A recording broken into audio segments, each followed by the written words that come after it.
To accommodate this, higher education has needed to transcend an historically embedded approach to learning that has seen different types of knowledge segregated across disciplinary silos. Policy ambitions throughout Europe and across the world have recognized that knowledge in science, engineering, and mathematics need to be nurtured to engage with rapid advances in technology. However, it has also become increasingly evident that art, as a unique and adaptive form of knowledge, should also be combined with our approach to STEM. Art thinking offers a holistic way of understanding complex connections and can act as a translator between different communities of knowledge. By including art, STEAM education ensures that there is an interdisciplinary switchboard operator actively integrating different approaches to solving the same problems we face today. STEAM House is an innovative center for creative thinking, prototyping, and business development. STEAM House supports entrepreneurs, sole traders, companies, and citizens to build their business, develop products and services, and bring new ideas to life. The center supports both city and business challenges in Birmingham and takes an interdisciplinary approach to these issues. STEAM House is hosting our Birmingham Garden and our STEAM Garden in Mozilla Hubs. So please go and visit the Mozilla Hubs and check out what we have to offer there in our STEAM Garden. We'll now be crossing over to Birmingham and some of the content from their conference on STEAM education.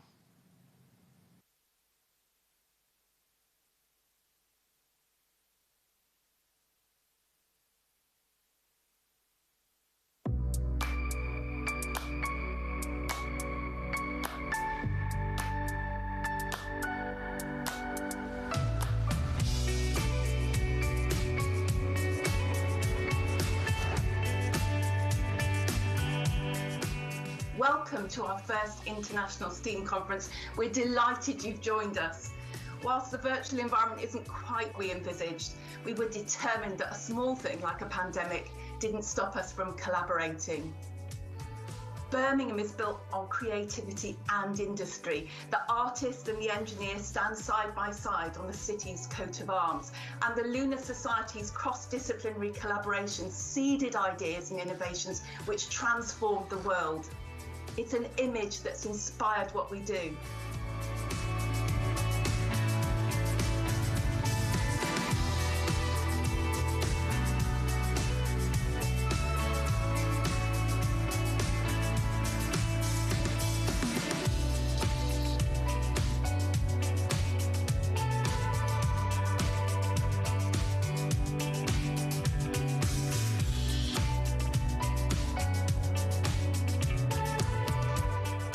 In a sense of what Hackerspace, Makerspace and Media Lab is, these were kind of foundations that it should be a community operated workspace where simply people have their common interest.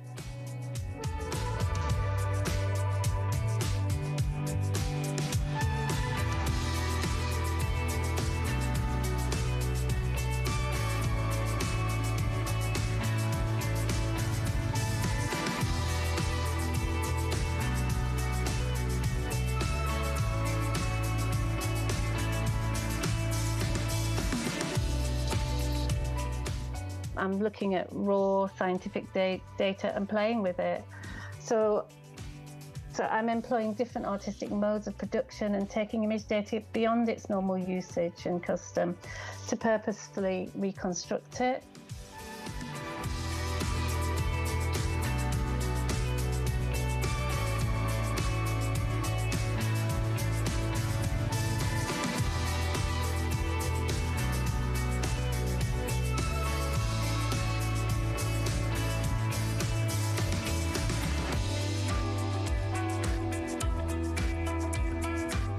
Being able to reach out into pockets we have never touched before. We have never explored innovation before.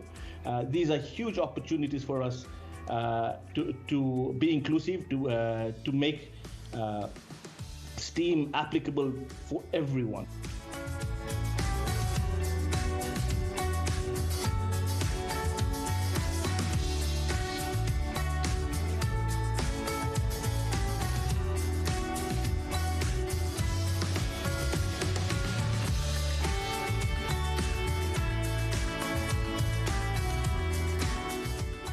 think to really have a good sustainable culture, we need a sustainable way of looking at the world around us.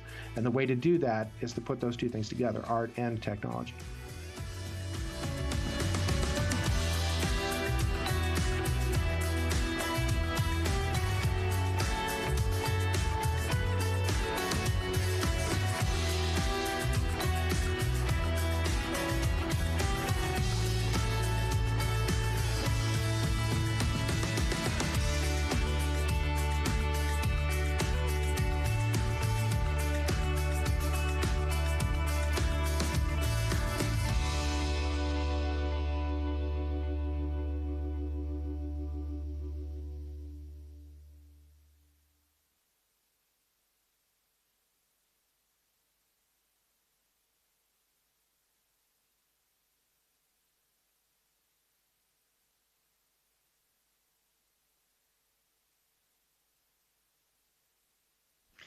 Great. So it's with great pleasure that I am now able to introduce our keynote speaker for the conference, David Gillette, who is the founder and co-director of the Liberal Arts and Engineering Studies program at Cal Poly San Luis Obispo in California. We met David on a study visit when we went to the West Coast of America in order to learn from the best practice globally around STEAM, and we were very inspired by what he was doing at Cal Poly and wanted to bring his work to an international audience through this conference. So it's a delight to have him here.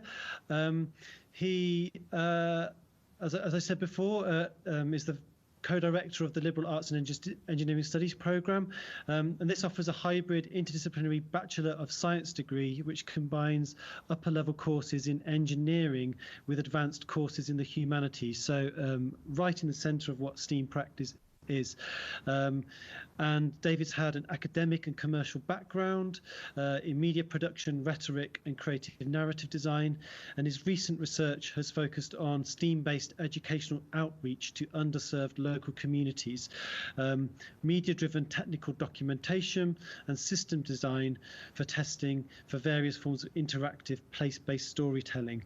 And his talk today is going to touch on a number of different areas, perhaps highlighting some of the themes we've heard in the rest of the conference, but with particular focus on future-focused storytelling, interactive design, and sustainable futures. So, David, it's a pleasure to have you, and I shall hand the floor over to you for your presentation.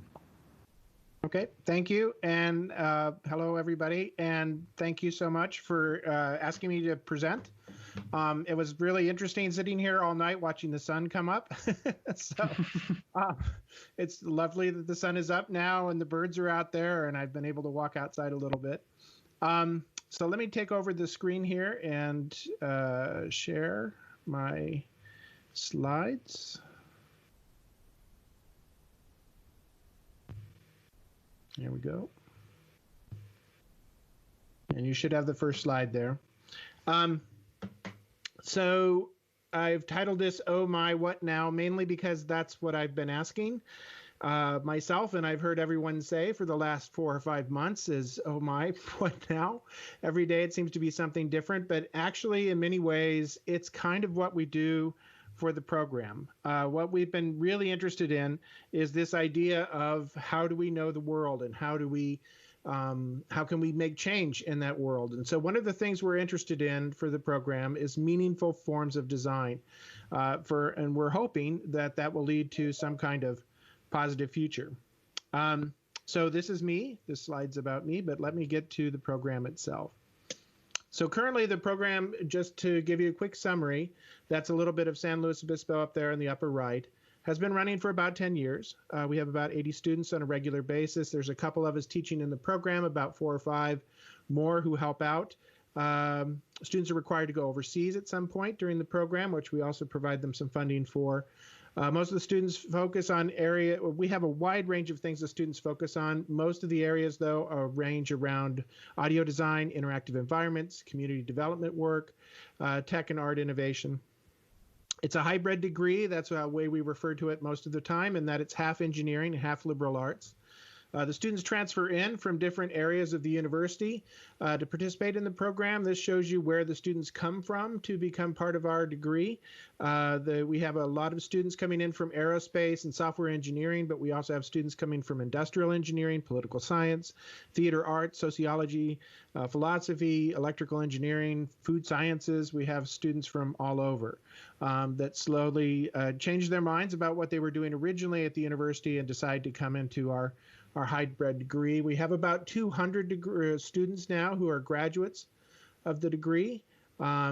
So far we have students, most of them have ended up exactly where they wanted to be. So we have a number of students now at Disney in the animation studios and television and theme park design, a bunch of people at Warner Brothers, Universal, Sony, Tesla, Apple, a bunch of NGOs that they're working for around the world, Microsoft, DTS, THX, a lot of people working in interactive game design, international community development, and recently in the last couple years now we have more students going on for master's degrees and PhDs. They're all interested in doing some kind of project-based work when they're with us. And that's the focus of the program, is doing this interdisciplinary work. And the work for the first year or first 2 years of the program is identical to what they have in engineering. So the way we started the program is that we tend to take the students out to show them bits and pieces of California and places where there's hybrid work going on. So what I thought I'd do for this presentation is do that as well. So since everyone's virtual, I figured we could get everybody to California for 3 minutes, and so that's where we're going to go. So what I wanted to do was give you a presentation about the Museum of Jurassic Technology in California, so you can hear a little bit about that, and then I'll come back in. In the words of Valentine Worth, all of nature in its awful vastness and incomprehensible complexity is in the end interrelated. Worlds within worlds within worlds, the seen and the unseen, the physical and the immaterial are all connected, each exerting influence on the next, bound as it were by chains of analogy, magnetic chains. Every decision, every action mirrors, ripples, reflects, and echoes throughout the whole of creation. The world is indeed bound with secret knots. The museum is a small museum, a museum of natural history, history of science, history of art, ethnography. As time goes on and we add new exhibits, we just keep adding to that definition. The relationship of our museum to other museums we oftentimes see as a kind of metaphor of vision. If in the eye there's foveal vision, which is your precise, focused distance in the center, there is, on the other hand, an enormous amount of peripheral vision. Many museums focus on the foveal vision, a small body of material that is the center of the cultural vision. We think that's necessary and wonderful, but we've also discovered that so much of culture, so much of life doesn't ever quite come into sharp cultural focus. And it turns out that this is a vast area, and that has been, to a great extent, the kind of matrix out of which our work at the museum has sprung. So that gets us to ask this question about how do we make change in the world? And as a program, we're really interested in that, making that change, but the way that we do that is trying to figure out how do we see the world. So one of the things that we do a lot in the program is try to figure out how we actually make knowledge. And of course, that comes back to the idea of signs and symbols and the fact that everything is a metaphor built upon a metaphor and built upon a metaphor. Everything is an abstraction on top of another. But simultaneously, we're also trying to work with basic engineering concepts about forms of design. So we also go back to looking at things like Donald Norman's idea about usability design and signifiers, and that is aspect of a design, how that entire world is surrounded by signals to us about how to use the world that is built around us, that's created for our use. And it goes back to these ideas of conceptual models, the constraints that go with the conceptual models, and the perceived affordances. So that is a good way to create effective design. But then what we're interested in is meaningful design, and that adds this additional component of empathy, expression, community, complexity, and beauty. Complexity is something that we actually tend to embrace, that we know that actually very, very beautiful creations have very complex structures underneath them, that they take something just like we were looking at earlier today, with something where you're looking at something on a microscopic level, looking down to the level of complexity that builds up to something that's as beautiful and as seemingly sort of simplistic from the outside of a butterfly wing, but it's the complexity at the core of it is what we're trying to understand. Also, the important element for us is the community engagement. So that idea of complexity and community. The community is a complex creation of all of these different forms of translation and expression and the required empathy to understand all of that. So we want to put all of that together to create some kind of beautiful form of structure and design. And so some of the things that our program has been working on over the years, we've worked on many different programs and many different projects, too many for me to cover here or even get even half of them in. But what I wanted to focus on today was talking about how we can do this in a rapid way. And one of the things that we've come to as a program is using these charrettes, which is a very fast form of collaborative design that we've lifted from architecture. But our focus on all of these is trying to figure out this intersection between art, science, technology, and all the other areas, actually almost all the other areas at the university, and how they all come together in solving these problems and trying to figure out how do we know the world and how can we make it a better place. So some of the collaborations that we've been doing for the charrettes that we've been running for almost 9 years now combine students and faculty and programs from architecture, computer science, theater, dance, music. We've also been working with the communities of San Luis Obispo and Sacramento. We'll have some examples of that. Brisbane from Australia, we've been working with civil engineers there. Commercial designers from LA and San Francisco. We worked with Boeing this last fall, redesigning aircraft for 30 years from now. Santa Maria, which is the community south of us, mostly a migrant community, and working with a K-12 school system there, and then also University of Colorado and Queensland University of Technology, which I'm going to also talk about. And the whole idea of these is that we bring students together and faculty together from many different kinds of backgrounds, primarily architecture and LES, but students, but also theater, dance, music, art, different aspects of engineering. We give them a very short period of time to solve some problems, and then they have usually 3 or 4 days, sometimes a week, to solve a problem using all sorts of different kinds of devices around campus, but everything has to be built and put together using a cradle to grave to cradle form of design so that nothing is wasted, everything is reused, and everything's put back into the space in a way that's, sustainable. And we've worked on things with students from Australia trying to create communication pods or ways that people can communicate about buildings that are going up in their communities. Or we've worked with the community of San Luis Obispo to design the first maker fair for the city and try to figure out how that was going to work. And what we try to do with these projects is we always look at sort of the social implications of what we're doing and what the community is engaged in at the time. And when we did this first Maker Faire for San Luis Obispo, that was right about the time that San Luis Obispo was just about to ban the use of plastic bags, which was controversial. We were trying to convince people that this was a good thing. And so we turned the plastic bags into stars, which then could be cut apart by small children who came to the festival, and they could use those bags to pick up garbage from the festival so that when we left, the kids would bring the garbage back. They would get prizes for what they collected, and then all of the garbage was removed from the site sustainably, so we made no mark on the environment when we were there. So we left it the way we found it when we first arrived, and that became a theme for the fairs for the city for the next 4 or 5 years. Often we bring together, like I said, all of these teams from different places. We also try to bring in students from many different genders, backgrounds, cultural and economic, all sorts of different kinds of orientations for what they're studying, from engineering to building to gaming to management work, and then bring them together into projects. For example, this one was an escape room between Brisbane, Australia, and San Luis Obispo.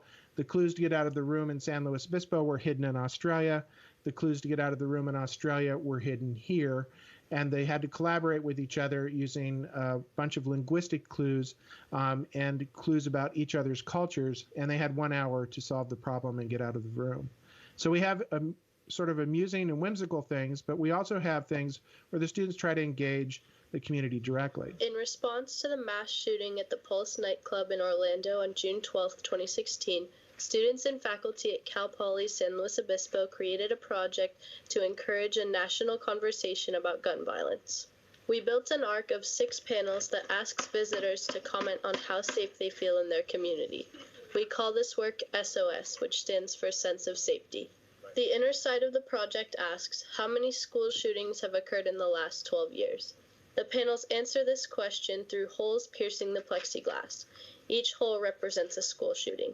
Visitors leave fingerprints on the outside of the project indicating how safe they feel on campus. Our plans for the project are freely available online. We provide directions for construction and offer digital templates to be used by computer-driven systems to cut the frame from plywood. The materials for the project can be purchased for less than $900. So this project is an example of using community, having the students actually respond to an issue in the community in a way that actually gets them to address hate speech and hate actions in a very direct way. It was very cathartic for the students to deal with this. It was also right around the time of the election here, and there was a lot of controversy going on, obviously, about that in many ways. And so it was a great way for the students to get together and have this response that then pulled the campus together to have this response, which then we tried to distribute to as many schools as possible to get them to respond to this as well. One of the most interesting aspects of this was that we had that drill up on there, mainly because we knew from the very first day this went up till the day it went down, we would have to drill another hole in the plastic because there are so many shootings in the United States, and it only took 2 days before we had to do the next hole in the wall for the next mass shooting. In response to... Then we moved on to larger scale projects. This is one we did for Sacramento, which is a tunnel that connected old Sacramento to new Sacramento. And it's a way to try to revitalize the tunnel and get people interested in the history of it. So we used a little bit of augmented reality and virtual reality to do that, along with a number of other things.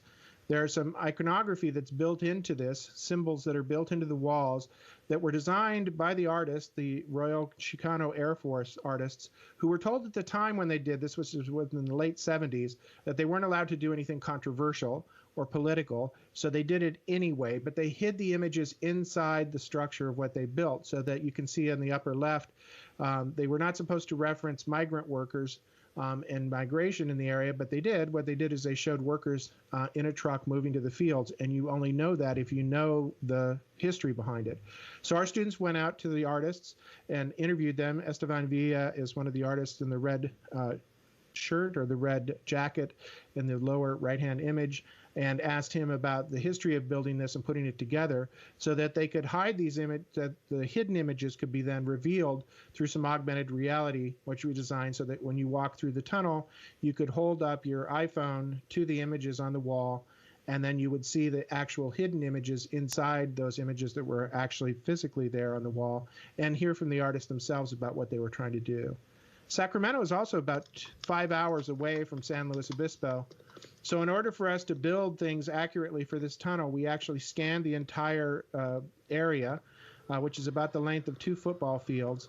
And the scan was accurate down to about 1 inch.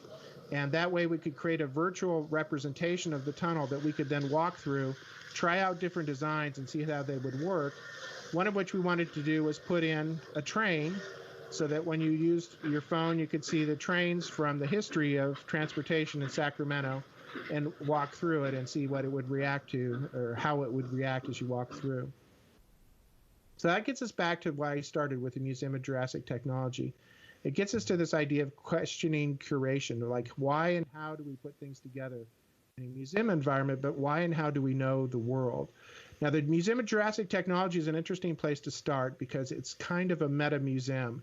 It's a museum of museums. It makes you question whether the things that you're looking at are real or accurate or whether it's a theatrical representation of that, and to get you to really truly think about accuracy and authenticity and truth in a way that an actual museum in many cases does not, because at the very beginning it says it's true, so you're supposed to believe that. This one actually mixes the two together and makes you think about that area, that conversation about truth and authenticity. And also, it's a community engagement. You engage with the exhibits as you go through. So what we wanted to do to get our students to understand that here was we took some of the ideas back from the Museum of Jurassic Technology and created our own version at the library here on campus as part of a show showing off the actual photographs of early Cal Poly by Frank Aston, who's an early California photographer, except that we manipulated some of the images. So, for example, we swapped out an airplane with a UFO, but the entire idea was ghosts that were living inside the technology of the school and inside the buildings and the built infrastructure of the space, and that this photographer in the early 1900s had stumbled across this in his photographs, and that now all of those ghosts are living all throughout campus through these different kinds of technologies, which we then put on display so that people could go through. The students created fake artifacts for people to engage with. We even had an actor take the part of the museum curator, who was then taking people on that history and showing them how all those things come together. So this allowed us to work on our design goals of augmenting existing history and archives, connecting the past to the present through some kind of portable media that walked through the space. And then it allowed us to teach a little bit about history, culture, narrative design, usability, product development, and multidisciplinary collaboration. We ran this for almost a month and a half at the library. It had to work every day, just like a ride at Disney in a way. And so the students had to maintain it and figure out how to make the entire thing usable so that it communicated to the people that went through. We brought school children from all around the county to go through who would learn the actual history, but also engage with the fake history and have these conversations. And then the students that did that work ended up actually engaging in that later on.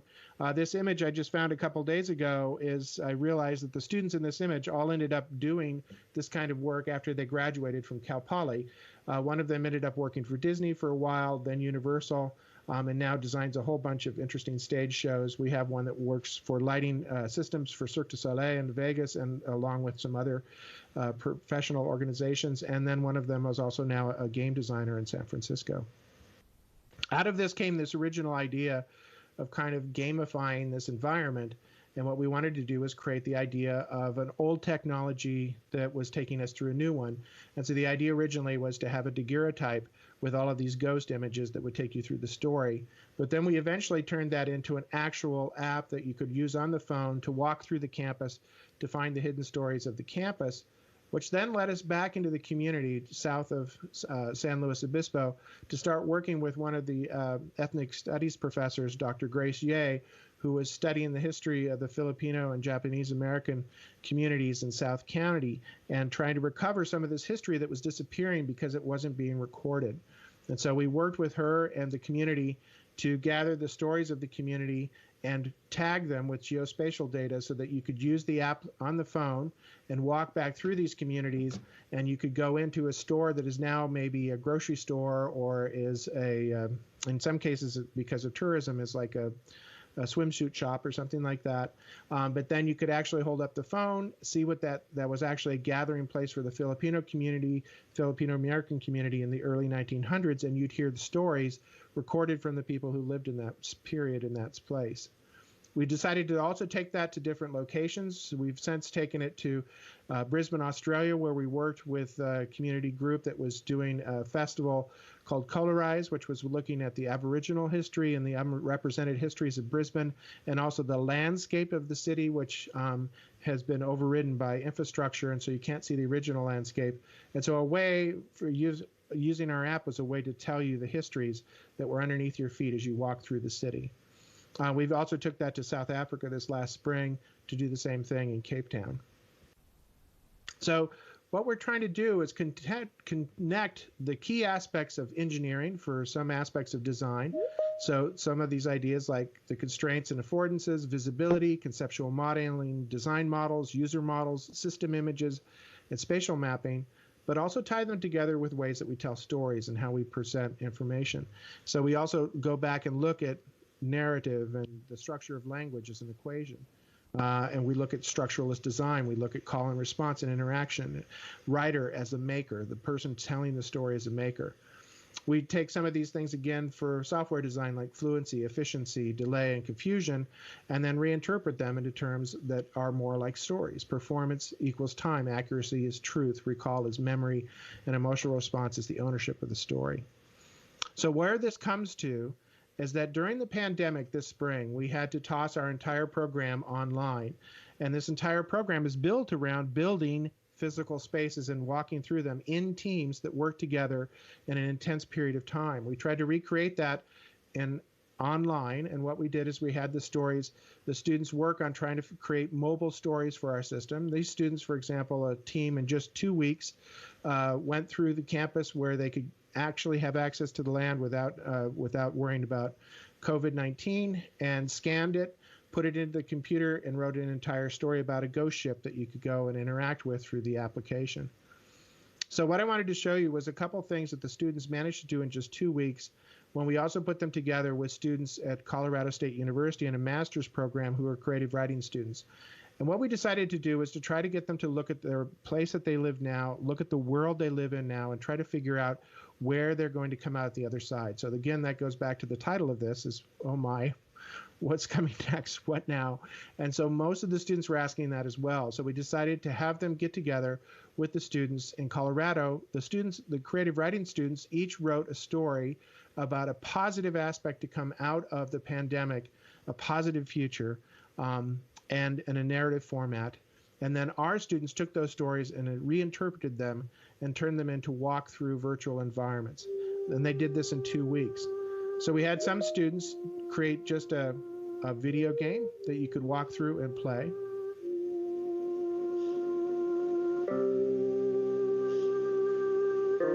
Then they also designed a physical building that could encompass that video game so that you could walk through, and this would be something that people would play years from now to get them to see what living through the pandemic was like.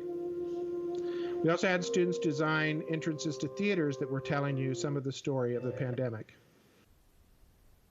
Make it feel like you were breathing.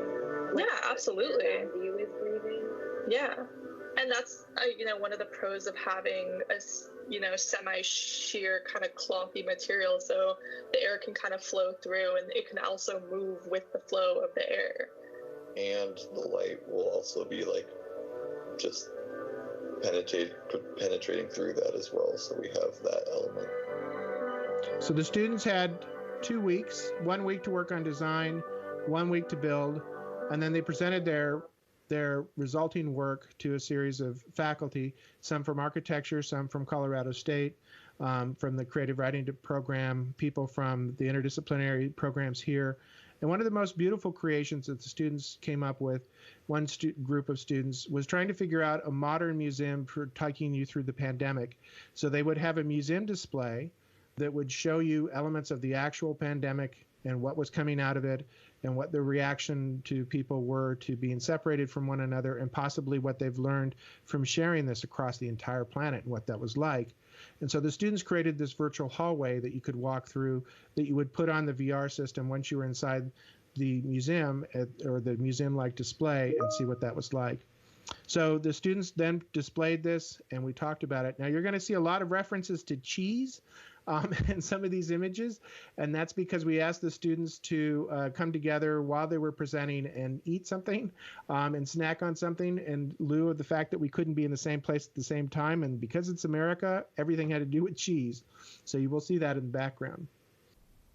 Empty space where you think that things should be moving, you think that things should not be static, but things like the seesaw here or the swing over there is just kind of static. And it really, it kind of speaks about how the pandemic is kind of making us avoid these big public areas. And so areas that we normally associate with being kind of these fun areas where kids might run through are now just kind of barren wastelands. We wanted to kind of capture that, and also we wanted to isolate it again from the rest of the world around it. So when you start to look off into the distance, it kind of gets a little blurry, because we only wanted you to be able to exist in this moment in time. So then Ramona Acebel, who is our visiting novelist and who was teaching the creative writing class in Colorado, responded to the design. I love this. I think it's so beautiful. It's like sort of creepy and sad and also really lovely at the same time, which I think is a perfect combination for the story. I love the impossible geometry, which is how memory works. We're holding all these different things at the same time, and we're kind of in these different places at the same time. I love how all of these three spaces feel simultaneous and are also separate. And I also love how you use the snow. I think that's really important because it reminds us that time is happening. We're not in a still moment. We're moving, the weather is happening, and things are frozen at the same time, which is important. If it was just like a complete pause, we would be wandering through a frozen moment instead of a moment in which everything has been removed. So I think you just really did a gorgeous job. I totally love it. That story was based on someone taking a walk through the snow and hearing their feet in the snow, and that was their reaction to it. So in the end, at the end of the quarter, we had the students go through all of the elements that we think are important for actual meaningful design, and we went back through and looked at translation from one format to another, from one kind of language to another, the element of play and interaction, and the engagement of the imagination. We also looked at the idea of compassion and being compassionate about what everyone is going through at the same time, and trying to figure out how to exchange that compassion between each other in the elements of your design. There should be elements of surprise to get people to go through and follow through so that there's a sense of celebration as well, and then a sense of respect for everyone who's engaging in this, and a respect of them as users, and equaling, we're hoping, some kind of joy in using it. So my summation for this is that everything that everyone has talked about today sounds fantastic, is a great way of pulling together all of the elements for STEAM, and what they are really designed for is telling people stories. And the more that we can do that, the better things are going to be, because that's going to design our future, and it will help us do this iterative process of making it better and better, and starting again and starting again and starting again, and each time and each iteration talking to each other and respecting each other and learning from that and building a better world for all of us. So thank you very much. Here we go. I'm sure it isn't only me clapping, but it's probably only me you can hear clapping. David, thank you so much for that truly fascinating talk. And really, I think we'd need the rest of the evening here to, I know it's early in the morning for you, but for us, we only have the evening left. We'd need the rest of the evening to really unpick everything that you've spoken about. I think the only way we can really get to the bottom of this is to invite you back to the second iteration of the conference. So I'll say that now. Yeah, really a very fascinating and inspirational talk, and I think you can maybe see from the chat how well received your presentation has been. Unfortunately, we only have 10 minutes for questions before Professor Julian Beer will close the conference. And I'll start with one question from myself, and then I'll pick up on questions that I can see in the chat appearing.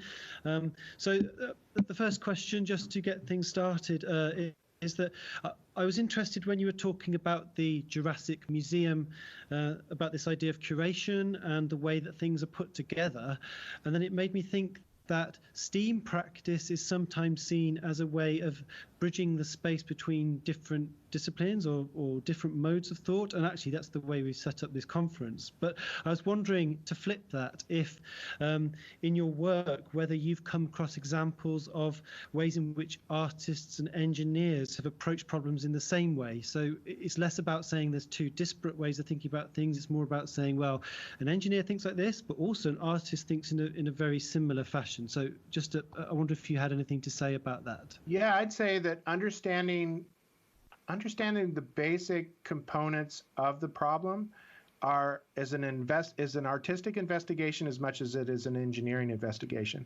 I think they're very similar in the approach of trying to take every piece of a problem and pull it apart and look at the pieces, just like was talked about earlier today with trying to reverse engineer something and take it apart.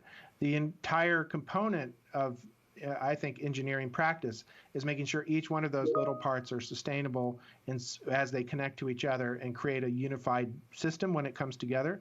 I think an artistic investigation is exactly the same. Anyone who's a very good artist, I believe, does the same thing. They take apart what they're trying to put back together, but then they reassemble it into something new. Most art is a reference to something else. We're always, all of our language, everything that we have is a reference to other references. And so it's this recombination of symbols and images and structures. And we tend to talk about them separately, but I think that's only a modern invention. I think that's only about the last 150 years that we've done that. For most of human culture, I think art has been technology, and technology has been science, which has in turn been artistic. So I think that entire idea of taking something apart and rebuilding it is an essential core of both of those things. I think also the key component when I talk about engineering to artists or people in humanities, is the part that I really enjoy about engineering is that it's constantly looking for points of failure. So they always look to see where something's going to fall apart. There's no point in building the bridge if it's going to fall apart after 20 minutes. And I think true, good, sustainable art practice has the same thing, that it's looking for those points of failure where it fails to communicate, or where it fails to translate something, or where it fails to be compassionate, or where it fails to be understanding. And so I think they're both engaged in the same thing. It's unfortunately the language we've used in the last 20 or 30 years to talk about them, especially in an academic environment, has separated those two things in ways that I don't think are healthy. I think to really have a good sustainable culture, we need a sustainable way of looking at the world around us. And the way to do that is to put those two things together, art and technology. Thank you, David. And another question here from Ian Mansell.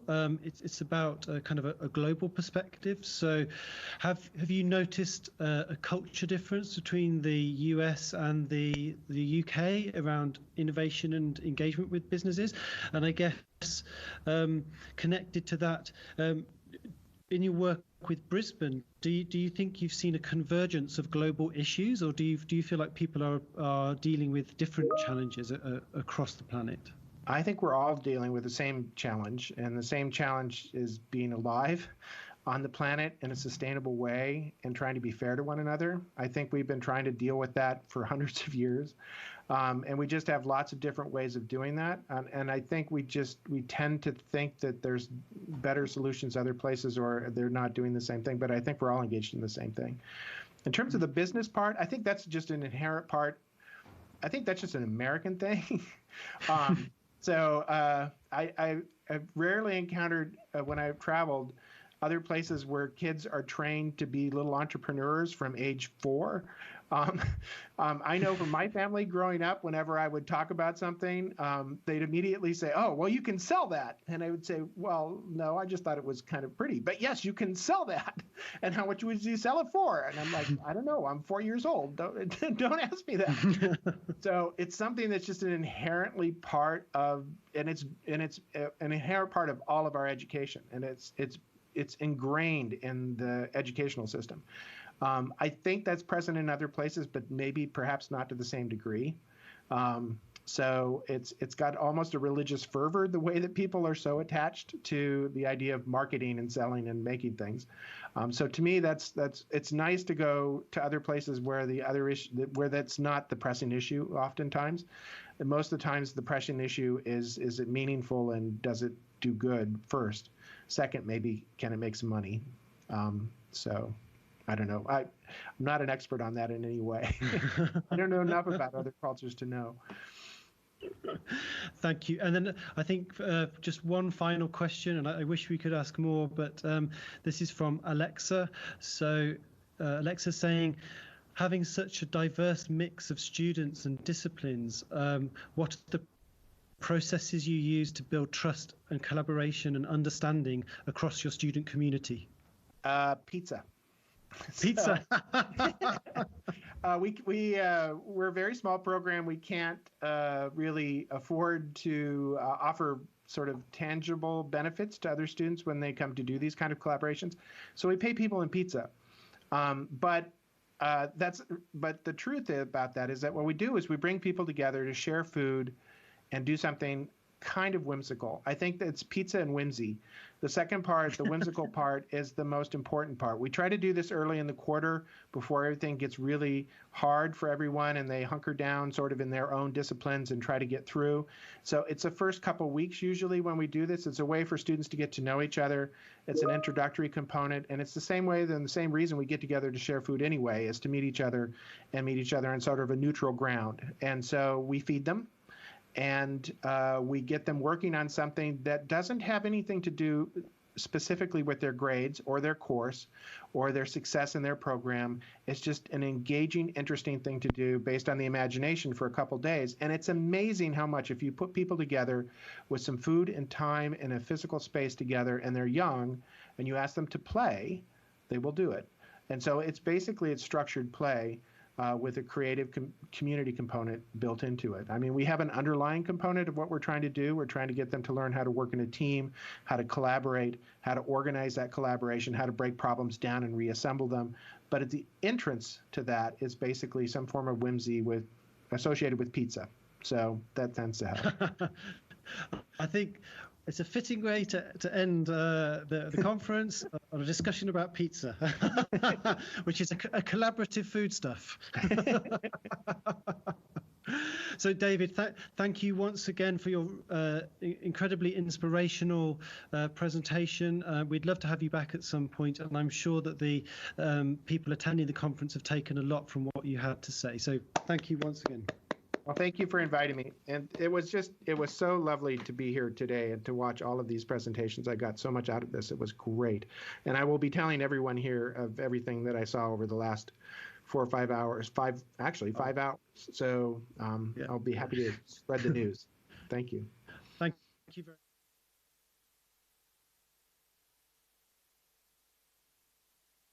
much. We'll now take a little intermission and visit our garden, Gdansk in Poland, hosted by Laznia Cultural Center, and visit Art Unboxing.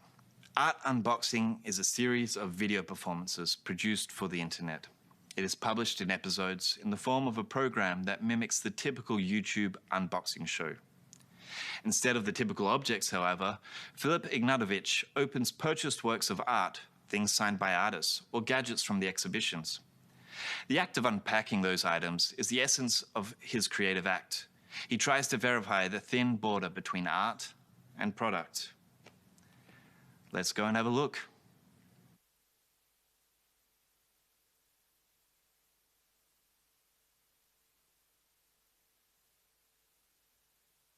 A ja będę takim trochę telemarketerem, który was przez historię tych przedmiotów przeprowadzi. Chyba nie smakowała mu zupa pomidorowa Campbell's.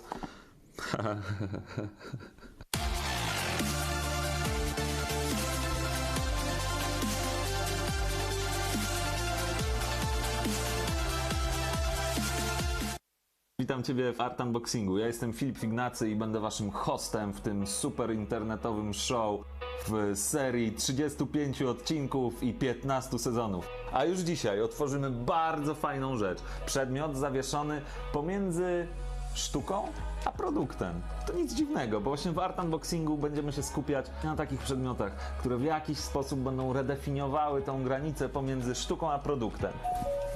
Jest to w miarę duże pudełeczko, ale jest lekkie.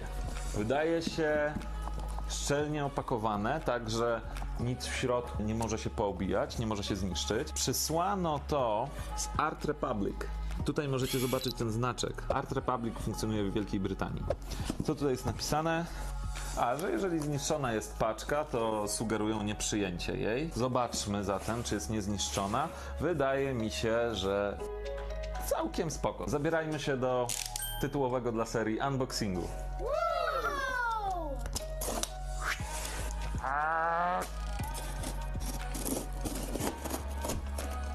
Jestem bardzo ciekaw tego produktu, od razu mówię, jeszcze przed otwarciem, że mam ogromną nadzieję, że się nie rozczaruje, zatem trzymajcie kciuki.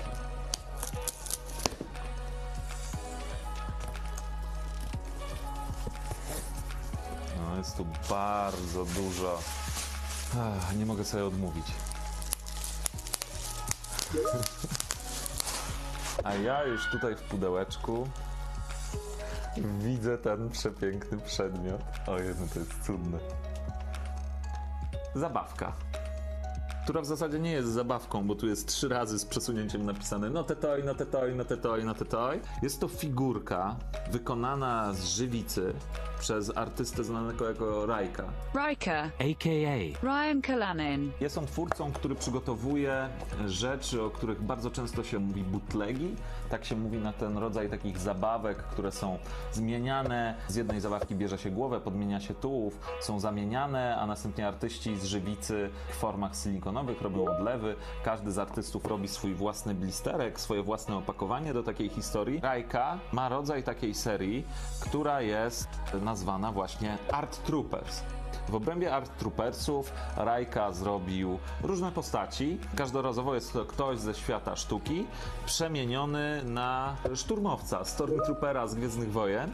Czyli jest to taka kontaminacja, też trochę taki, można by powiedzieć, cross-branding Gwiezdnych Wojen i świata sztuki, świata kultury. Tutaj się po prostu kultura wysoka miesza się tutaj z popem. Zabaweczka, którą ja zamówiłem, to jest Andy Warhol. Warhol całym swoim życiem próbował udowodnić, że produkt może być sztuką, a ten przedmiot sztuki i ten produkt pokazuje, że Warhol też może być produktem. W związku z tym jest to w zasadzie pleonazm i jakaś tautologia, ale wydaje mi się, że pięknie opisuje te wszystkie relacje, o których tutaj w Art Unboxingu chcę mówić, chcę opowiadać i to, na co chcę zwrócić uwagę. Wróćmy do samego przedmiotu. Plecki tego opakowania są fantastyczne, mają swoją grubość i fajną sztywność. Sama grafika tego opakowania wykonana jest za pomocą sitodruku. Wygląda to bardzo, bardzo ładnie. Tutaj za pomocą srebrnego mazaka jest sygnowanie. To jest podpisany Rajka. Praca jest datowana na 2016 rok. Tutaj widać numer pracy. Wiadomo, że takich egzemplarzy tej pracy powstało jedynie 50. Cholera, trochę mnie kusi w ogóle, żeby z tym art unboxingiem pójść jeszcze dalej i wyrwać tego Warhola z tego opakowania i się pobawić tą figurką. Ale tak jak wam mówiłem, to nie jest zabawka. Żadne, powiedzmy, elementy w tej figurce nie są ruchome. Nie można się tym tak bawić jak zabawkami. W związku z tym de facto rozpakowanie tego przedmiotu jeszcze dalej powodowałoby tylko i wyłącznie jego uszkodzenie. Za bardzo podoba mi się ta rzecz, żeby ją tutaj tylko i wyłącznie zniszczyć. Jeszcze zobaczmy sobie te fantastyczne plecki. Całe te plecki są sygnowane przez artystę, czyli Rajka. RYCA. Wszędzie się pojawia RYCA, podpis, pseudonim naszego artysty. Tu widzimy logo serii Art Troopers. Tu jest Warhol, który przenika się ze strojem Stormtroopera. Co do samej figurki, możemy zobaczyć skrzętnie wystudiowaną twarz Warhola. Delikatnie jest w drobnym grymasie. Nie, umówmy się, no nie jest to najbardziej werystyczne i przez studium i przedstawienie portret Andy'ego Warhola, prawda? No nie jest. Ale nie jest z kolei też tak, że nie ma żadnego związku z Warholem. Da się poznać, że ta figurka przedstawia Warhola. Strój Stormtroopera i wszystkie jego detale oddane są w stopniu dobrym. Figurka, jeżeli oglądam ją z każdej strony, ewidentnie nadaje się tylko i wyłącznie do pokazywania frontalnego, tak? Czyli właśnie otwarcie tej pracy nie ma sensu, bo z tyłu prawdopodobnie będzie płasko i nie nadaje się do oglądania. Ta figurka świeci w ciemności. Odlana jest w taki sposób z tak barwionej żywicy, że powinno to świecić w ciemności takim fluorescencyjnym, żółtym światłem, rodzajem poświaty. Czy on świeci? Nie, no ma taką poświatę właśnie. Świeci, kurde! Świeci, patrzcie. Świeci, no. No teraz doładowany. Art Trooper w wersji Warhol, zrobiony przez Rykę, to praca, która nie była najtańsza, bo kosztowała 50 funtów.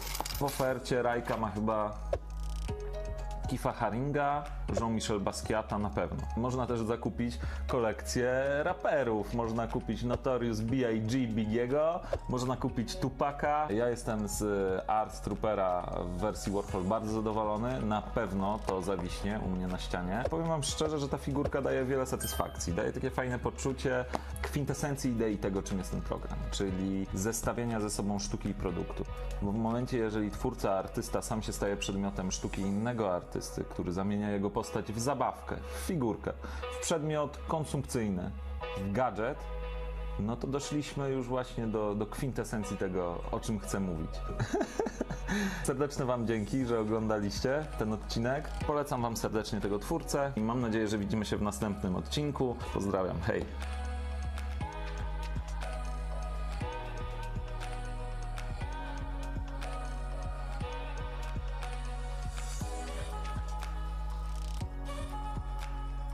Tak sobie myślę, czy wszystko powiedziałem, co chciałem.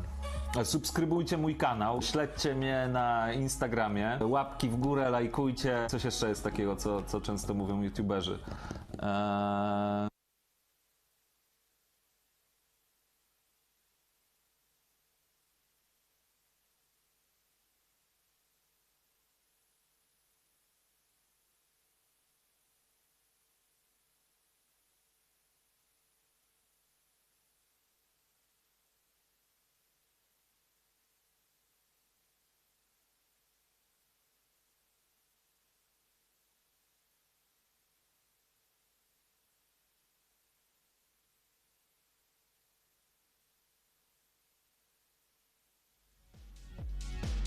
Welcome, ladies and gentlemen. My name is Dominik Lantedinger and I'm an audio design student at the University of Applied Sciences, St. Pölten.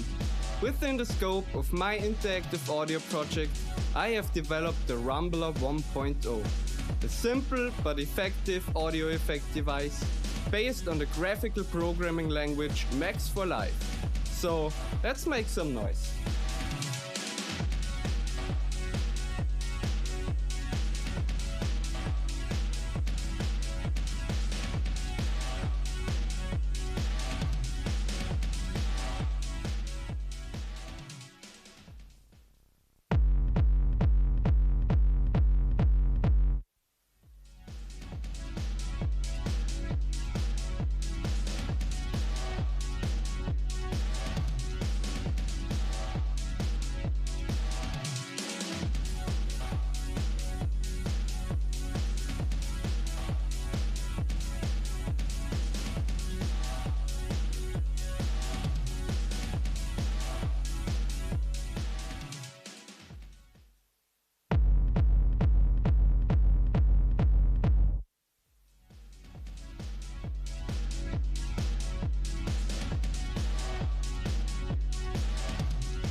And now to a very interesting project by Maja Smrekar, Brute Force. A human and dog performer climb through an installation of platforms and empty spaces. Both were electrocardiographical ECG, EKG diagnostic wearables used for the medical monitoring of chronic heart and respiratory conditions. These are gathered within a neural network whose goal is to synchronize the heartbeat of the human with that of a dog. On the one hand, the installation represents the canine and human bodies under surveillance capitalism as abstractions within total corporative knowledge and control of bodily function. On the other, the installation also suggests paths of resistance by imagining the coexistence of the two species in a state of joint physical activity.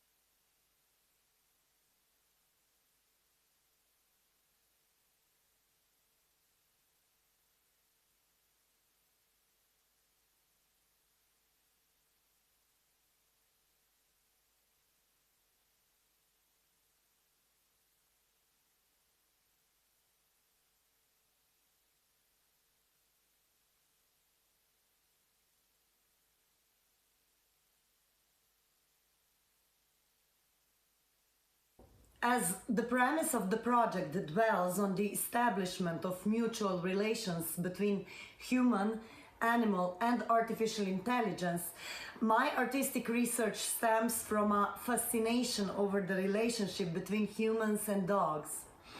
Scientifically confirmed facts prove that life with a dog contributed to one of the selective pressures for the genetic polymorphism of the gene called SLC6A4 in humans, which regulates the serotonin transporter.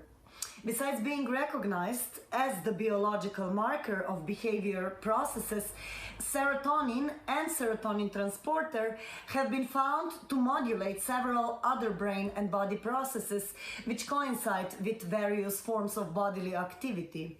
So the historical reality of a dog as the fellow carrier of this bioindication has been therefore constituted through the human body. I therefore find canine subjectivity strongly established in this evolutional historicity of the dog.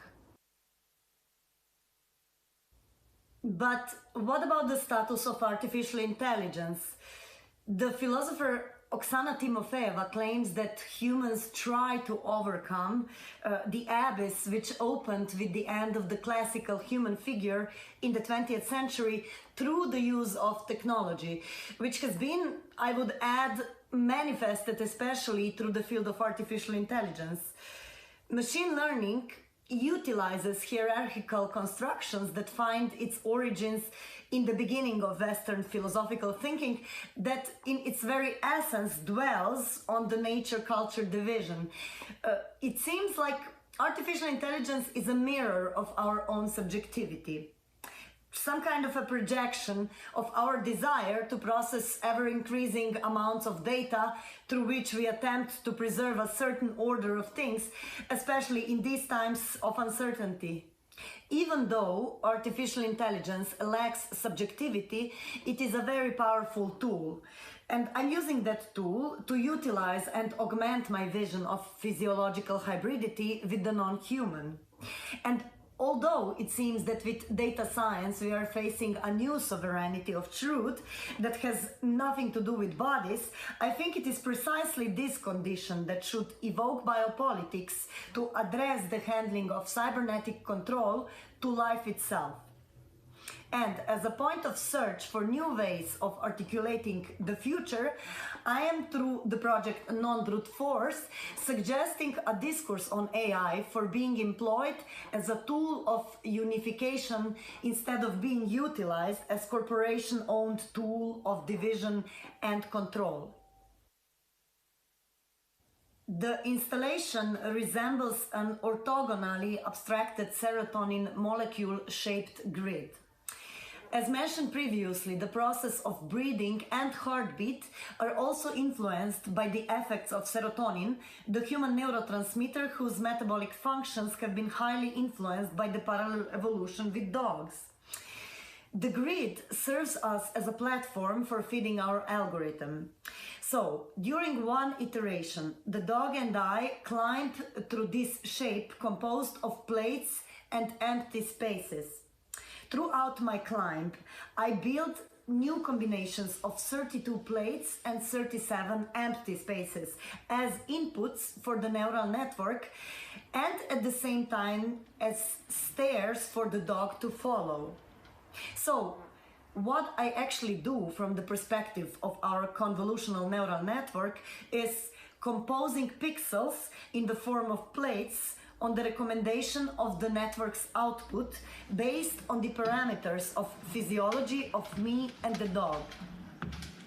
And while the dog and I invest our bodily forces, it is to the dog's physiological rhythm that I am made to adapt through this whole action.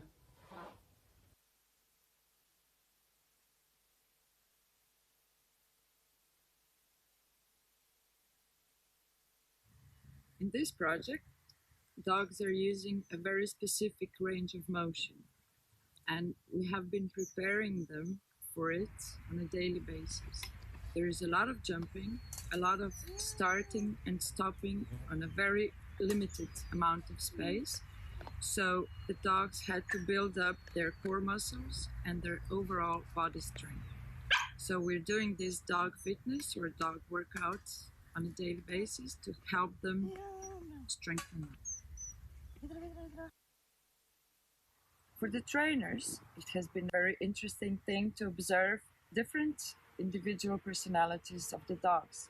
Some of them were a bit afraid of heights, and we had to adjust the training to make them feel safe. Some of them were too goofy, and we had to calm them down a little bit. But through the process, we achieved actually everything for the dogs to be safe and to be controlled and to enjoy. And lastly, we had to train Maja how to train the dogs, because not all of them are her dogs. So she had to become the lead trainer for the dogs, and she did a really great job. So all the dogs listened to her as if they were her own dogs.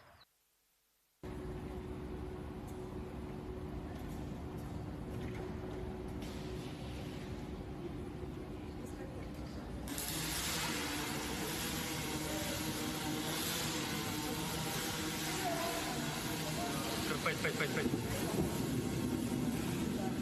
Коя? To je to? Makar být byl nazad. Tako. To je to, stop.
Baseado.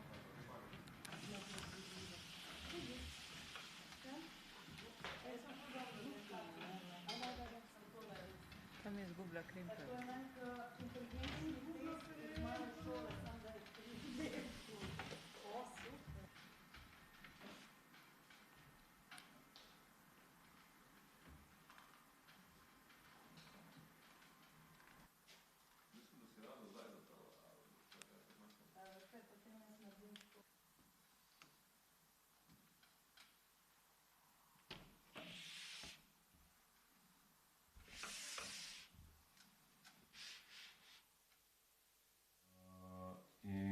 kdaj, zamisli, da se ti recimo končala, on pa bo, mislim, da bo, glede na to, da je že 13-19, da bo še poslal za teh preostalih 6 minut enkrat in jih bo nafilal.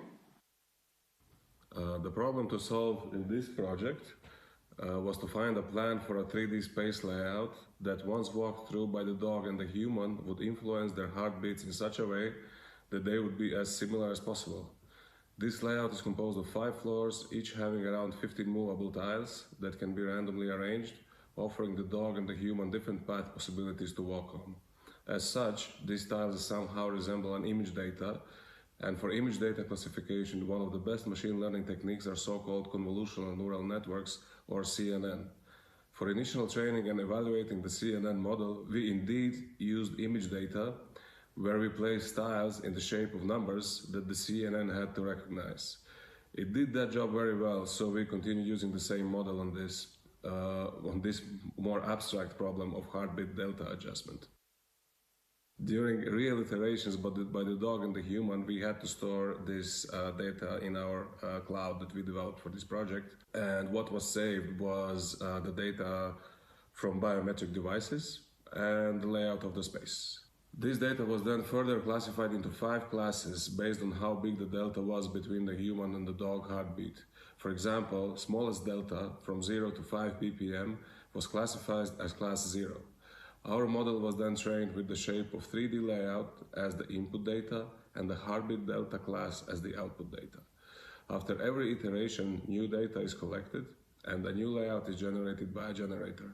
Generator is randomly generating layouts and evaluating them with the CNN, which is trying to guess which layout will be the one that will yield the smallest heartbeat delta between human and a dog. That is to be class 0. The first layout that matches class 0 is thus accepted and used for the next iteration. This collaboration between the generator generating layout proposals and CNN evaluating the best suitable proposal we called Generative Intercollaborative Network. Our name is inspired, of course, by the GAN algorithm, which stands for Generative Adversarial Networks. The entire system and the flow of experiments is visualized in the web-based application, which allows the observer to observe the real-time biometric data, the data stored in the cloud, the classification and the process of generation of new layouts. For the conductor of the tests, this web app has additional controls to start new iterations and to generate layouts. The web application is accompanied by smartphone apps to collect the data and by a layout plan visualizer that the human wears to construct a 3D space based on the generator. This is the tech approach used on this project in short. By using wearables as necessary tools to translate our physiology data to the cloud, I consequently also started focusing on the future of market-driven diagnostic wearables connected to AI. Wearable technology that always exists in close tension with identity, intimacy, privacy has been very much accelerated in the light of the COVID-19 pandemic. So, since taken to the broader public, it has created new opportunities for the market to combine with healthcare system. So in the near future, it is going to enable better personal monitoring of population health on a grand scale. The future of health augmentation therefore opens questions such as how will standardization in health communication protocols be put into place, who will make those decisions, who will own our health data, and who will have access to it. So, in non-brute force project, we are subverting the copyright of wearables through a small body hack. Since data gathered from the dog's body gets routinely processed within the Apple Cloud and therefore presents a disruption of the corporate statistics of human health. Our own cloud, on the other hand, as a parallel open archive of gathering all this data, becomes an artistic intervention in the digital public sphere.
Sit back, relax, and go to heaven with DD Squad.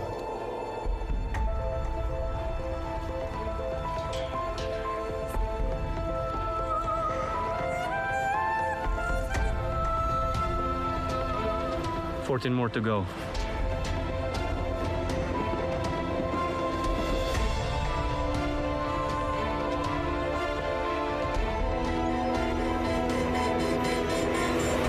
You can see a bit of blue sky up there.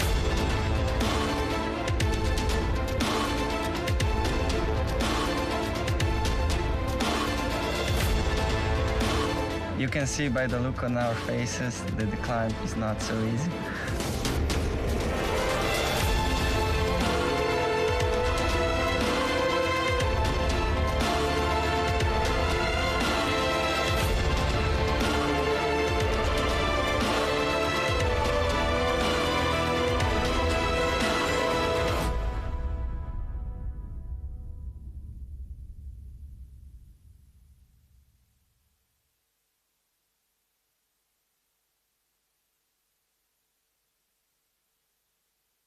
The day that COVID-19 sent us all into isolation, Armir Meyer, a member of the Musrara Sonic Art Research Group, announced he was going to spend the quarantine in one of the many, many caves in the Judean desert near Jerusalem and disappeared ever since. With the aid of space and sound illusions practices, the film Finding Armir tries to touch on the in-depth question about the imagined realities that lie behind the walls of digital and symbolic representation. The film includes binaural audio. Headphones are highly recommended.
מה קורה?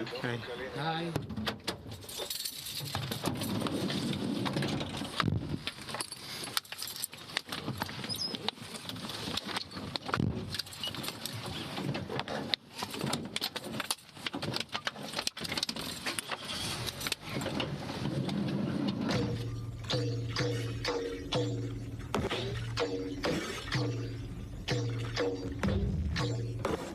ضرب المثلث.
אמיר. אתם יודעים מה זה הבורות מים האלה? לא. כל הנזירים היו יושבים ליד נביעות, אבל פה גם ממש בנו מפעל לאיסוף מי גשמים.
אמיר!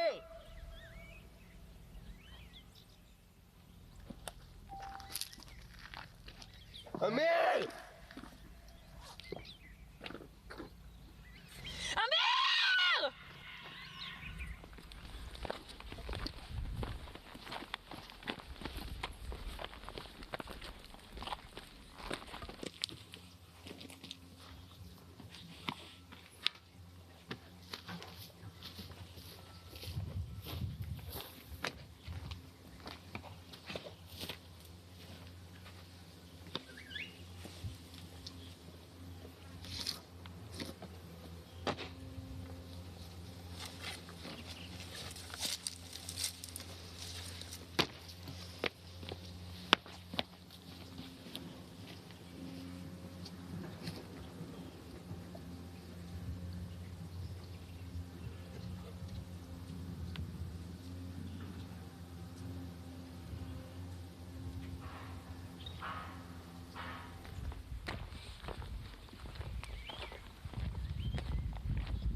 אנחנו נמצאים במערות שחיו בהם אנשים שבעצם הדרך שלהם הייתה לקרוא מלחמה על הגוף, להתנתק מהתלות שלך בגוף, לפעמים עד מוות.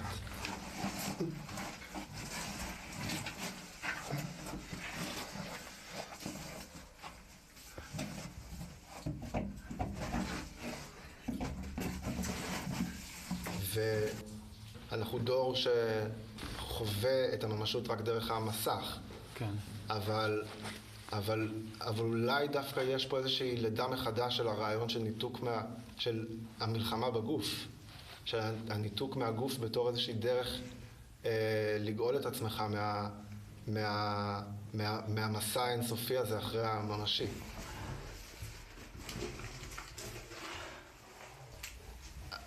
אני, אמיר, מספר את הסיפור, מנסה לספר את הסיפור הכי טוב והכי מדויק, מנסה עוד יותר לשפר את הסיפור. אני בעצם כל הזמן משרת פה איזושהי סימולציה ככל שאני מנסה יותר להשתחרר מהכבלים ולהיות חופשי, אני פשוט נותן לה את כל הכוח בעולם.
Le véridique voyage autour du monde d'une plante imaginaire. Die wahrhaftige Reise um die Welt der echten unwirklichen Pflanze. Veridично popotovanje okrog sveta. A viagem verídica de uma verdadeira planta imaginária. Правдивое кругосветное путешествие. À volta de uma Raconte son voyage. The veridical travel around the world of a true imaginary plant traces their voyage, narrating their adventures, the story of the creatures they encounter in all dimensions of existence.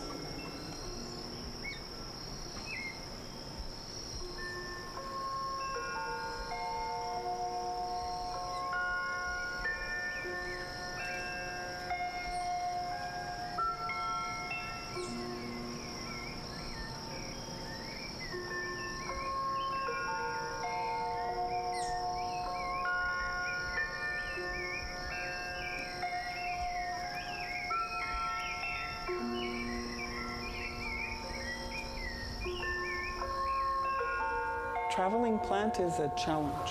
Traveling plant is an endeavor. It represents hope and action.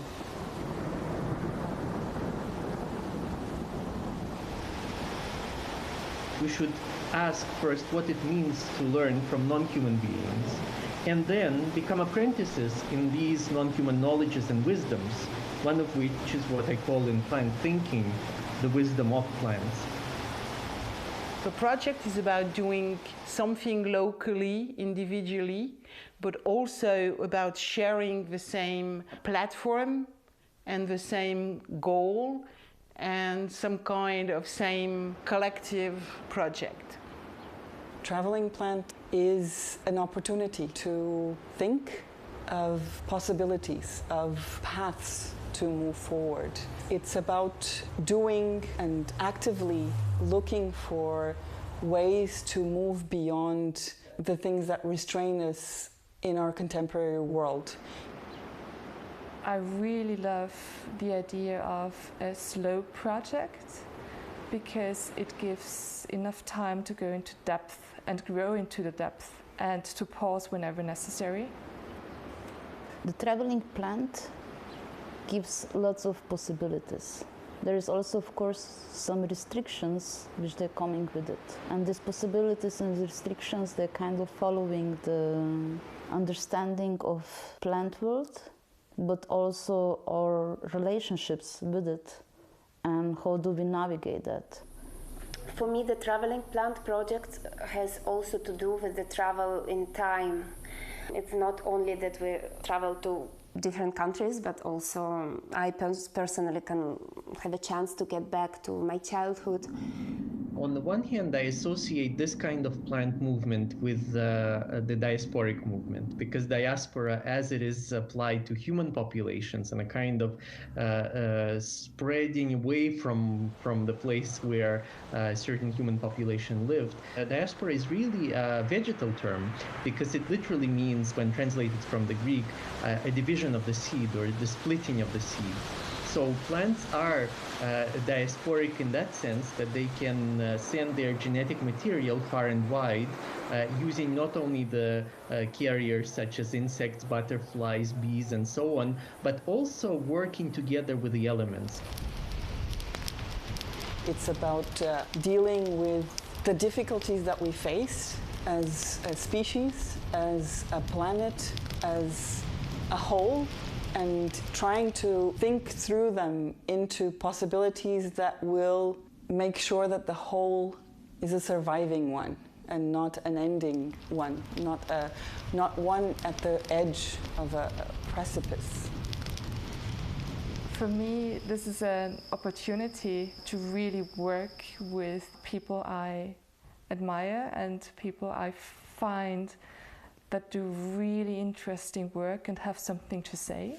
In the last years, I'm thinking a lot about to develop better methodologies of empathic strategies, in the sense of like how we could better, when I say we as humans, better reconnect with non-human and all the other creatures with we are sharing the world. And the strategies of empathy, I think they're quite interesting view on it and how to go together further. Most of my holidays and also time when I was feeling ill, I spent with my grandmother, who was a greenhouse specialist. When I was super small and could not be left alone, she would bring me to the greenhouse with her. And I spent a lot of time playing with the pots, with the plants, as if they were toys. Of course, I have a very deep and intimate relationship with the plants. They were among my first friends. Perhaps one of the changes that we need to initiate in our thinking about our relation to plants is not to see them as the means to satisfy our needs and desires for food, for beauty and whatever, but to also adopt the reverse perspective and see how it is that humans are instrumental in satisfying the certain needs of plants, such as spreading away from and moving away from the source or the place where they first grew. The project was really connecting and connection between humans that will join the project. It's about connections between human and plants, human and these vegetal creatures. And it's about connections between the plants themselves and between us toward the plants, but also the plants toward us. Humans, we tend to terraform the land and aquaform the aquatic habitats. With all our presence, we are changing lots of environments.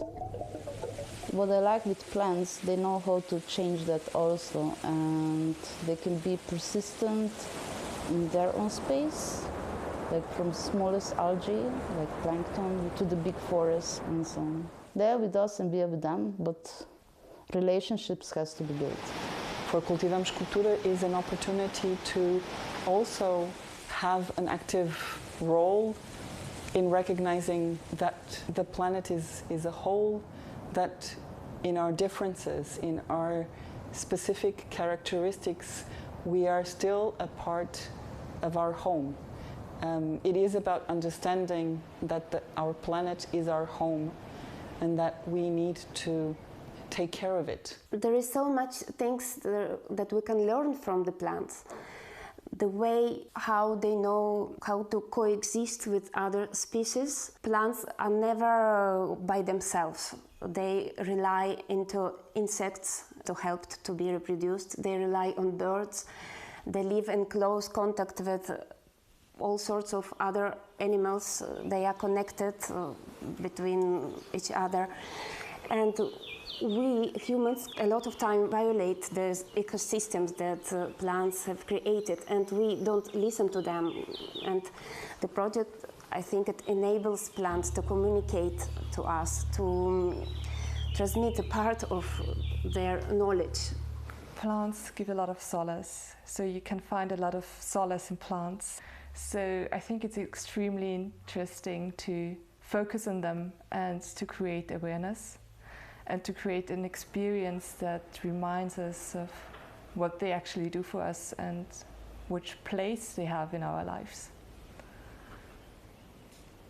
When I talk about plants and vegetality, I do not mean only the members of the kingdom Plantae, what in biology is known as the kingdom Plantae. I consider vegetality to be this transversal tendency of existence that we humans also harbor in ourselves, insofar as we are the carriers of what Aristotle called the vegetative soul, for instance. And so, to my mind, we have to turn not only to the least significant of plants outside of ourselves, but also into ourselves, into our own thinking, our own psyche, and our own physiology, in order to rediscover the vestiges of vegetal existence that have been repressed and suppressed precisely by this metaphysical tradition that wanted to maintain the identity of the human as the highest living being at the pinnacle of existence, without considering, obviously, the animality of human beings, but not to say anything of the vegetality of the human.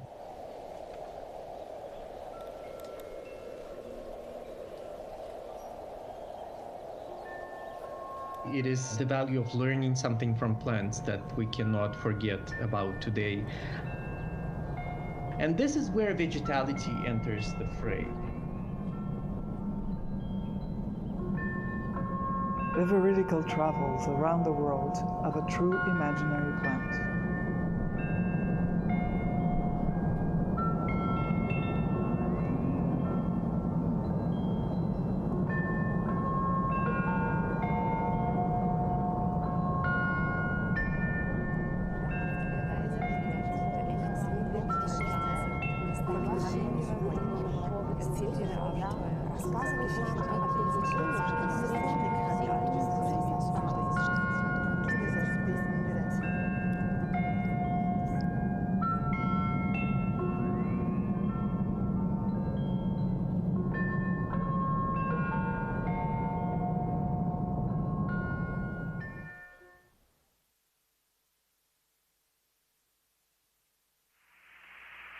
Apollo 11, this is Houston. You are confirmed to go for orbit.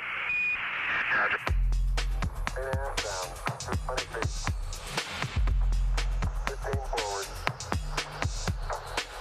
11 forward, coming down nicely, 200 feet. 4.5 down, 5.5 down. Within 50 feet, 6.5 down, 5.5 down. 9 forward.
Our partners that host the garden in Bucharest, like so many others, were not able to travel in the last months.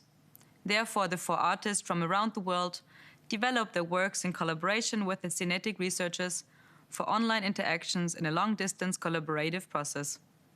The roundtable is hosted by Alexandru Berseanu and gives us an insight into the journey of rethinking residencies and artistic processes.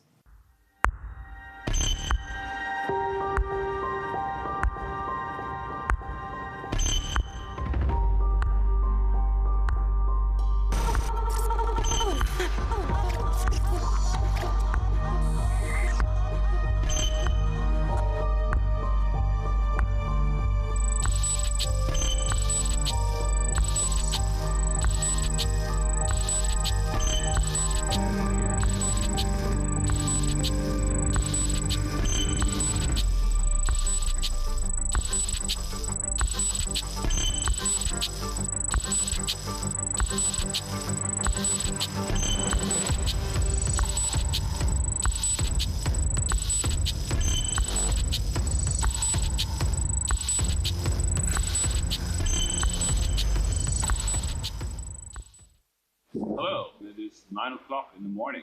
I'm Kvanch Tatar. I'm Nicola Hein. 16:35 now here. So I'm in Câmpul Mușcel. See Canada? In Berlin. Romania. It's 10:34. João Tratenberg in Florianópolis, Brazil. Antonia Schmidt. Sergiu Negulici. I am Saint Machine in Bucharest, Romania. It's 10:35. And we want to tell you a little bit about our project and how we get to be here. Adrian Damian, also in Bucharest, Romania, and Vancouver. Andrew in Bucharest. I'm Chip. I'm CINETic in Bucharest. And 12:35 p.m. I'm Grigore. I'm in Bucharest, Romania, and it's 10:36 p.m. So I'm very happy that you are here. We have this program of online collaboration at CINETic Center, which gave the opportunity of this roundtable at the CINETic Center, which is a center of National University of Theatre and Film. We initiated at CINETic Center this project before the COVID crisis. All the world was basically shut down. It took us a little bit of time to realize that actually now artists will need maybe more than ever a type of support. We had a call. Joao is from Brazil. Yes. Thank you, Alex. A performer and interaction design researcher. He has a master's degree in computer science on the design process of digital dance and music and instruments. And he is also the founder of Batebit Artesania Digital, a project focused on the intervention of handcrafted digital instruments inspired by Brazilian culture.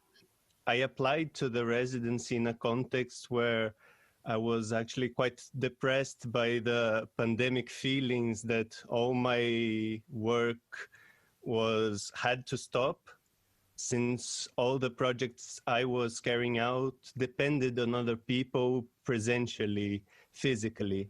I was about to start an interaction with many artists with the instrument I invented with Giro, and it is postponed until God knows when. Residency really got me involved in, got a reason for me to start each day. It's been really interesting researching how I can experiment with this presence telematically.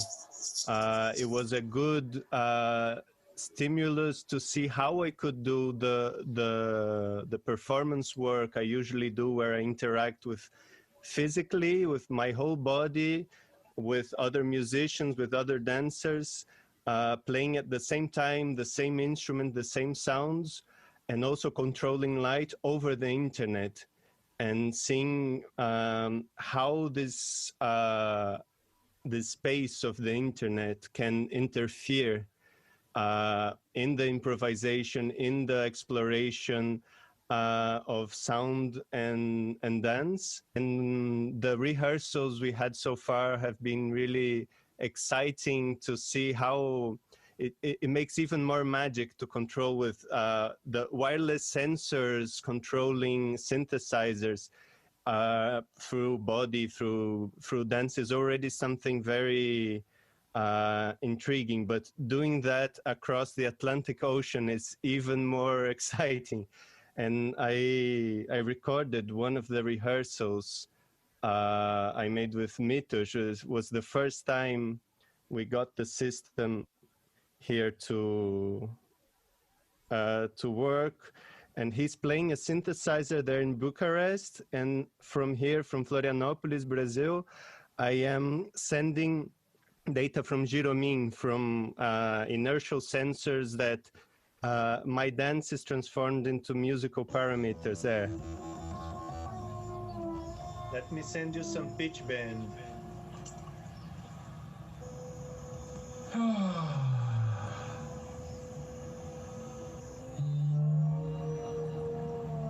Oh, yeah. And it's interesting how he could feel my presence in another way through that kind of interaction. Oh my God. Oh my God. And I'm dancing here at my home, and this bodily presence is being transformed into a sonic presence there. And we are also exploring with these glitches that the sound over the internet gives us. and how to play with those glitches, how to play with that acoustics of the internet and involve that into the work. It's been really, really exciting to feel, to get a deeper connection with this internet space, with this ambient acoustics of the internet. In my work, I always like to depend on others, and to do a physical performance that will take place in Bucharest, all remotely, without being able to do anything physically there, depending completely on the CINETic team and with my collaborators. It's something that I really like. I think as humans, we are always in that condition, and it's been really interesting to connect and actually... Or exactly what you are describing as being very empowering for you could be giving a feeling of despair, like people don't have control on their work. He is from Canada. He is a multimedia artist, a musical performer, and a researcher focusing on creative artificial intelligence for music and interactive media. His career aims to integrate interactive arts, contemporary art, science, technology, engineering, and design to research interdisciplinary topics of new media to create transdisciplinary knowledge at Simon Fraser University. You hear me? Doing machine learning and artificial intelligence for music and multimedia. But my academic research is mostly focusing on interactive music systems and having a video, but using the deep learning or any other machine learning as some sort of effect to process that video. And that's become my interest because of the quality of the outputs and how it looked aesthetically. And to be honest, as an artist, that was that gave me more freedom to work in the concept. And initially, for this residency, I had the idea of working with my memories and the idea of how our memories become vague in time. But then, through the collaborations that I had with the artists and researchers at CINETic, I realized that I actually want to do a different concept for this work, even though I'm using the similar technical backgrounds. So instead, I came up with this piece called Plastic Biosphere, images of plastic, and I'm putting them on moving images of nature. It's a very computationally exhaustive process to generate those videos. It takes a lot of time, and it has been a really cool process, actually, even though it was remote and it was virtual, and there were all sorts of barriers related to that. Thank you so much. So Grigore is he is also working on sound, and he is a researcher in the center. And PhD in 2016 with a thesis on interactive music systems, basically. I'm very interested in the idea of synchronization between human musicians and machine algorithms. I've been working a lot with João on the part of the various data streams to do with network music, and not just music, also controlling everything over signals. And now we're working on a web server that allows the audience to participate as well, so letting them record themselves and sharing that audio with the musicians.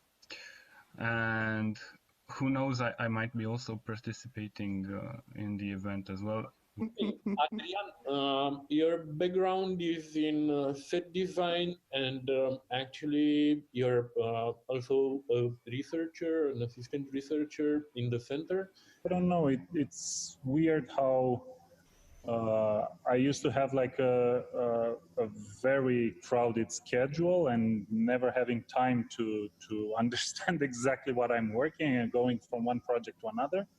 And when everything stopped, I took it as a time to rethink what am I doing and how am I doing it and for what and what is the purpose. So somehow I'm happy to have this time to really think about my work and why am I doing everything. A good time to rethink how we can address a performance and what should performative art be. Because actually now I'm in the industrial space where we are working with an industrial robot trying to create a performance that mixes human motion with robotic motion and with a very complicated interactive systems of lights and video and sound. Yeah, I had a week when I had 12 performances canceled, all of them in the same week. It was a difficult week. So during history, theater was always endangered somehow.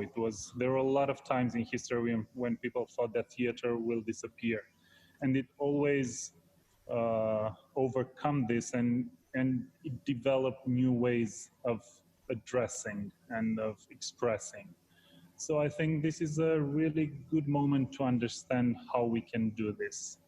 And it was great to find solutions for Who Am I, the performance with the robot, of how to place audience and how to put audience in the performance. Knowing a little bit also about your personal life, I think having a very important moment in your personal life somehow, because you just had a son. Yes, and he's 9 months old now. So 7 months he spent in this lockdown. So it's Chip. He is also an assistant researcher and a PhD student at UNEATC. During this pandemics, we managed. I managed to develop better methods of communication. So a distance collaboration process. So that I didn't in the last 3 years. I didn't have had the time to invest in this direction. So somehow I'm happy that I managed to explore new communication tools. Now I feel like some things are more efficient in some way. And I think the remote collaboration was I think I'm really grateful for this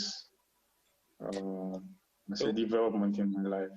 So you are actually now, I think, the only one who is actually present in CINETic. You are in the cave room, or where are you in CINETic? Yeah, I'm in the cave room. So yeah, show us a little bit like there. So yeah, here behind me is the cave, which is a really complex. Let's say, so I'm moving around with my wheelchair. So here you can see this is the mirror and the large projectors for the cave system. And I managed actually to open it when the lockdown ended. And so I was really happy to see the cave working again. And actually, this week I was working from CINETic because again I felt like I need a change of space. And with the Unsten project with Claudia and Nicola, we actually try to somehow to visualize the future space that will host their project. Nicola and Claudia, they are working together with you on their project. Nicola Hein is a guitarist, a sound artist, composer, and researcher in music and aesthetics. And he plays guitar with physical and electronic extensions, aiming to transcend existing sonic paradigms. As a sound artist and composer, he works with sound installations, instrument building, conceptual compositions, and integrates philosophical theories into his artistic practice. Intermedia works with video art, dance, literature, and other forms constitute another focus of his practice. With the support of Goethe Institute and many other institutions, his artwork have been realized in more than 30 countries worldwide, and he worked with many of the world's most established musicians in the fields of improvised music. Furthermore, he works as a researcher in the fields of aesthetics, gives lectures at different institutions around the world. Following an invitation of Professor George E. Lewis, he has been a visiting scholar at the music department of Columbia University in New York. Claudia is also from Germany, and she says, my work starts where the media intersect. I'm not interested in the modernity of technology as such, but in its capacities for creating new imaginary dimensions. As an international time-based media artist, Claudia Schmitz explores boundaries, limits of perception, real and imagined barriers, liquid processes, body discourses. She explores paradigms of media translation as a solo artist and in collaborative projects. She uses sculpture, pneumatic paper, artist books, multidimensional drawing, moving image, and food to explore new forms of sound, space, and experience.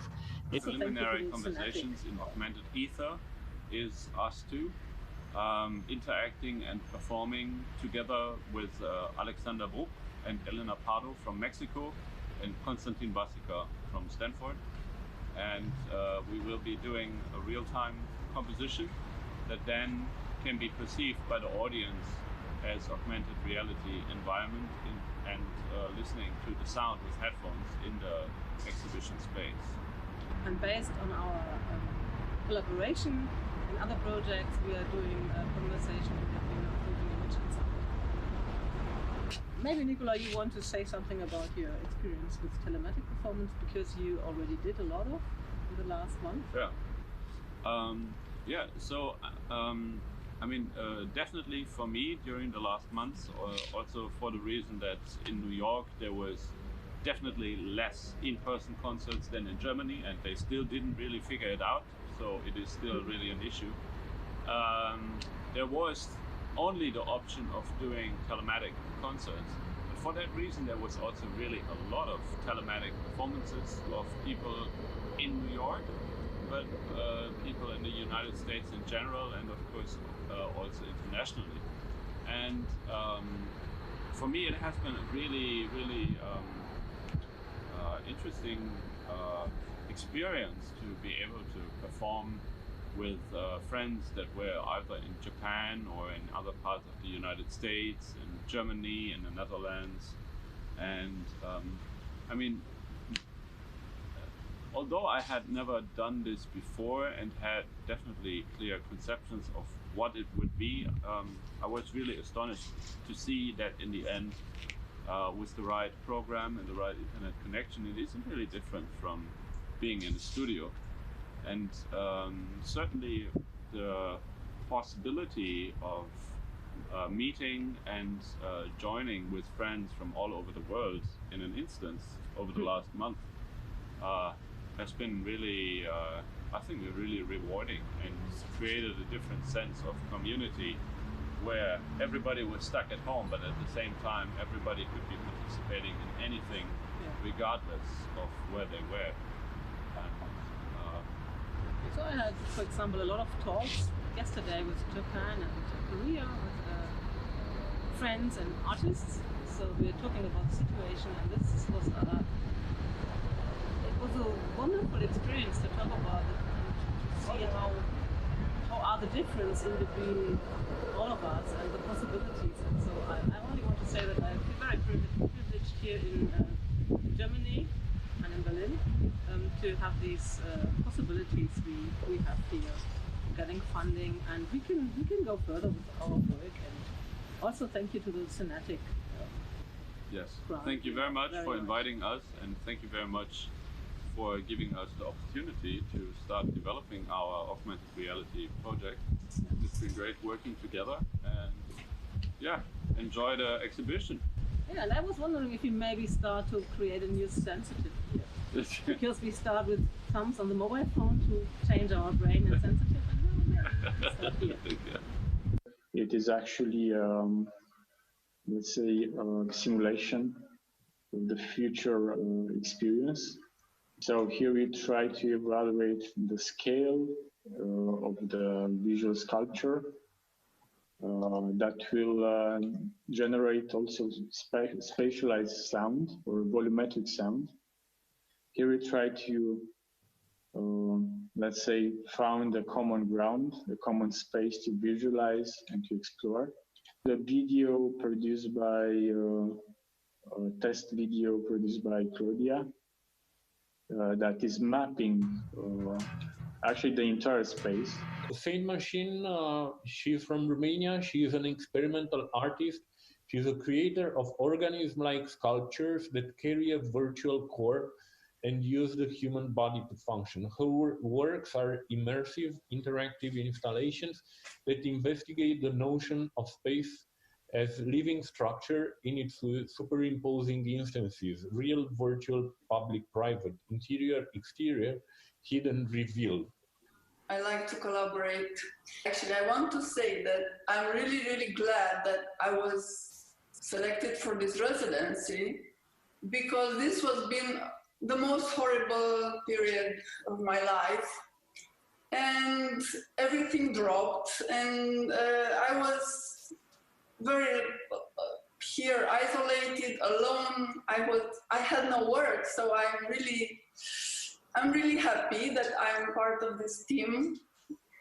I started to think of this way that was going to help me. I mean, this work is just a way to survive for me. I wanted to build myself this armor to make me stronger, to symbolically help me heal and overcome this disease, illness that I had. Sergiu, this awesome guy that I adore, he has this world that he never showed, in an exhibition. Turned out to be, just a symbiotic work. He started to model my avatar, a virtual avatar. No, I think he has to show us something. Is the third project we had together. Can you hear me? I built this avatar. If you, like you said, I molded on you.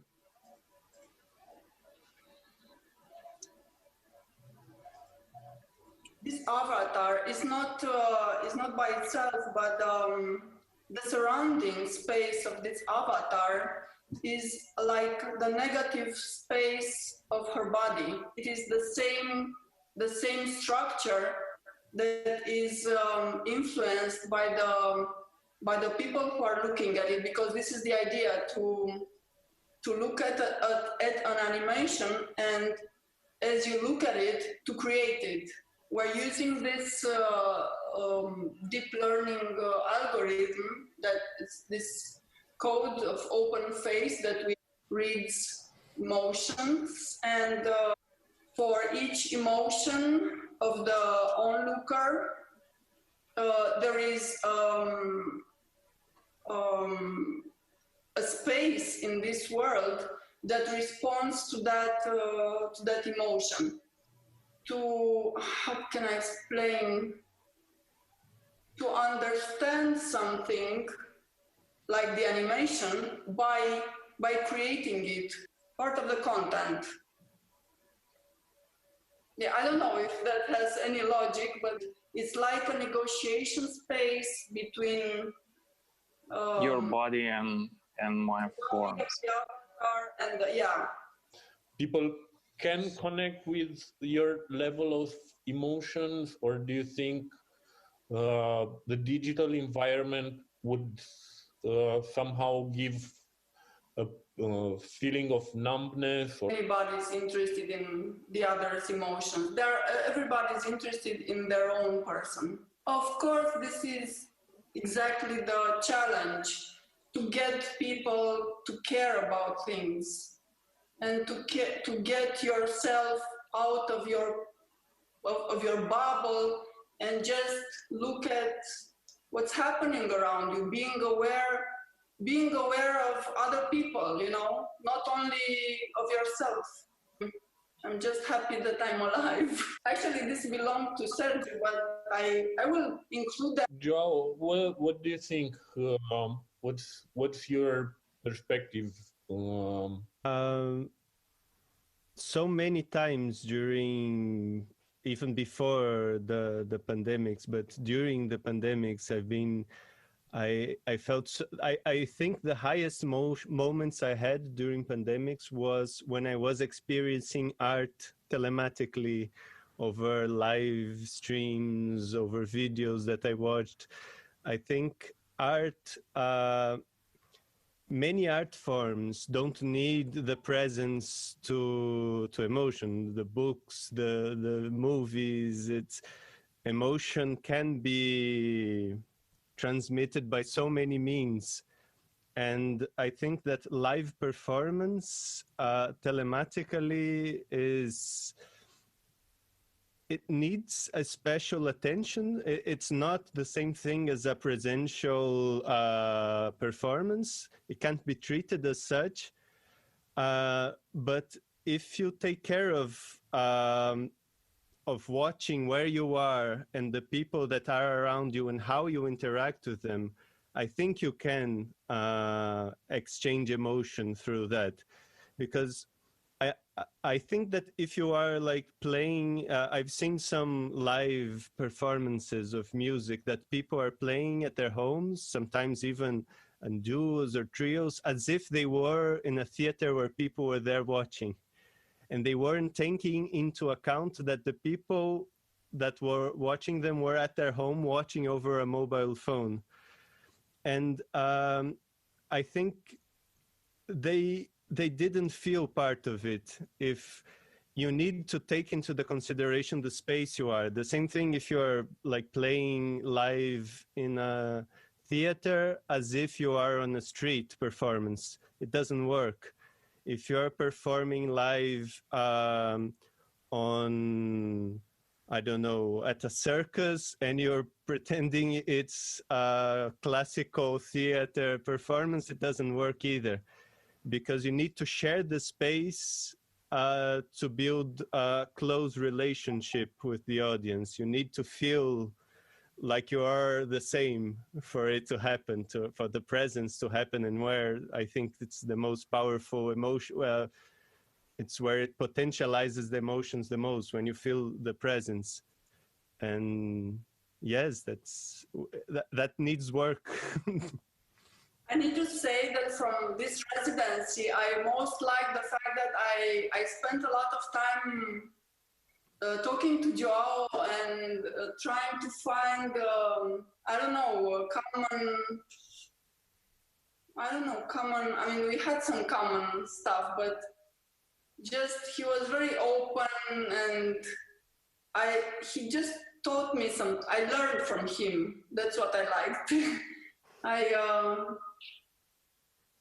He's really, how can I say, like a child. He likes to play, and so do I. Curious, how is the situation actually now in Brazil, Joao? No, it's you have to be strong not to fall, because it's like a mining camp where everything is exploding. They're taking down the state, they're taking down the indigenous people, they're killing, taking people out of their homes during lockdown. you have to be really strong to don't fall depressed, because the political way people are dealing with this, the rise of fascism here, it's something that you lose your breath every time you think about it, and you need to be strong. Let's go to Canada a bit. Or New Zealand. Sector is pretty much the culture sector is pretty much the same as rest of the globe, I would say. But there's more support that I can feel, that the government is really looking after the residents, in the sense that you know, there were actually government support in terms of wages. For example, if you lost your job, you could apply for wage subsidies, which was actually enough for artists to live by in this period. Also, some had some projects, but they had to delay them to start later because theaters were closed.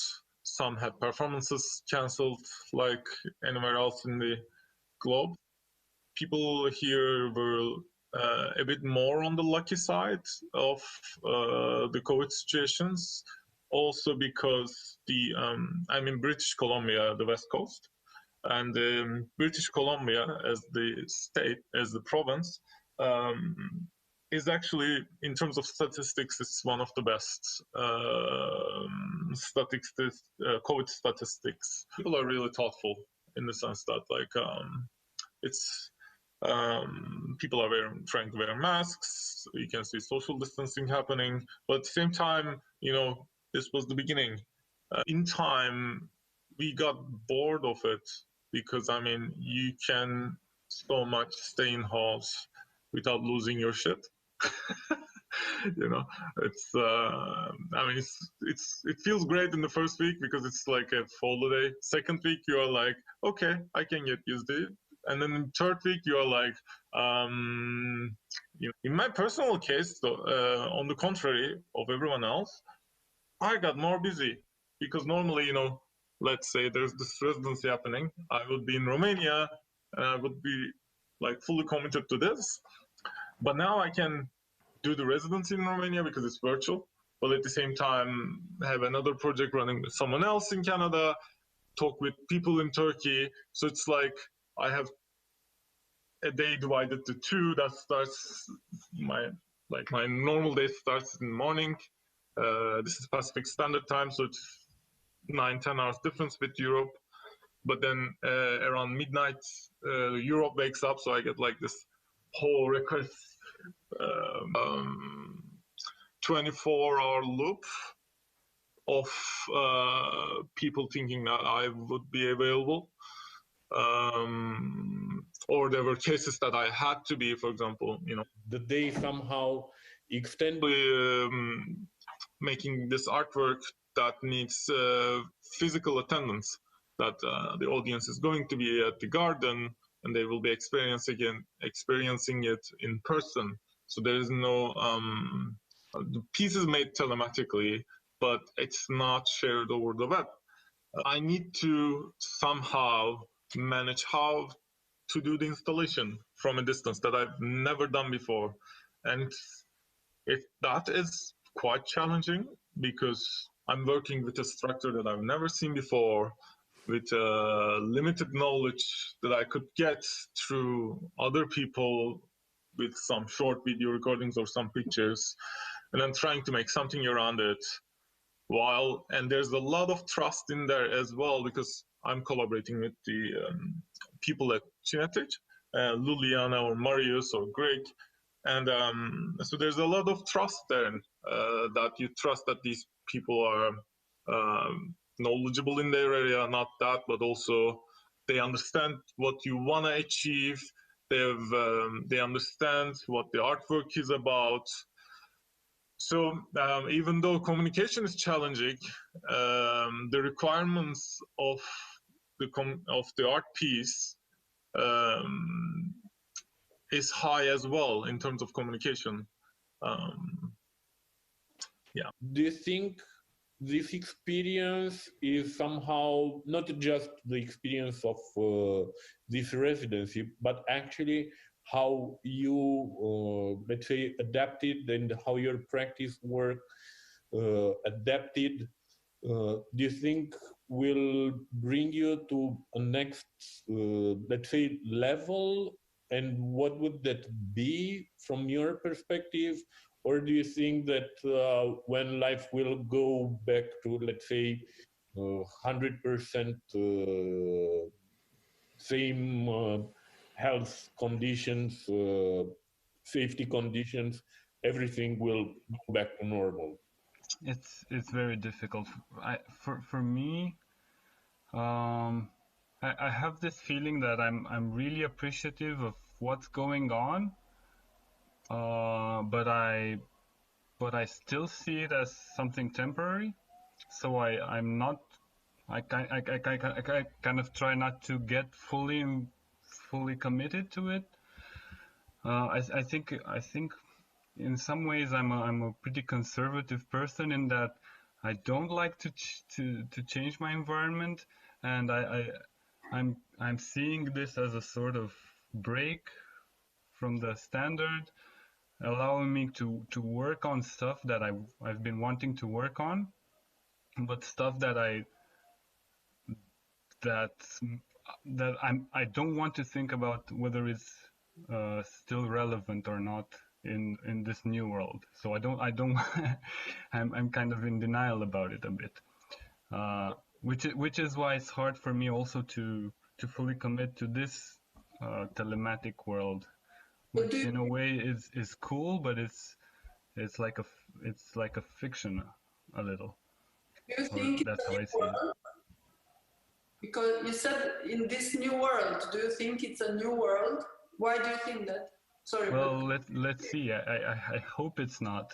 But I mean, my rational brain tells me it is, but it's hard to accept.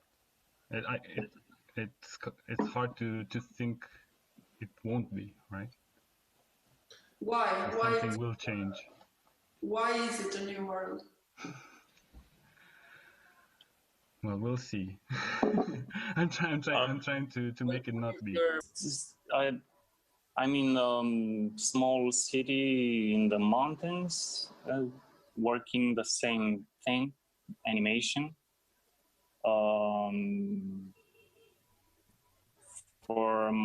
For myself and for living, for commercials, and it's not a different world. I think everything will change after this. We will enter to a new world, and also I think we were already experiencing this sort of pandemics in a how to say, in a local manner. We have been seeing new diseases, but this is the first time that it became global in our generation. It's going to be a different times, even if we get a vaccine. We are almost everywhere. We are getting more and more into the nature. We are interacting with more and more with the wildlife that we have never interacted before. So what's changing, in my opinion, is that the attention spans and of course, the social situation of how we experience artworks. The physical aspect of it is changing, and we are also dealing with a new medium. I mean, we could have done VR concerts before, or concert streamings before. We had these technologies, but we haven't used it. There's a reason around that. And also the whole social setup of, how we experience artworks. There are so much cultural norms around it, and it's such a history of changes of those norms too. And right now, with a sudden point, we are pushed to change and we are pushed to explore a new medium, which is virtual medium. Just think about the concerts even. Almost all the concerts are, either through Zoom or on Facebook or YouTube or Twitch as if they are game streams. But I can't change it in a second. In a normal concert, I can't do that. There's a cultural norm that I can't leave the concert. I have to be in there. If it's like a concert hall, I have to sit there for 40 minutes, 45 minutes. In different situations, for example, nightclubs, of course, it's different, but there's the physicality and the cultural norms and their pressure on you that you have to attend to the event that's happening at that moment. I'm a millennial. I have a short attention span too, and I like fast things. I like things that are changing fast. I like gaming. I like high dynamic games also, like really that needs my attention, but in a short time span. But concerts are not like that. The way that we have been making artworks are not like that. We either want a really deep interest so that the audience could understand the depth and maybe like explore new layers every time they put more attention to it, or we want to reveal. We normally reveal things in time, in the time spans of like half an hour or 2 hours in musical concerts. This is not going to happen in a virtual world. Good luck having people standing in front of a stream for an hour and a half, kids running around in the house, your meal is cooking, maybe the person on the other side of the world is like just waking up, putting their coffee on.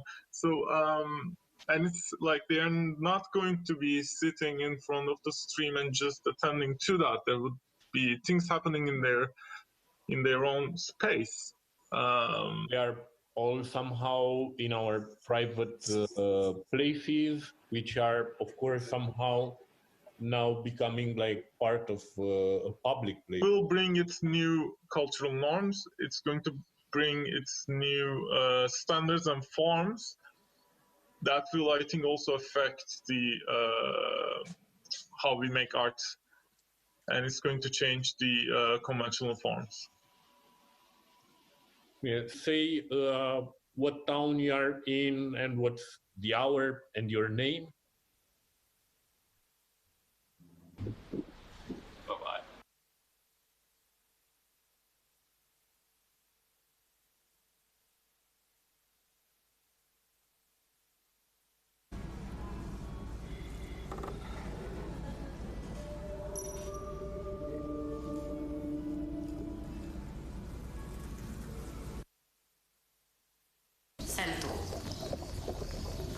Standing in front of the koi sign made out of textile which is moving in the wind, bowing and taking a small step to enter the locker area. The entrance. Taking off my shoes and stepping up to the bandai. The old lady is sitting behind it, smiling at the gaijin. I pay 360 yen and 50 for the towel. Soap and shower are included. No baggage needed. After stripping off my clothes in the dressing room, I store them in a locker with a wooden key. I enter the bathing area. The bathing area. I can feel the steam rising from the 3 hot. 風に揺れるのれんの前に立つ。小さな段を上がり、のれんをくぐり、下駄箱へ行く。入り口。靴を脱いで番台へ進む。おばさんが座っていて、外人へ微笑みかける。私は入湯料360円とタオル代50円を払う。これには石鹸とシャンプーも含まれていて、荷物を持ってくる必要はない。脱衣所で服を脱ぐと、それらをロッカーにしまい、木製の鍵を閉める。そして浴室へ向かう。浴室の奥で3つの浴槽から湯気が立ち上がっていくのが感じられる。桶を手に取り、空いているタランへと向かう。それは2つの蛇口がついた小さなスペースで、私は鏡の前で自分の体を観察する。3種類の浴槽はまるでラーメンのスープのように受け立ち、きれいな私の体が入っていくのを待っている。正しい設計を浴室の真ん中にあるディスペンサーが残る。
And once more to the Ars Electronica Garden, Trebovlje. Sneak peek into DTT Lab.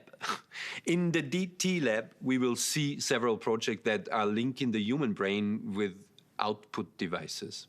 The NeuroFly project involves flying an airplane using only brainwaves, while NeuroRobo will have you manipulating the movements of robots with thoughts. The project is by Maja Smrekar.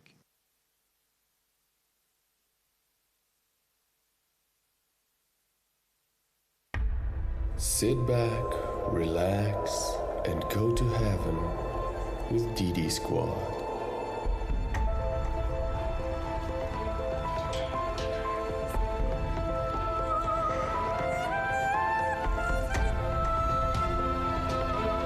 $14 more to go.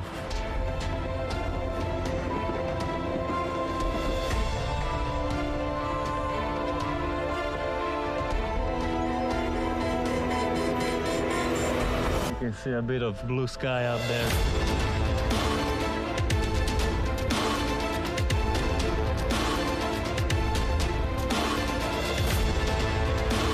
You can see by the look on our faces that the climb is not so easy.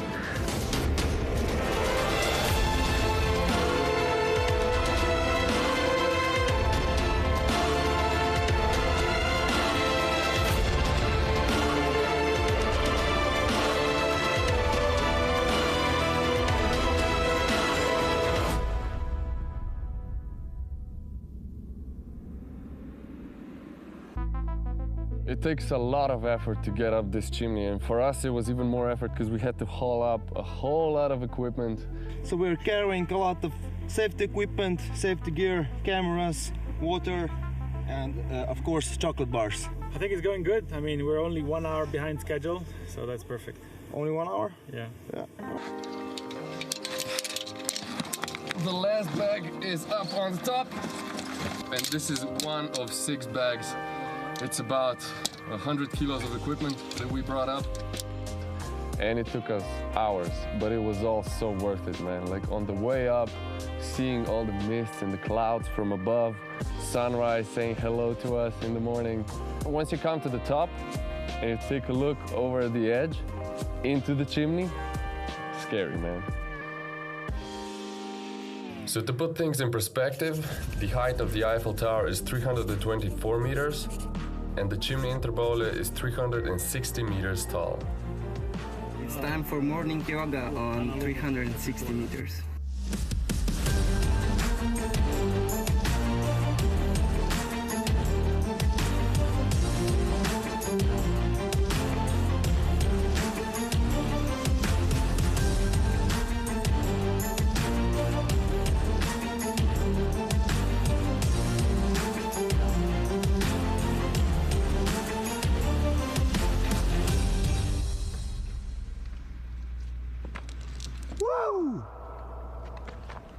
Oh yeah! Woohoo!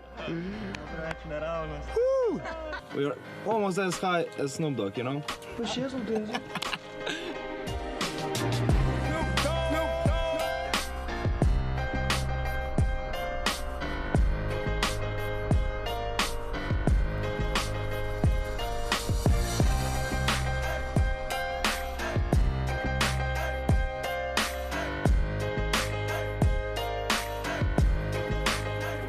So right now I'm preparing for human flag.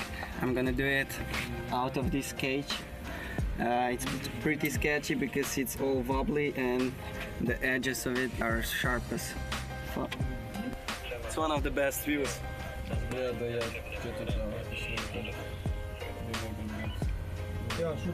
But you need a good heart.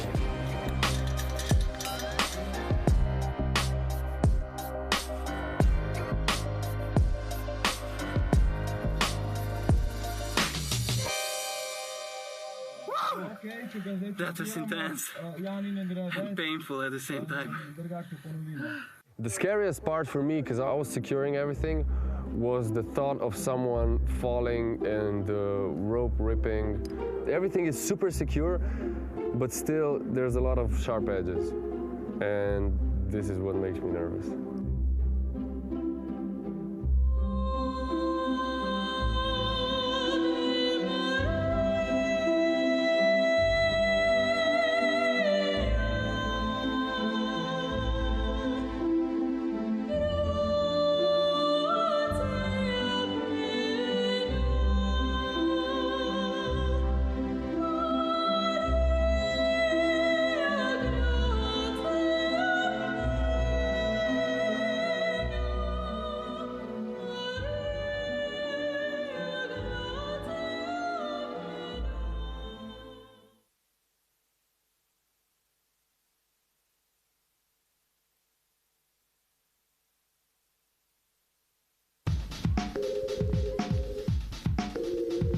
Tabakalera is the center for creation and exhibition of different forms of art, located in San Sebastian in the Basque Country, in the old tobacco factory of the city. Some months ago, we decided the fusion of the creation library and the labs. And the fusion of both is the new media lab that we opened in July. We want to launch creative projects in the intersection of art, science, technology, and based on collaboration. Due to our interest in astronomy, outer space, and all these big questions where we as everyone came from, we were invited to come here to talk to local astrophysicists and cosmologists who are based at the Donostia International Physics Center. And the whole program is set up as a collaboration between the Tabakalera, especially the Media Lab in the Tabakalera, and also enabled by the Ars Electronica Center in Linz. we thought that Ars Electronica was going to be the most interesting and helpful partner. So we approached them to collaborate with them. They were very helpful. So this new media lab has been also developed together with them. It's really a lot about collaborating, about coming here, having a project, sharing the data, making it public and accessible, and basically trying on a very transparent and social level to enable people to do something that they couldn't do at home because they lack the resources or the knowledge. And I guess on a more, let's say, closed or more professional, which unfortunately very often is more closed level, the idea is that we come up with an installation that is based on a collaboration with a local community. The interesting thing is this astronomer group, they face the problem that it rains a lot in San Sebastian. It's very often cloudy, so if you want to watch the stars, that's obviously a disadvantage. So this is why they actually started and also planning to work with radio astronomy, which is very interesting for us because we've been working with radio antennas and this kind of data that comes out of it quite a lot recently. So having a collaboration with them kind of would be a win-win situation where they actually get to build antennas that we could pay from our budget, and we actually gain access to a lot of research that they did, which partially goes deeper than what we've been able to do so far.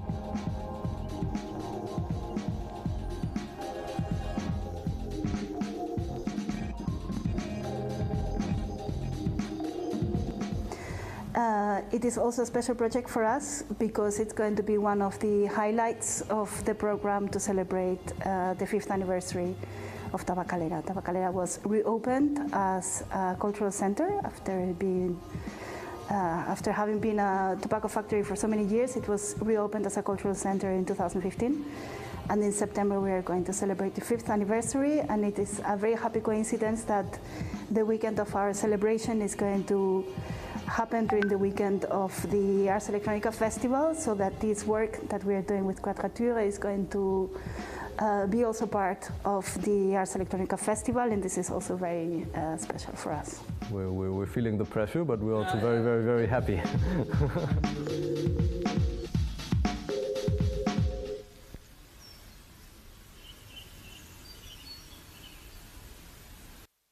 And one more time to the Ars Electronica Garden in Seoul. Two Hands. Two Hands is a performance combining Korean traditional shamanism and contemporary media performance, asking, can future technology dominate the human mind and soul? Referring to Roy Ascott's Technoetic Arts, which is about the connection between technology and spiritual means. Two Hands focusing on the spiritual experience that will present a new possibility to expand the limits of technology. Korea National University of Arts.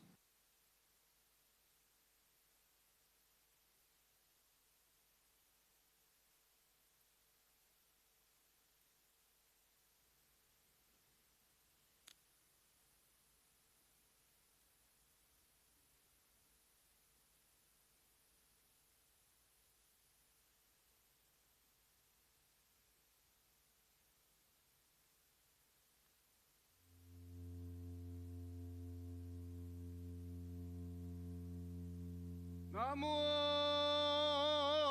대성 일로왕 도살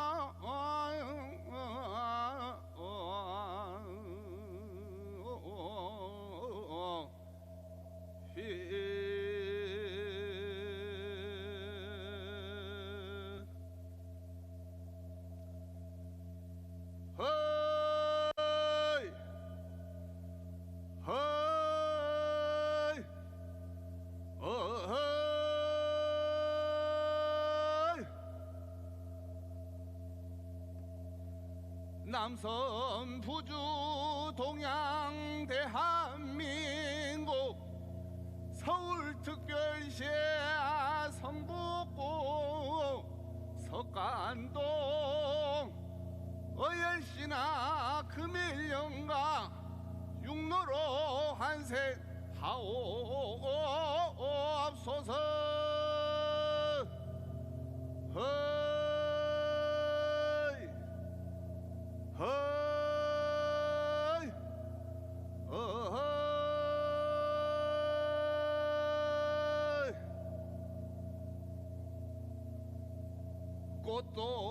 꽃도 이상하다. 이 꽃 이름이 무엇인고? 지장보살님이 내놓으신 다부살이 꽃 아니냐?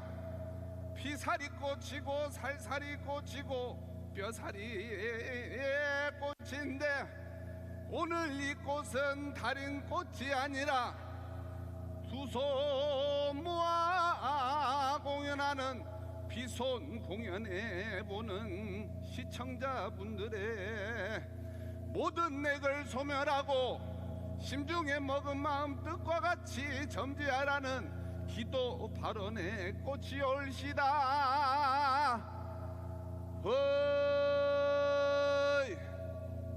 허이 어허이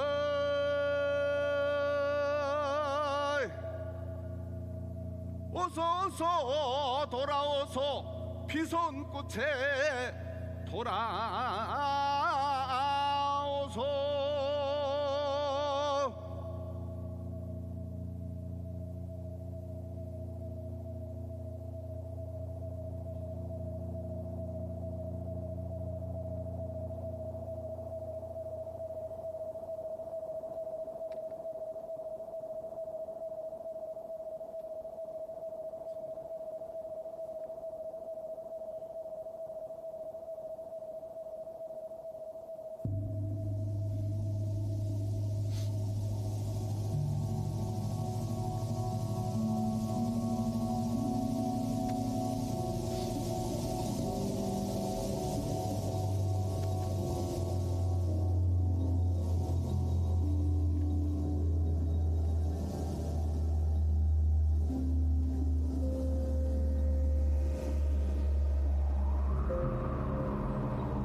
천계로다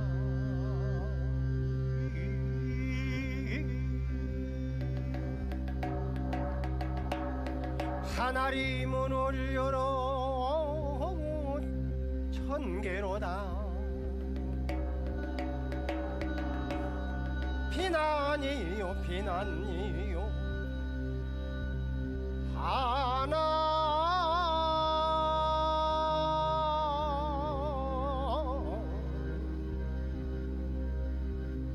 하나님 전 비단이요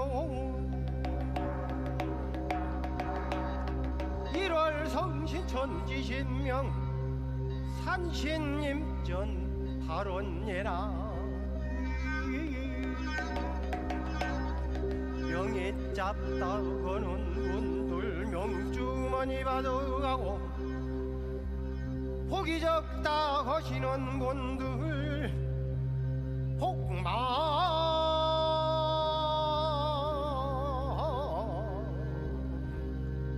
복만이 받아가옵소서 병들었다 하는 분들 온갖 영양 먹고 보고 재건 듯이 약봉우리 나눠주시오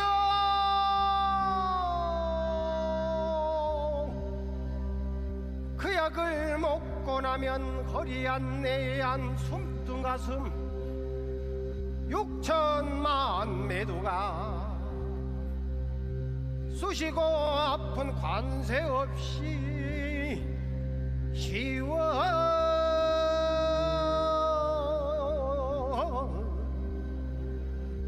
시원하게 걷어주옵소서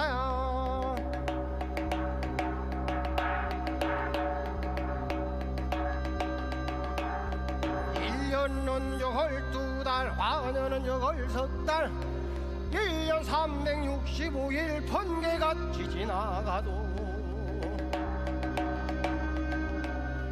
험한 수입성 수명이 성수며 올해의 화제 관제구설 삼재 팔랑일랑 천리만리로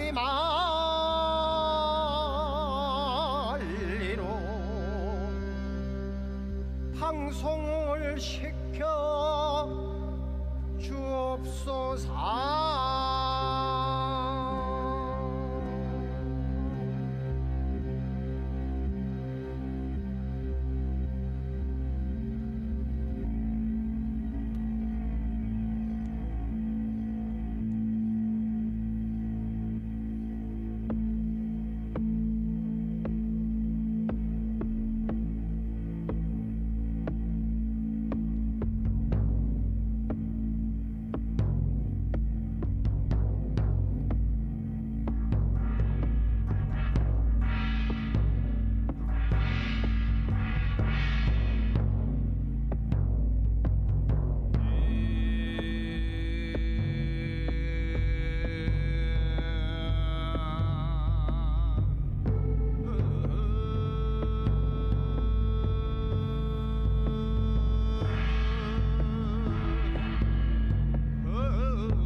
차로다 하늘 생겨 갑자연아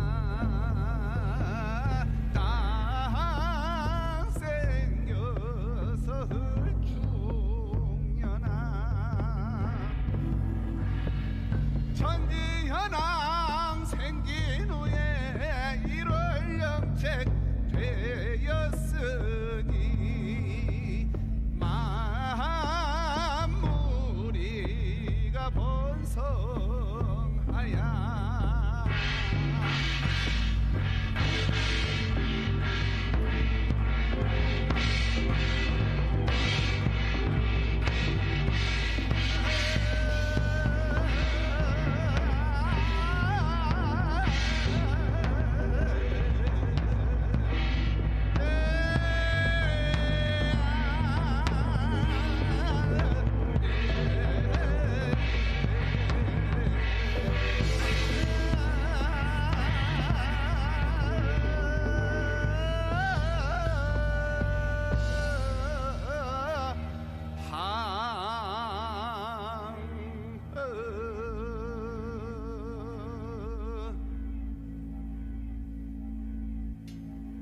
여보시오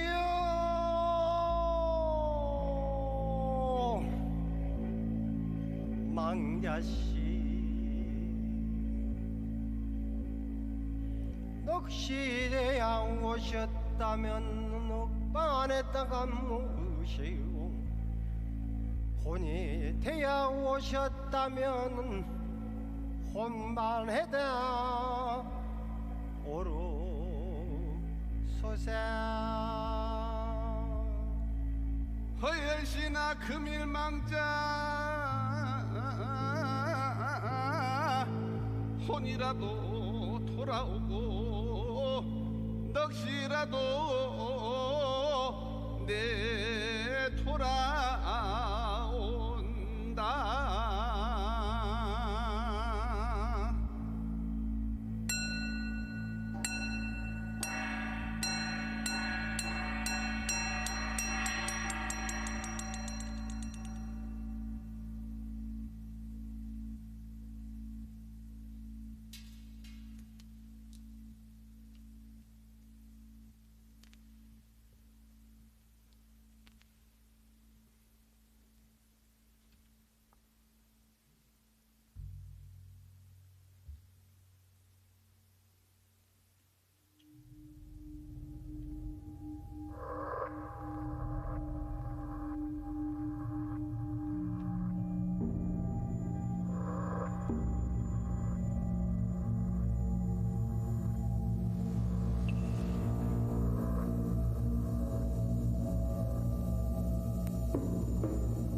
불쌍하신 망대씨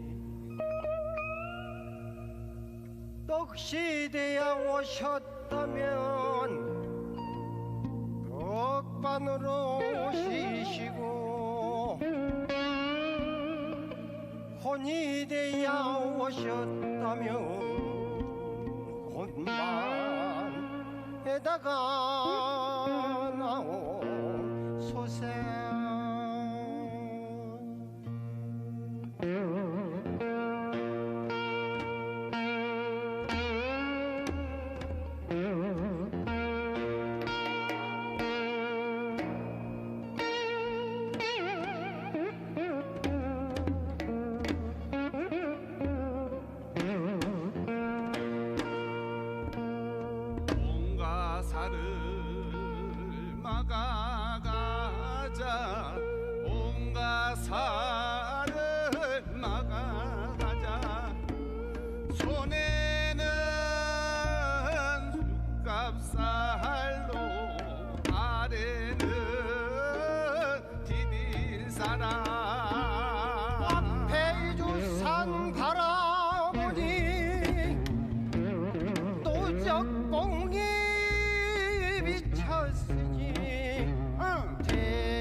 불쌍하신 빵제님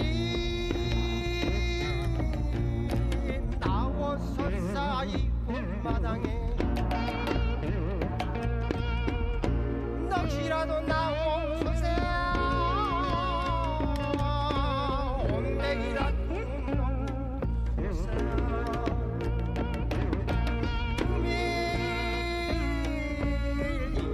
마당에 나오셔서 식김을 먹고 가냐서라 가냐서라 가자서라 가냐서라 세왕 극락을 가냐서라 나루지루 지루 나루지루 나루지루 나나지라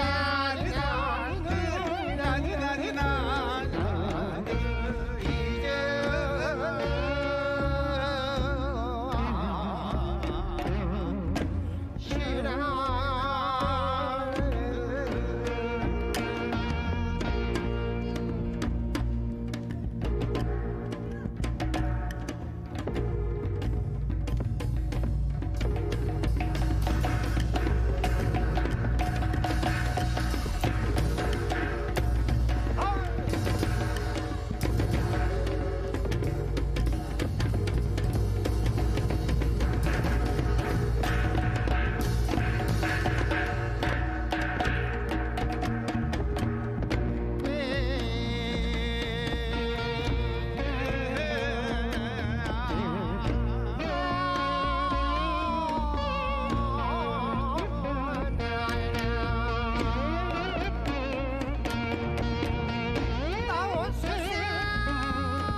나오소사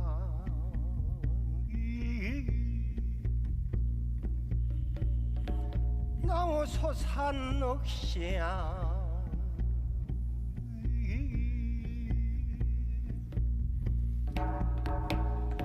나오소사 혼배가 살던지 타버리고 일같은 척 뒤에 두고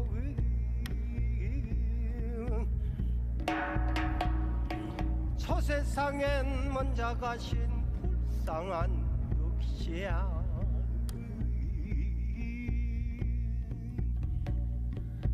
기왕에 가실 바엔 김도량 나오셔서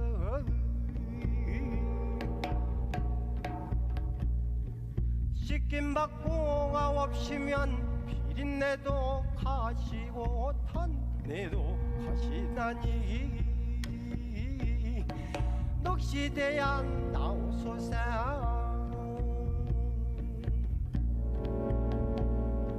젖은 옷은 벗어다가 와상 위에 얹어놓고 마른 옷 갈아입고 뒷마당 나가서래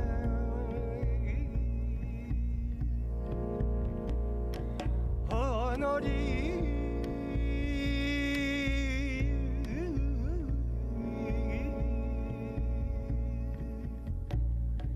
상탕의 약물로 목욕을 하시고 중탕의 술로 배가를 받아가재요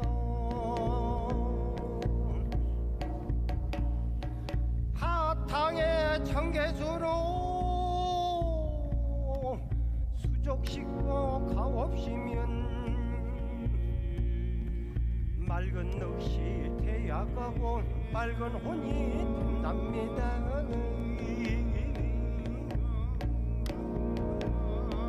나오소서 나오소서 이 길 타고 나오소서 혼배기라도 나오소서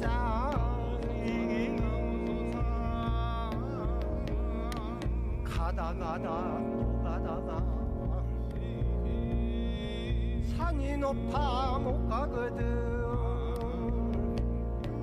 품에 품었던 모잣돈 그 집은 내야 인정 쓰고 가옵시면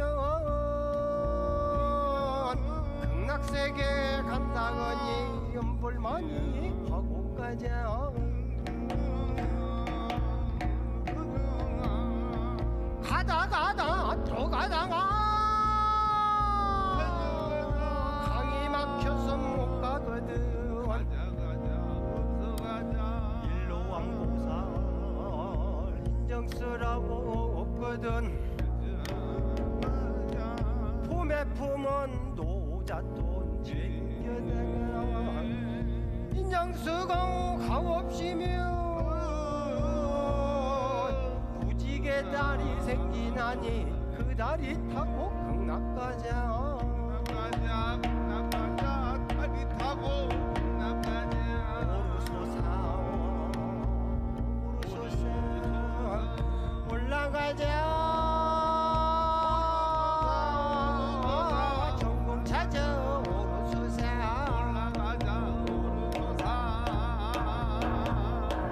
올랐다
청제용왕 남매는 주영왕 도예는 백제용왕 북에는 국제용왕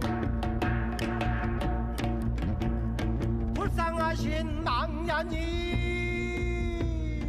이 길 타고 건너오소 오대양 육대주 원원들이 몰려온다 원원들이 몰려온다 원앙새 원앙새 원앙새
불쌍하신 금일망자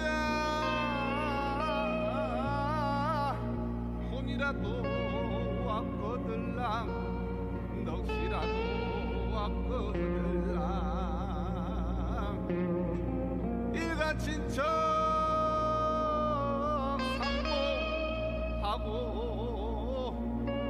내 채가나 내 채가나 백년세간 내 채간 자식들 챙겨보고 보다 한말 세세 원정 나누고 보다 쓴 명복일랑 자식들께 천재하고 허우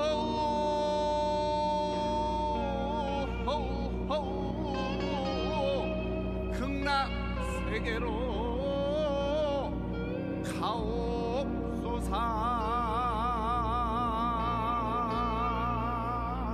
불쌍하신 망제님 어둠에가 극락이고 어둠에가 천왕이나 고천 꺾어 머리에 꽂고 차상고천님은 품에다 넣으시고 연불로 양석사고 세왕가고 극락가실 적은 천궁 없이 어이가리 천궁이야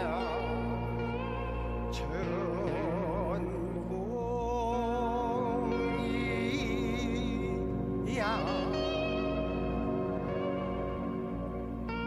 물이 없어 못 오거든 불삼잔에 돌아가고 육신이 없어 못 가거든 초백지 한 장에 돌아가고 상주제복 갈아입고 집신 신고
I heartily welcome you to visit with me the Prisma Garden in Jakarta, Indonesia. Here we encounter 5 Indonesian artists whose works depict their restlessness and hope around the current situation and interpretations of their ideal world. Their messages address social issues and their impact on the environment and our future. Please welcome the artists.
Hello, my name is Ray from MotionBeast.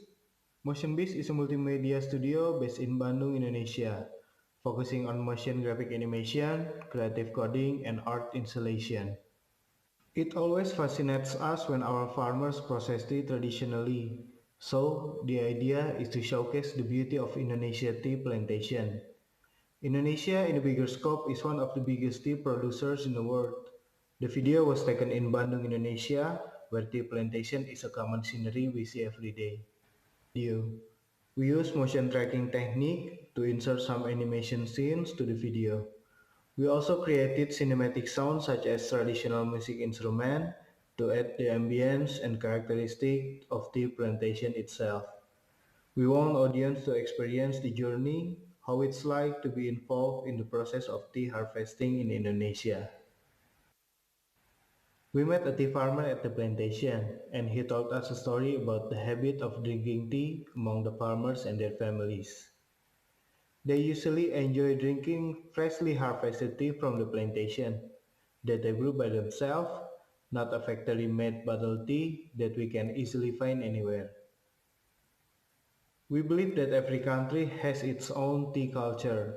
To us Indonesians, this tea culture may seem less sacred compared to the other countries. We see it as a form of warmth, friendliness, and taste.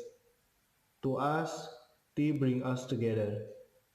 The habit of drinking tea has become a legacy, and it will continue to be passed down to the next generation in the future. We hope the traditional way Indonesian style of enjoying tea can continue to live without being undermined by excessive modernization.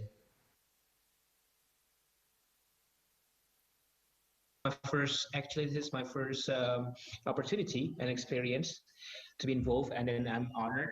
Actually, talking about the concept, the topic that's talking about the garden itself, I think it's been crucial for me, for us, especially Indonesian who live in the metropolitan city, in Jakarta. As we know, maybe you guys know, Indonesia is well known for its nature, well known from its jungle, the forest, because we are one of we have the biggest forest in the world, and it's becoming like the heart of the world. But sadly, if we go to do the to go to the urban lifestyle, especially in Jakarta, we have very limited spaces for public spaces. Um, when I was younger, I lived in Jakarta for almost like 21 years. And then I always have a lack, space and opportunity to enjoy, to explore I can say, the urban and the garden itself, because mostly, public spaces have been stolen by the commercial places.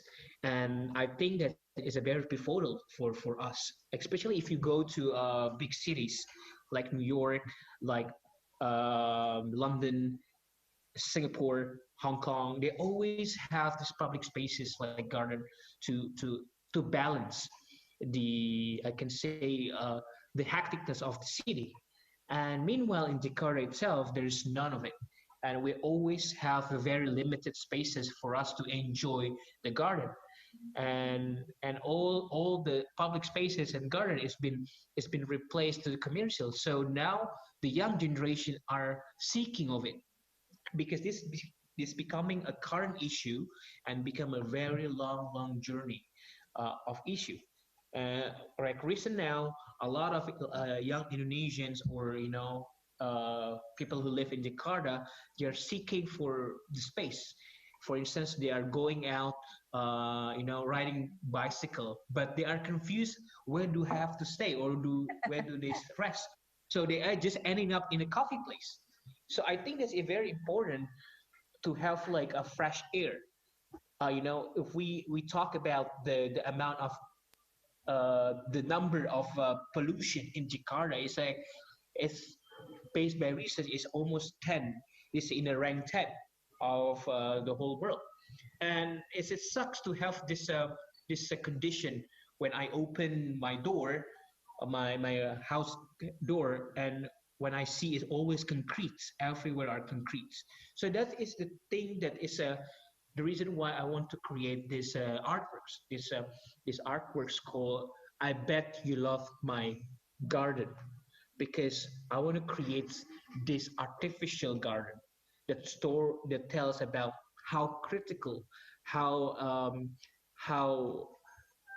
sad this is, the condition in Jakarta itself, that the government has to to do something, because this is pathetic, you know. Like for instance, when you live in Switzerland, you have a plenty of greens. You know, like you have a fresh mind, and it is affecting you know, people's psychology. You know, people are crazy in here, like, because they have to inhale bad pollution, and they don't have a spatial space. And so that, I think this is something that is very critical to create this the art. I bet you love my garden, because I want to create this artificial garden that tells about how critical, how sad this is, the condition in Jakarta itself, that the government has to do something that is very critical to create this the art.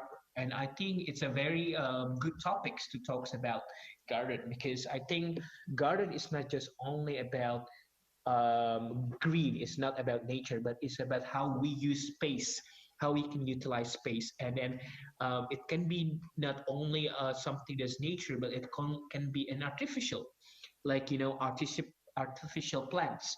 Like for me, what I'm doing here, I use artificial plants painted by paintings. Like, so I create, you know, all the plants using paintings and digital paints. So I want to create this kind of like how technology and how, in a way, us replacing the nature itself. So I think that is the message from my work towards this current issue. So that's all. This is that I can capture from your message is like, this is your ideal world that you imagine. Yeah. So for Jakarta, Yes. at least. So Yeah. cool. So thank you so much. And I think, yeah, you want to add something else, like because it's like Yes, you I want to explained add already. something. You explained already, so I don't have any question. Actually, I want to add something. Actually, I just watch TV series called Westworld from HBO, and it talks about the world of imagination. So that I want to cover here from my work. It's about what you see and what you've experienced. It's about in here. It's in the head. The technology and escalate the value of it. And so I think what the Ars Electronica trying to counter, it's something that how we use or utilize technology into something that it can be pushed out into something beyond limits. And so the reason why I feel that what we call it about this, it's something that it's necessary to talk about and to comment. I think that's what I my adding. Okay, that's perfect, because yeah, usually people think like Ars Electronica is a art and technology festival only, but it's also art, technology, and society. It means you cover about the problem in society in Jakarta, in your generation. I can say your generation because we have different generation, but I think it's so sad because I also from Indonesia and I live in Jakarta, but I was born in small city, and for me, it's what I live now in Switzerland is similar situation within my kampung, you know, in my city. Like you can still feel the nature everywhere, but in Jakarta this is the problem. So I think it's like good that you remind us with your artwork about the situation. Like people sometimes when you live there, you forget about this, but you have experience in New York or another place, and you realize that we have something missing that we should fill in. So that's why thank you so much for your artwork who remind us. I do hope that people who saw your artwork can what you call connect, aware at least, and do something we cannot expect True. from the government or the other person to do something. At least we can do something as a art community, or with the technology. Now we can share the message more like a wider. So True. yeah, it's like, do you have any question or anything before we close the I think I just want to adding some that what you do and then what Ars Electronica itself, the festival, I think that's a very good idea, because in here talking about Jakarta, Indonesia, people are very laid back. They always think that art is about painting, that art is about sculpture. That's the reason why I want to have a statement that I am a painter, but I all want to be part of the festival of collaboration between art and technology, or also science. I think that we as an artist have to be aware that we have to be evolving, and then we have to progress. So I think it's a message for all artists also in Indonesia, that we have to progress ourselves, that only just stuck in the comfort zone, but we always have to just like flourish time by time, and then just using technology to use our artworks, I think. Yeah, maybe we forget to introduce you first. Like Naufal Absar is one of a brilliant, what you call, writer, signing artist. Like you started as a painter, isn't it? As a painter. Till now, I mean, behind the screen. Like, this is a painting. One of your artwork that you make in New York, or no? This is. Oh, this one I made it recently in Jakarta. Okay, so and I knew you like not accidentally, because I don't believe in accidentally. I met you recently when during your exhibition. Last year, is it last year? Last year. It was last year. In Wave of Tomorrow, like art technology and music festival in Jakarta. And then we end up with talking, and we would like to work together, and then it's faster than we thought, isn't it? The project.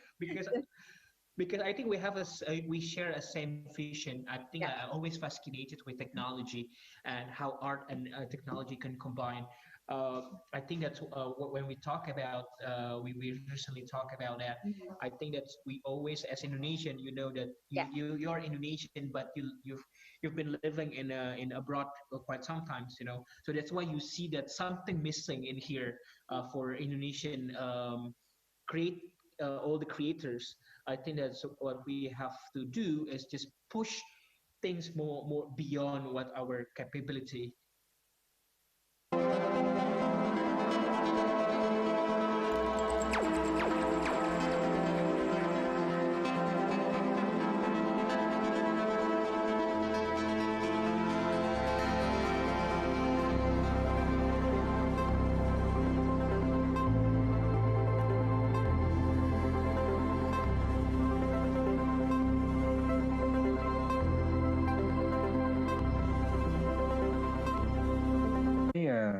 Start doing installation because I have a lot of questions about space. As you know, as an architect, we design buildings, which is the envelope of the activity of human activity within. But sometimes we, me at least, we concentrating in designing the envelope itself, but not the space for the activity. So we use a string. For that time, we use like a nylon string, because the nylon string we can because it's we can try to because the scale of the place, because there's like a lot of trees. So we're thinking about we need to have like a pretty high insulation. So with that we can adjust the scale. So when and it is, the scale is very important in my installation because it's actually it's responding to the area and also responding to the people that actually interact with the installation. What the installation what we usually do with the installation, we try to ask, well, not ask, but we like to see how people interact with the installation and the installation responding to the area, and how the string itself is actually well, because the string is make up.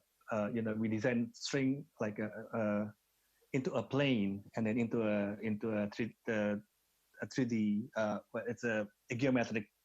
It's a geometric shape. So we want to try to not design, but feel how actually a line can make space into the spaces already there, and then how actually people interact, and how the light, the movement of light, give the. And what was interesting in this kind of project, so it's actually space that how that installation responding to the bigger area. So that that idle space is actually a big place where we see that the people interact in that place, and it gather, well, the trees and everything gather people to stay for there. So we that's how we what we want to learn is actually we want to learn about space and the interaction with humans. Yeah. Why is important for you to give a message about this space, to use the space carefully?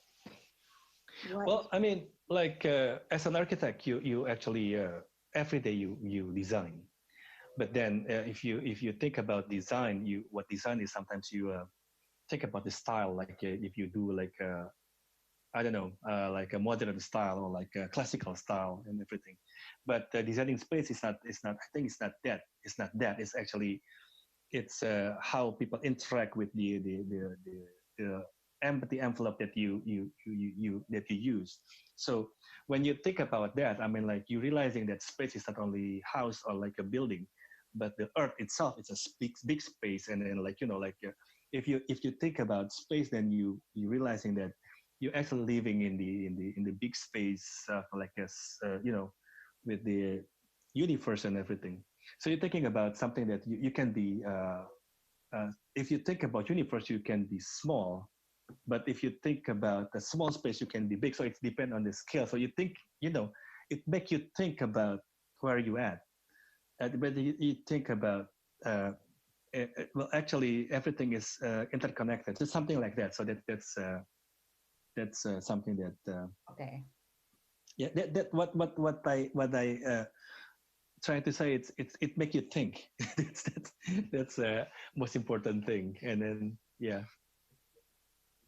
okay, about a lot of things. Yeah. I try to connect it with our big thema, how like Ars Electronica also mentioned about humanity, society, ecology, human, and that's why I try to connect your artwork with the thema that we want to show. But finally, I've got the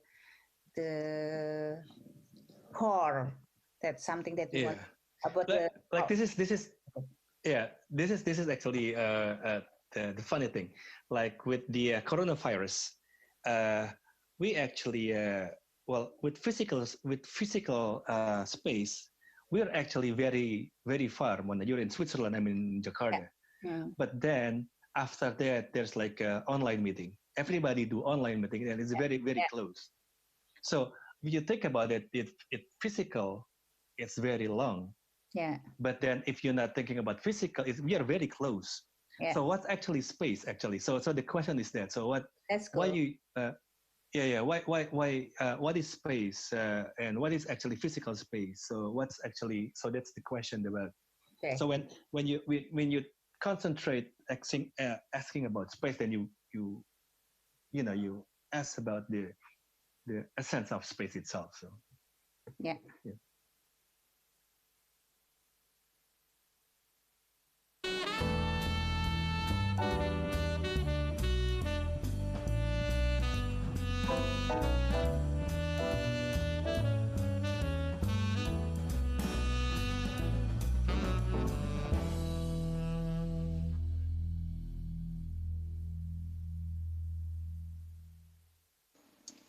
Color is an interactive installation that combines illustration and web-based application. The installation will produce emotional analysis result of color drawn by the audience to color the illustration. This art tell will produce emotional analysis result of color drawn by the audience to color the illustration.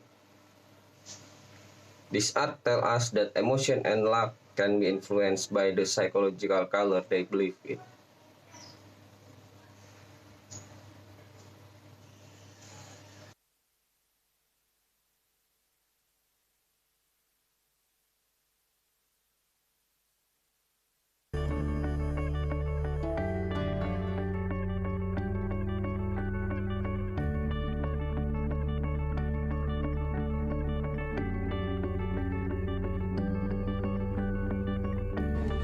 Dan ini juga kerjasama dengan Kedutaan Besar Indonesia di Sudan.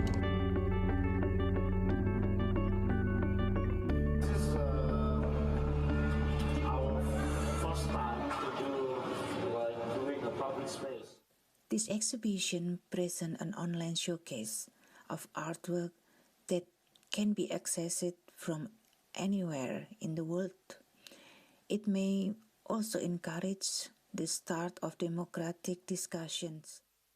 Ich möchte der Mona sehr danken, weil ihre Idee, das zu zeigen mit ihren Blättern, das hat uns sehr geholfen, weil wir haben jetzt das Motto One World und Monas Idee mit diesen verschiedenen Blättern, die Diversität aller unserer Länder, aller unserer Völker zu zeigen, das habe ich eine fantastische Idee gefunden.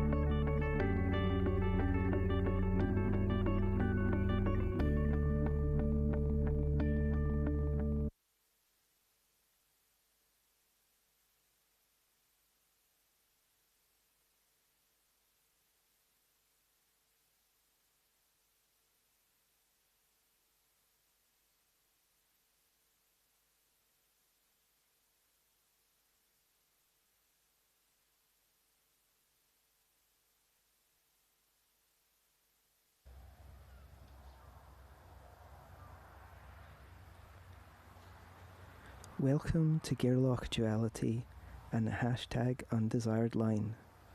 My name is BD Owens, and this is a tour of my ongoing multidisciplinary project. Part of this project is hosted on the Twitter hashtag Undesired Line. Please feel free to view, share, or interact with the tweets. You do not need a Twitter account to view the hashtag page.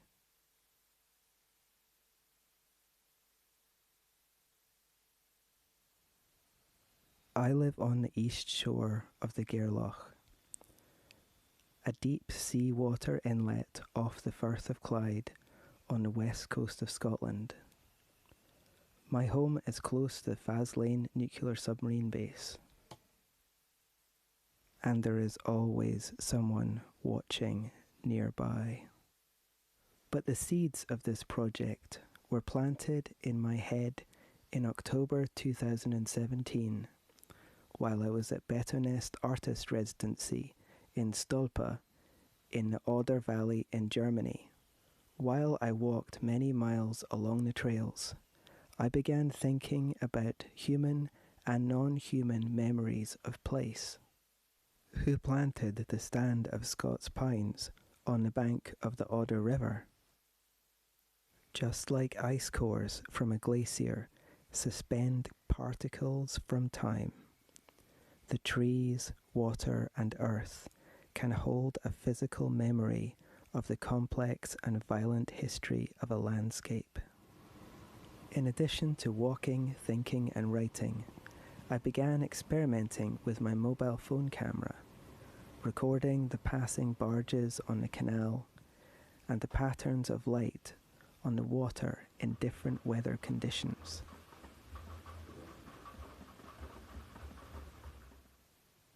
And during the night, I discovered that when I pushed my phone camera past its optical zoom, in low light the sensor converted the moonlight on the water to animated glitter dust.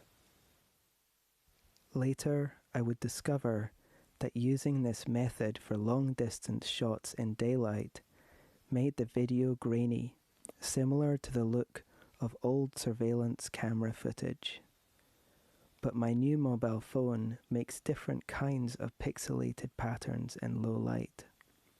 Thus, these effects are ephemeral depending on the generation and model of phone camera. While at Betonest residency, dancer Liliana Kane and I began a collaboration which led to 2 dance works. The opportunity to experiment and be mentored with performance in landscape gave me the confidence to expand my practice. In Slowing the Lines, we followed each other's improvisational movement, listening to each other, travelling between the lines of a labyrinth chalk drawing. We attempted to stay focused in the present, unpredictable, unfolding moment as we moved incrementally through the spiral labyrinth upon the earth spiraling through infinite space-time. My dad died 6 days after I returned to Scotland, and grief froze up my brain.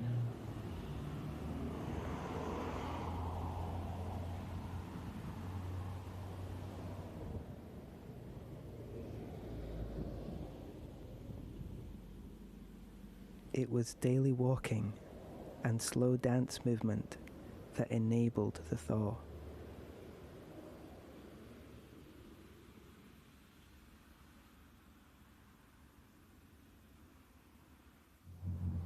I always walked in a line away from the base and its hostile razor wire fence, but over time I noticed increasing numbers of military police surveilling the loch and shore. Sometimes the boats appeared to follow me close to the shoreline. After my mother and nephew had been harassed by a Ministry of Defence police officer with a gun, and the MOD raided our garden because my slow dance moves on the lawn were deemed suspicious, I decided to make a landscape artwork to claim back territory. In 2018, it was the 50th anniversary of the Faslane nuclear submarine base. I decided to walk a 50-day, 224-mile pilgrimage from my front garden to the front gate of the base. Dragging one's feet is hard work. #undesired line, #walking, #durational artwork. Over the 50 days, I performed to the surveillance cameras and dragged my feet along the grass verge next to the perimeter fence, slowly drawing an undesired line and claiming that portion of the fence as part of my sculpture. In places, my traces are becoming a pathway. #undesired line, #walking, #pathway, #durational artwork. We live with this fence. We carry the fence with us. It cuts through all of our relationships. #undesired line, #walking, #fences, #lines, #durational artwork. Because it is technically prohibited to take photos and video near the base, I had to document my project with text and sound. Gradually over the period of the project, I have released tweets onto the Twitter hashtag #undesiredline.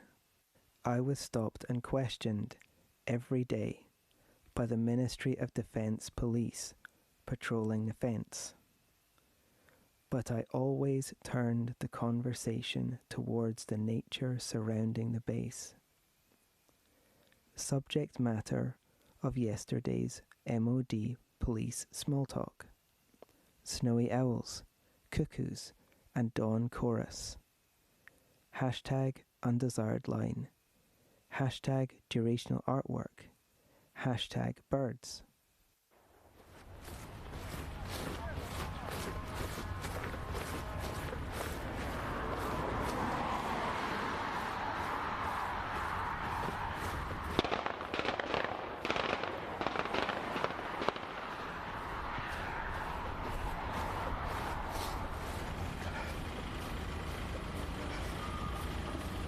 Hiya. It's just audio. Ah, yeah, I saw you saw. What is it you're doing? Is it just a recording? Yeah. During this time, the fence was being transformed. The 21st century facelift continues. Rolls of 1980s Cold War razor wire shed day by day. New electric fence wires are threaded through thousands of insulation grommets, a dainty needlework for macho men. Hashtag undesired line. Hashtag fences. Hashtag boundaries. Hashtag borders. But some of the new wires sparked. The spark of an arc beats a flashing pulse, where two lines are drawn too close. Hashtag undesired line. Hashtag fences. Hashtag lines. Hashtag walking. Hashtag listening.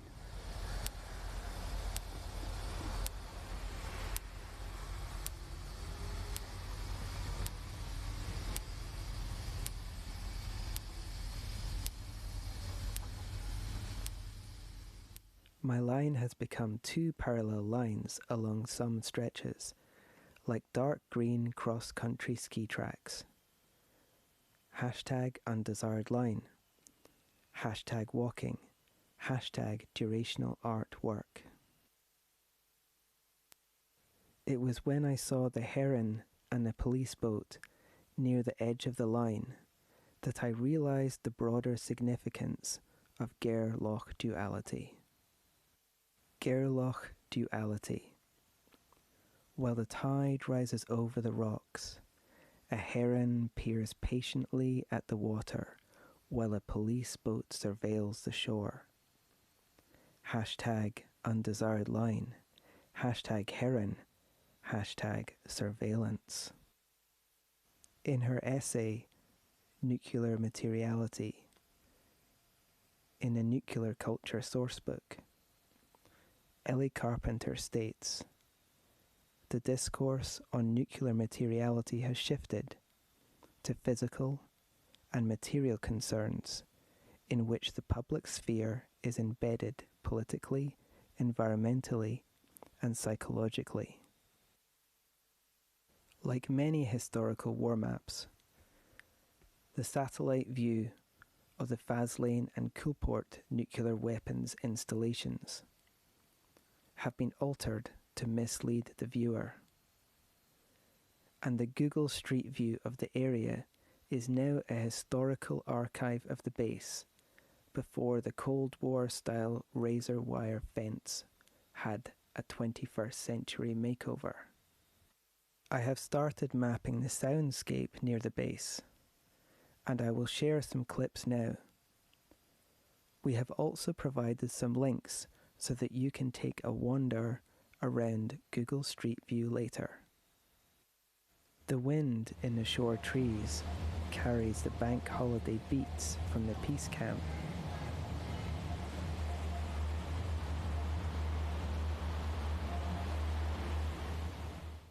Near Westburn Water, it is strange to hear playground sounds coming from the nuclear submarine base.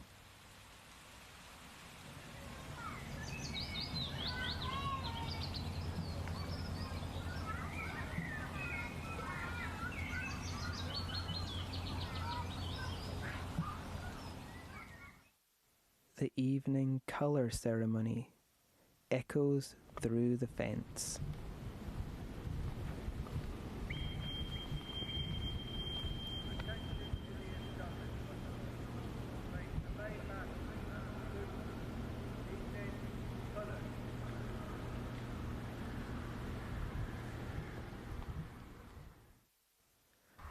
But the sheep have the best view from the hill.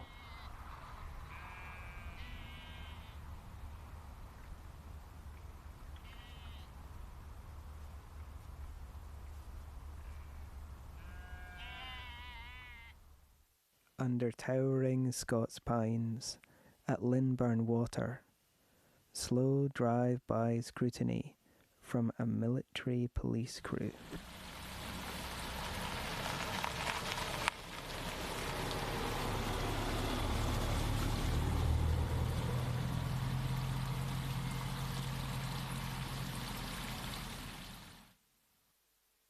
And at 25 past midnight on the 1st of January, bewildered owls gossip about the nighttime military exercise that exceeds the backdrop of fireworks. It ends with a ship's horn.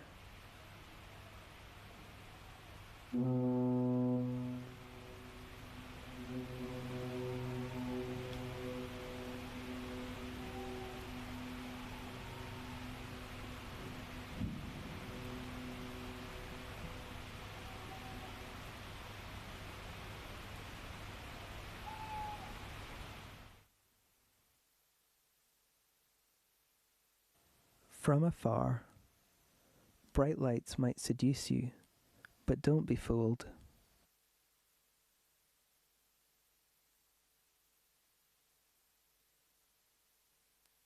These are not festive illuminations strung gaily along a seaside pier. Port red, starboard green, sodium orange mark the marine gate to the nuclear submarine base. The beast is leaving the Loch, its belly swollen with grief, mass murder in waiting. Hashtag undesired line, hashtag nuclear weapons.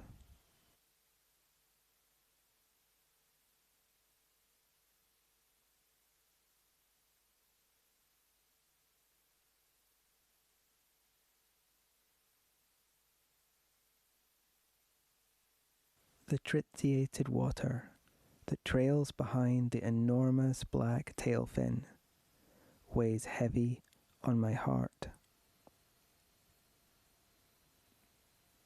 Nuclear materiality, the presumption of presence, seen and unseen.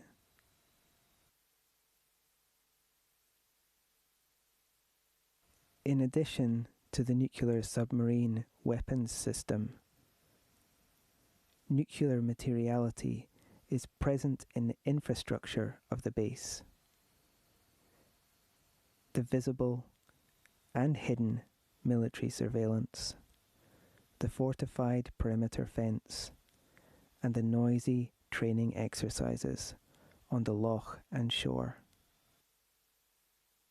Ministry of Defence police surveillance boats patrol the Loch at all hours of the day and night.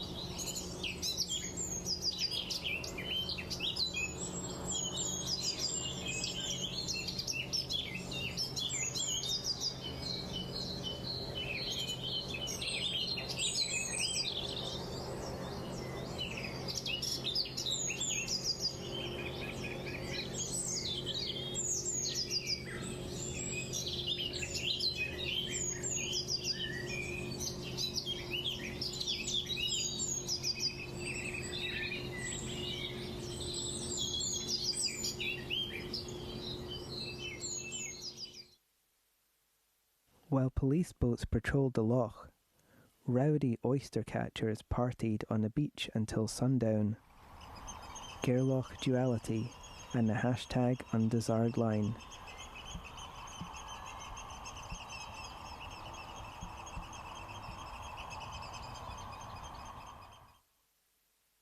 Red port-side glow spills off the bow of a southbound surveillance boat, while bats flit and dip under shoreline trees, and a sliver of moon rests upon the peninsula ridge. Gare Duality and the hashtag #undesired line.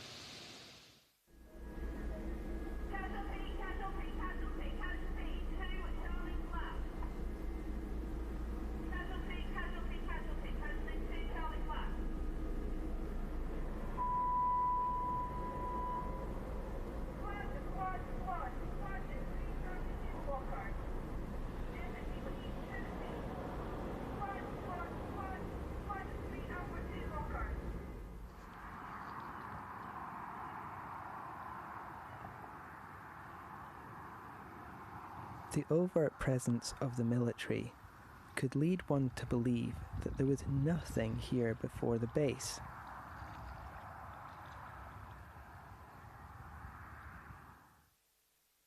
But before the British Royal Navy arrived, Baslane Bay was a tourist destination. On the shore, a hydro hotel with Turkish baths and tennis courts, and a golf course on the slope above. And before West Shandon House was a hotel spa, Robert Napier, who is considered the father of Clyde shipbuilding, custom built this 19th century mansion. This housed his substantial art collection, which included works by Da Vinci, Titian, Rubens and Rembrandt. Sadly, this historically important building was demolished in 1957 to make way for the nuclear naval base. The only remnants of Robert Napier's time are the trees on the Loch shore, the sequoias, maple and ash, and towering Scots pines. Urpinus sylvestris have stood witness over the transforming Gairloch. Their rings hold the historic traces of the first through to the last surface nuclear tests and the accidents. Gairloch Duality and the hashtag #undesired line. Hashtag human error. With the tree fruit from my garden, I make jars of jelly.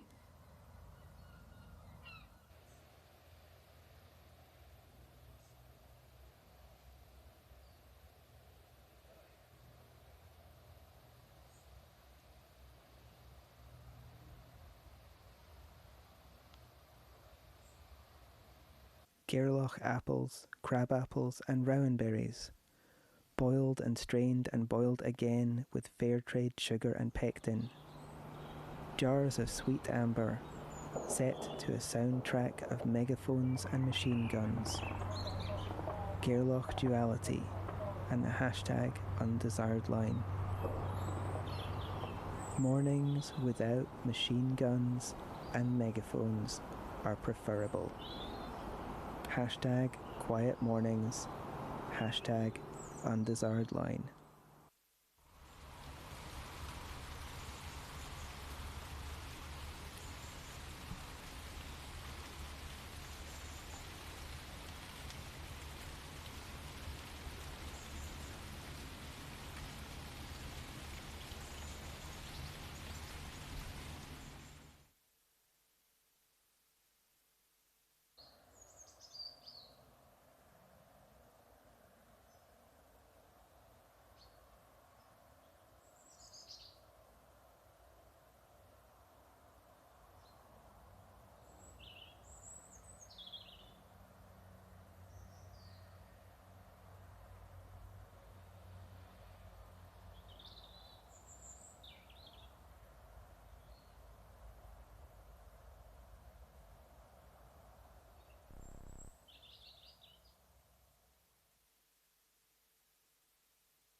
morning, future self.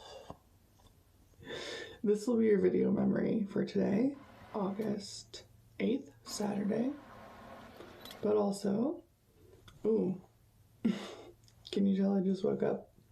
But also this video is for the Ars Electronica Starts 2020 prize. We couldn't have the exhibition in person because the Ronas, so we're having an online exhibition instead.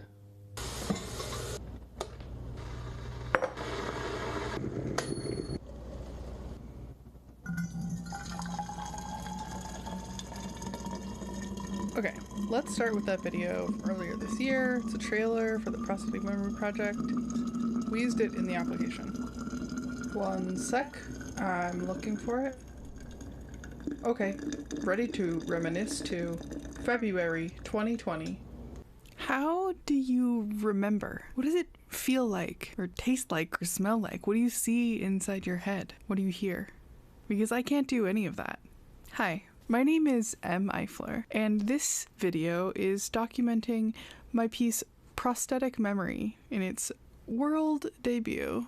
Prosthetic Memory has 3 components: handmade paper journals, including drawings and writings, video documentation edited into daily or weekly videos that capture the events and experiences and thoughts and feelings that are all churning up in my life. And lastly, a custom machine learning algorithm, which acts as a cohesive bridge between the physical and virtual objects that make up my prosthetic memory.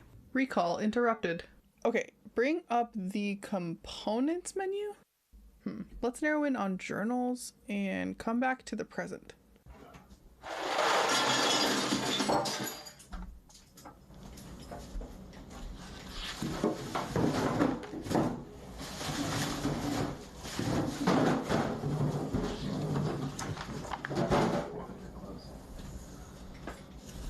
You want to go in the freezer? It can be arranged. It can be arranged. I guess that's another way. That's like a poor man's way to do taxidermy. I just put you in there, and every time we get some ice cream, it's like, hi, cutie.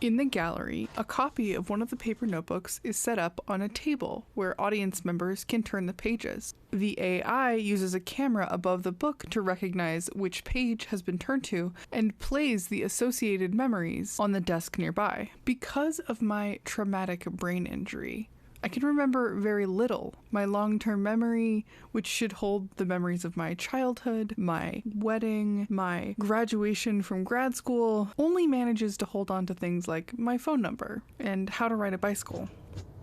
It's an important part of the zombie murdering process. Come on, doggo. Is having doggos?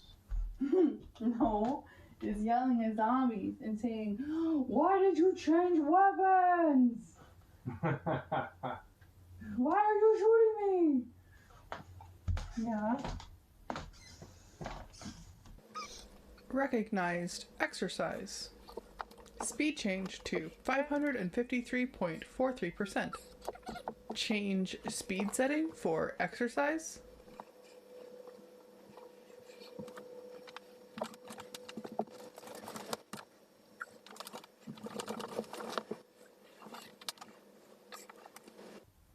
Doggy, doggy, doggy, doggy, dog. Hey, sweetos. No. What are you doing?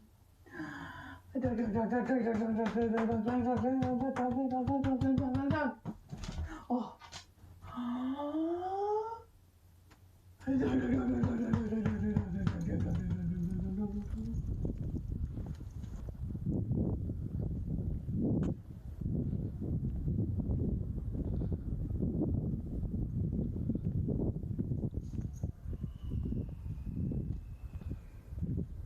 Okay, recommend a new memory based on current activity. Recognized walking. Reminisce to December 2019. July 2019. August 2018. Commencing reminiscence to August 2018. So on very rocky territory, it definitely limits my mobility. It makes it hard to like put my toe on something and grip as I push up because it pulls on the brace. But it does mean that I don't like kick anything or like scuff my toe on the rock. I do actually get like my heel up, which is the most important part of walking for me, I guess, is heel strike. And it's a lot easier now with the brace. That's not smoke, that's chocolate powder. Let's come back to the present from this object.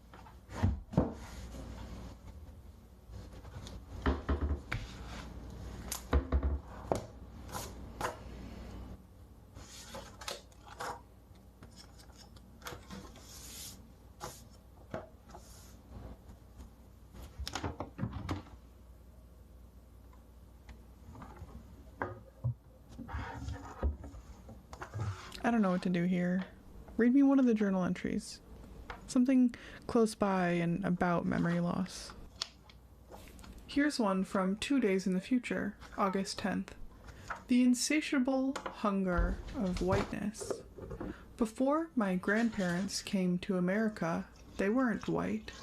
They were Irish and British and soaked to the bone in their own specific hatreds and prejudices. But today, in America, I am white. Or I am of European descent with white privilege, the descendant of island people colonized by their neighbors and their neighbors' neighbors before that. But that too is just a story. The one story I know from one grandparent of 4. I have no idea where the rest of my blood comes from, which itself is a kind of memory loss. Like holding on to the spinning world with one arm while the rest of my foundation is flung away.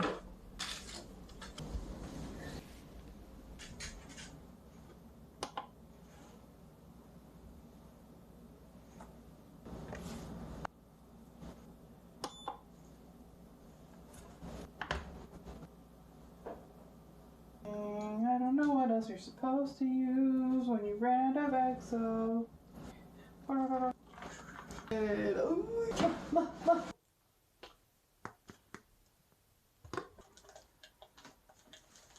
Didn't I already kill this woman?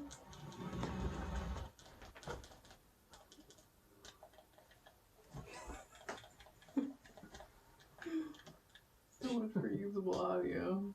What's that? I said so much for using that audio. Oh, sorry. sorry.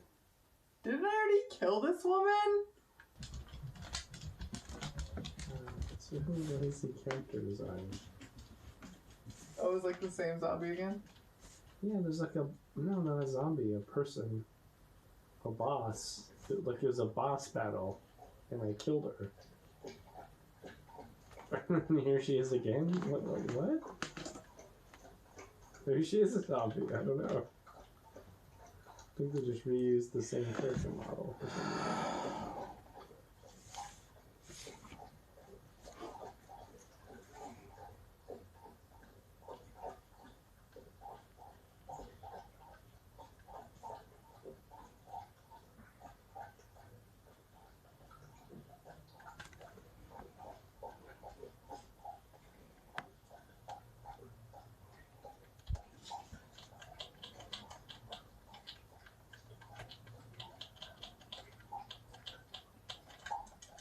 What? Recall interrupted.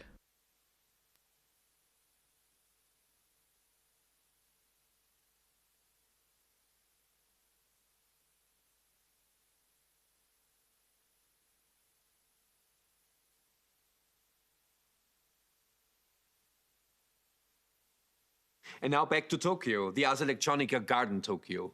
Playing Tokyo is a panel and performance format with a speaker of he himself, Taito Manabe, and Mr. He himself, Saichi Sato, and others, supported by Japan Media Arts Festival.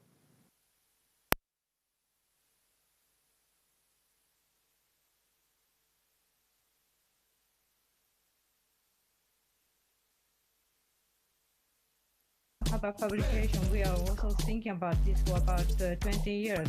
And covering.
and I stall. Throw the web on you all, back up with a U-Haul. Wreck your rep like Eddie on the LA strip with RuPaul. Yeah, you got the law, a bitch in a shawl, rockin' the new mall, poppin' pussy, lockin' niggas on Raw, talk about he got a crazy Benz, and pussy every second, where's the ATMs? When you peep at my shit, it's just a wavy lens. Don't secondary to what I make for the fake. 2 shakes of scary spice and I'm off for the cake. On a rack for the track, so they cool off in black. The whole crew wanna snack after they nab it up on me. But I told y'all kids, that's for the company. Mine's to find a monopoly, philosophy, sloppily, hedging no thoughtfully. 2:45, brass amp with a gas lamp. White wig, slang Wolfgang. English chamber park, shooting a deadly banger. Cliffhanger, the strange with anger. Prospect Park, the strangler. You couldn't catch me in the swamps. 6 navigators, alligators, maps and calibrators. Yo, please throw the shit that keeps them on their toes like ballerinas. It's a return. It's a return. It's a return. It's a return. It's the return of the prime time. That's it, that you get pat, respect, and set up. That's epileptic. This is my moniker. Synopsis in your back and jelly jaw. Saw a dictator, often imitated and hated by many. Judge me by my flows, judge me by my flows and clothes. Oh, judge me by the pack on the track out here and act the pack. That is only known in an intimate zone with a microphone. I ignite tight bones. I'm known to write trifling poems on homes of grown kids with blown wigs. They live in cribs and sleep under stairs on chairs. 3 chairs. HP live like this. Get your hands on. Put your big eyes on. Try. Song sing about the freedom of my people. $2 sneaker people under a receiver. What's your brief HP? It's a return. It's a return. It's a return. It's a return.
The Institute for Research and Coordination in Acoustic Music is one of the largest public research centers dedicated to musical creation and scientific research. After 42 years, it remains a pioneering and world-leading venue where artistic vision converges with scientific and technological innovation. Following this tradition, colliding scientific and artistic approaches, the IRCAM AIxMusic Performances program will display multidisciplinary views on both the scientific and creative research carried out on artificial intelligence. IRCAM is giving this French touch to our AIxMusic Festival at Ars Electronica. It will feature the AI Creative Agents, The Man I Love, The Three Ladies Project by Ötsch Looking, and Little Études de Piano by Elaine Xu. The first video shows the recording session in the studio for the interactive work Piaf, Holiday, and Schwarzkopf by and with Ötsch Looking and Hervé Célin on the piano, and virtual voices of female singers re-improvised by computer. It will be followed by a co-improvisation between musician and computer. The computer uses the logiciel Improtec by Marc Chemillier, Jérôme Niquin, and Gérard Assayag, and learns in real time from the musician Rémi Fox. It reproduces musical proposals, engaging a musical dialogue between human and creative agents. Then Billie, Holiday, Edith Piaf, and Elisabeth Schwarzkopf, the three great ladies of music, are performing in the Three Ladies project of Ötsch Looking. Could we make them sing together? This challenge raised several music questions. What type of sound would be like to link Billie Holiday to Schwarzkopf, Schwarzkopf in Piaf? What type of musical structure? Using DYCI2 Live software, the three ladies finally sing The Man I Love together. Improtec, the earlier version of this software, already made it possible to intelligently link the harmony of the base material used called memories. To close this session, Elaine Xu's Little Étude for Piano is performing a series of short piano pieces based on cardiac electrical anomalies. Aberrant electrical activity in the heart can cause the heart to beat irregularly. Abnormal heart rhythm form interesting musical patterns, which raises the question of whether all natural sounding musical rhythm have a physiological basis. By notating these electrophysiological anomalies, as is done in contemporary classical music, and matching them to fragments of existing music, collage compositions emerge that convey specific experiences of the cardiac conditions. From a scientific viewpoint, this means that techniques for characterizing musical rhythm can be applied to abnormal heartbeats, with potential application in medical education. Method for musical analysis can be used to describe personal experience of anomalous electrical activity in the heart, with implication for improving disease stratification and treatment specificity.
Now be your wife out.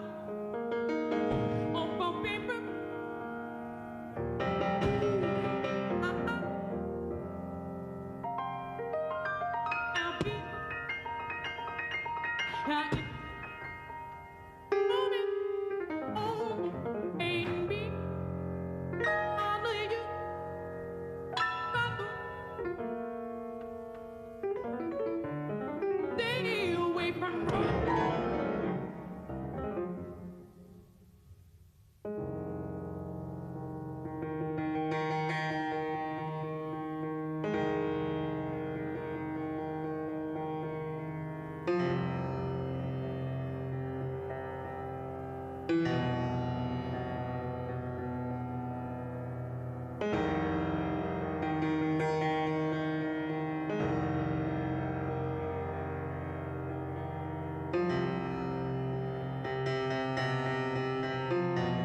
puis des jours brouillés qui me transpercent jusqu'aux os et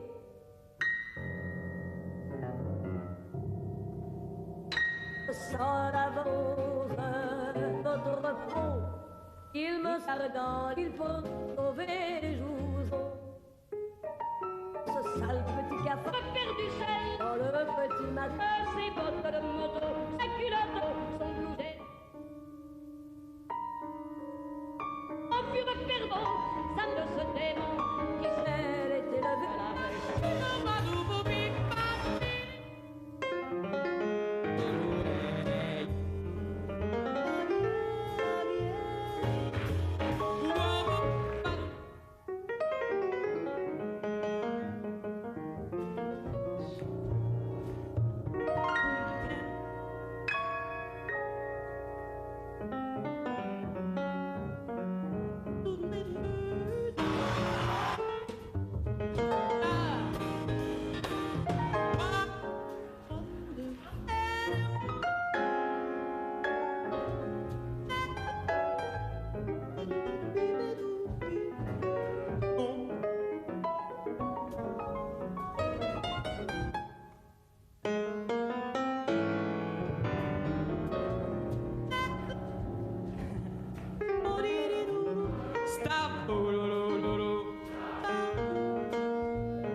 promised man.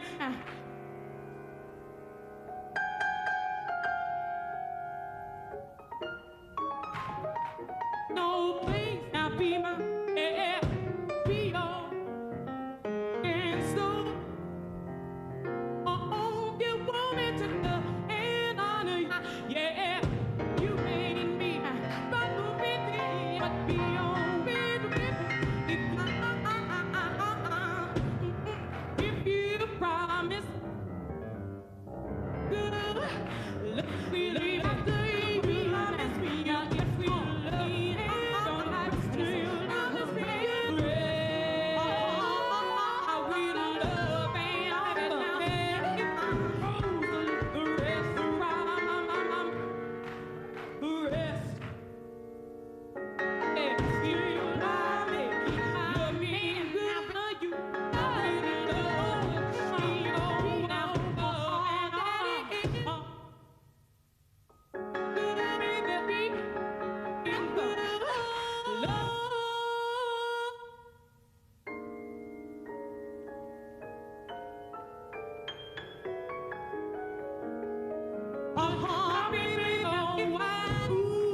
And down be on you be inside down be I will be love and I'll stick.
Hello, my name is Elaine Chu, and I will be playing for you 7 little etudes based on abnormal heart rhythms. And I have asked Professor Lambiase to introduce each of these cardiac conditions before I play them.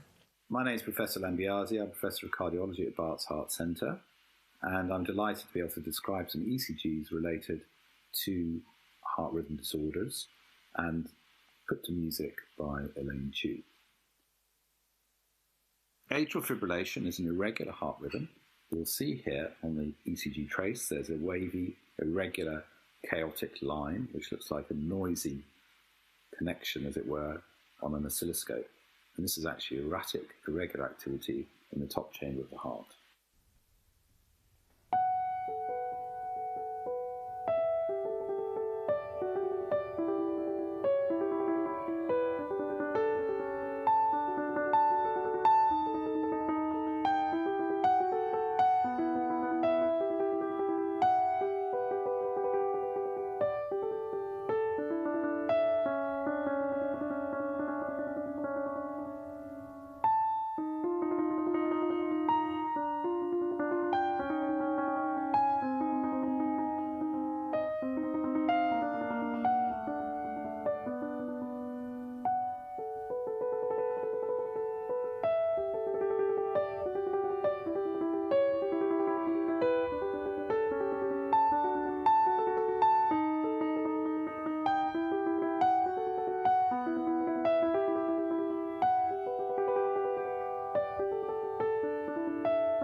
Ventricular bigeminy consists of extra beats from the bottom chamber of the heart, which are the broad fat beats next to the normal narrow beats. And every second beat, this is a ventricular ectopic beat known as bigeminy.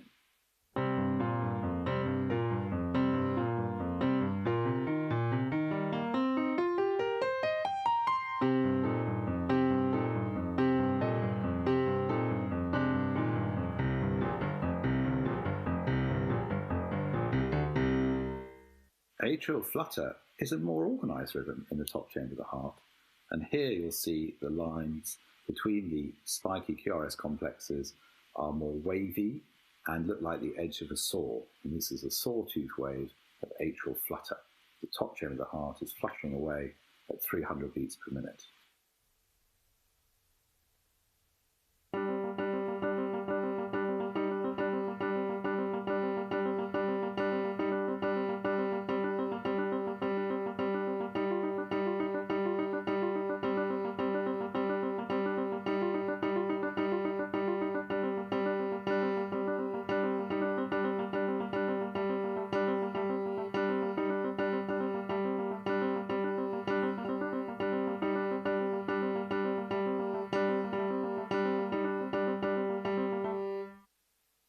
T waves are the electrical resetting of the heart represented on the ECG, and you'll see here the T wave is initially upright and then becomes upside down as a result of the girl being frightened by a very loud noise.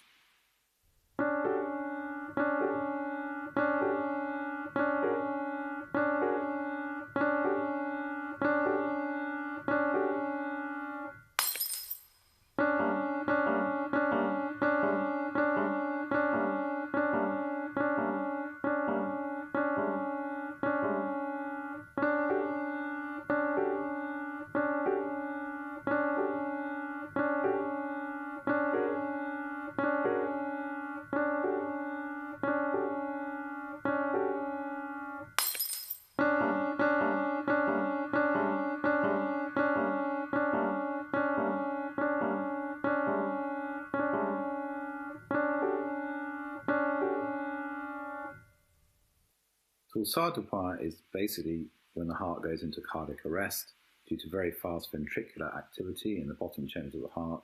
And you'll see this ECG looks like a sine wave oscillating around, changing in size. And this is known as twisting of the points, or in French, torsade de point.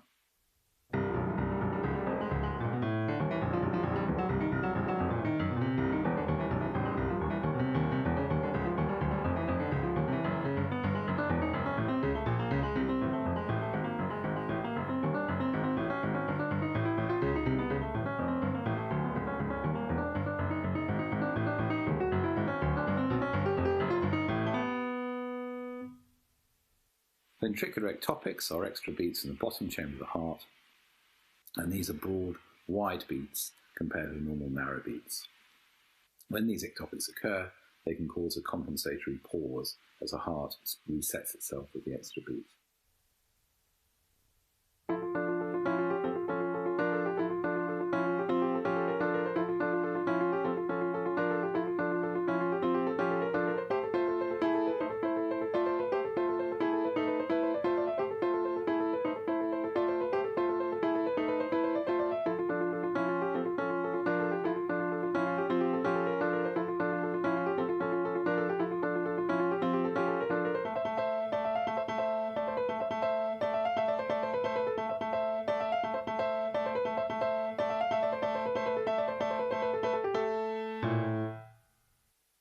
The Wenki-Bat describes a gradual slowing of the heart rhythm, where the top chamber, which generates the P wave, the electricity travels more slowly from the atrium to the ventricle with gradual, what we call PR prolongation, and then a dropped beat. And this is known as Wenki-Bat.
The coronavirus shock will change society, and it will not be possible to return to the normal state of affairs we had before the crisis.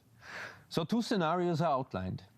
First, in the negative scenario, the coronavirus shock will bring little change on the surface, but will in fact fundamentally reshape the political shell that surrounds capitalism. Second, the positive scenario ties in with many historical experiences in which the world was improved after crisis.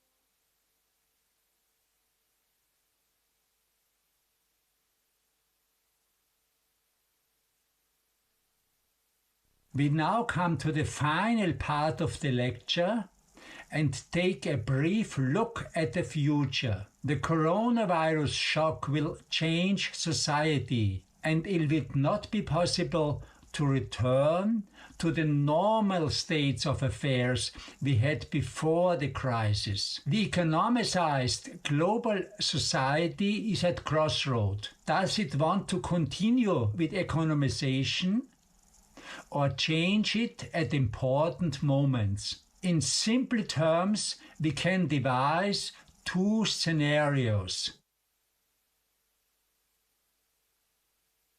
The first scenario describes a development that I consider negative, but which is quite realistic. In this scenario, the coronavirus shock will bring little change on the surface, but will in fact fundamentally reshape the political shell that surrounds capitalism.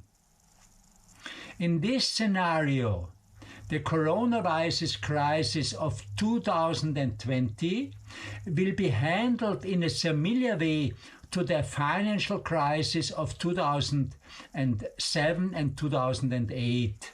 The financial crisis, which hit its peak in the mid-September of 2008, was an internal crisis of capitalism.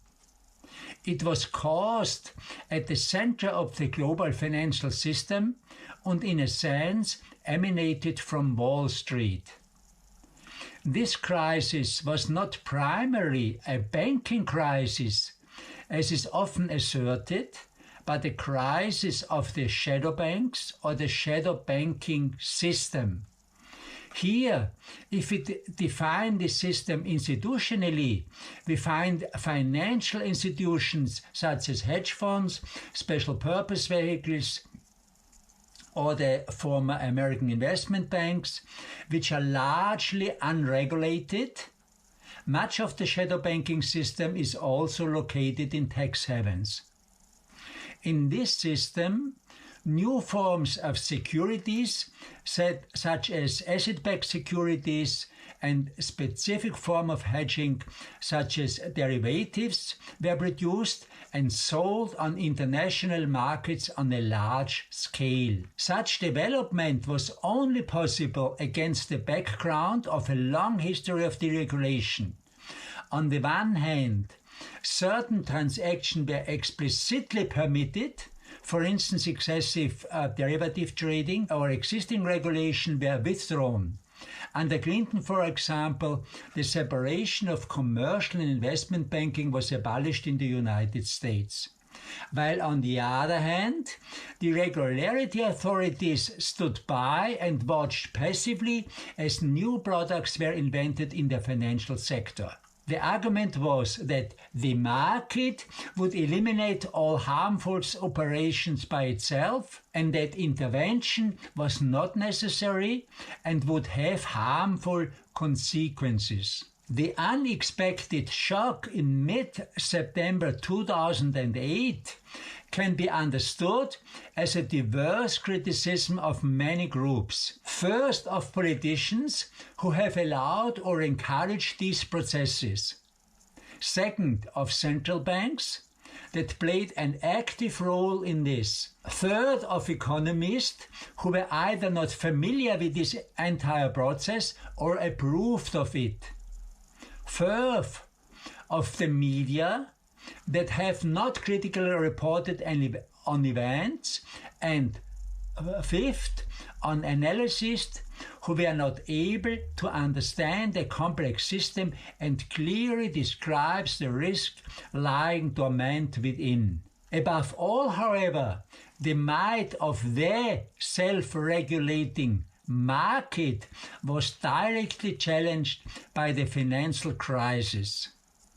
The financial crisis, which is thought of as a market, has been allowed to develop dynamically as a market before the entire system teetered on the edge of the abyss in 2008. The unsecured interbank lending market had come to a standstill, and the financial system had suffered something like a cardiac arrest. The autumn of 2008 shocked the mentioned elites to the core. The G20, made up of the 19 leading countries plus the European Union, had promised at the G20 Washington Summit on Financial Markets and the World Economy in mid-November 2008, and then the follow-up event in London in early April 2009, to fundamentally change the global financial system. In the future, as the closing document read, all financial markets, product and participant will be regulated or subject to oversight as appropriated to their circumstances. A short time later, it became clear that this announcement was due to the stress of the hour and had no substance. In fact, little has changed with regard to the basic fundamental aspect of the financial system in this, and is as unstable as I have implied as before. Why did this happen? Why has this knowledge from the 2008 crisis not manifested itself in action? The answer is clear. That would have required people to change their deep-rooted mindsets, something many economists were unable to do. And above all, economic power would have had to be distributed differently across the globe. However, powerful people neither give up their power voluntarily. Least of all, they would require them to understand and accept the reality of the situation. It must be taken from them. There are many historical examples of this, and this requires political movements that want to do this and actively and energetically pursue this goal. This was not the case in 2008. Politics as a whole made a fatal mistake in the 2008 crisis, which as such has still not reflected upon. It never really explained the financial crisis to the people. It did not use simple words and simple images to help people understand what structural issues were at stake. Economists themselves either did not provide politicians with their support or viewed the situation differently, while politicians did not listen to the minority of economists who would have been able to explain the situation to people in an understandable manner. The fact that a financial crisis can be explained with simple images, it is something that Franklin D. Roosevelt showed after the Great Depression in 1929, and that is precisely why he was elected President of the United States in 1933. An unexplained crisis creates in its own dynamic, which could reappear after the coronavirus crisis. A look at the outside from a historical distance, for example, could helpful for this. Let us imagine that we could observe a foreign power system from a distance. In this system, we can identify elites working in conflict way that accidentally trigger a major crisis and causes them, but not the majority of the population, to feel fear and panic. Paralyzed with shock, they realize that their own self-interests demands a change. But after a few months, they notice that there are no opposing forces striving for real change, and the elites have no desire to voluntarily give up their power. The consequence of this, and this is crucial, that the power of elites who made the crisis possible increases rather than decreases. This is precisely the process that started in 2009. In retrospect, we can see how the elites of the market have increased their power as a result of the financial crisis from 2008 onwards, and how the neoliberal or market fundamental thinking of the market has become stronger. Historically speaking, a remarkable process. Through this increase in power, the shock of 2008 could be used to the advantage of elites via the strategy of shock therapy from 2010 onwards, as Naomi Klein describes in her book The Shock Doctrine. The first shock from the 2008 financial crisis was followed by second shocks from the political arena, such as the austerity packages that were implemented in over 100 countries from 2010 onwards. In 2009, for example, the European Commission did not ease the Maastricht criteria, which limit budget deficit, but tightened them, not reported by the media. The criteria for a structural deficit based on questionable economic models were raised. Using this and other maneuvers, the unexplained financial crisis of 2008 was reinterpreted, and by the end of 2009, the public was presented with the idea that the crisis was in reality caused by public finances. There was now a simple explanation: we have lived beyond our means. In Europe, this policy has been exercised above all in Greece by the Troika, the European Central Bank, the International Monetary Fund and the European Commission. And as a result, the gross domestic product in Greece has fallen by 25%. The upcoming political shock therapy that could be introduced after the coronavirus shock is obvious. It does not only concern social policy, but politics as a whole.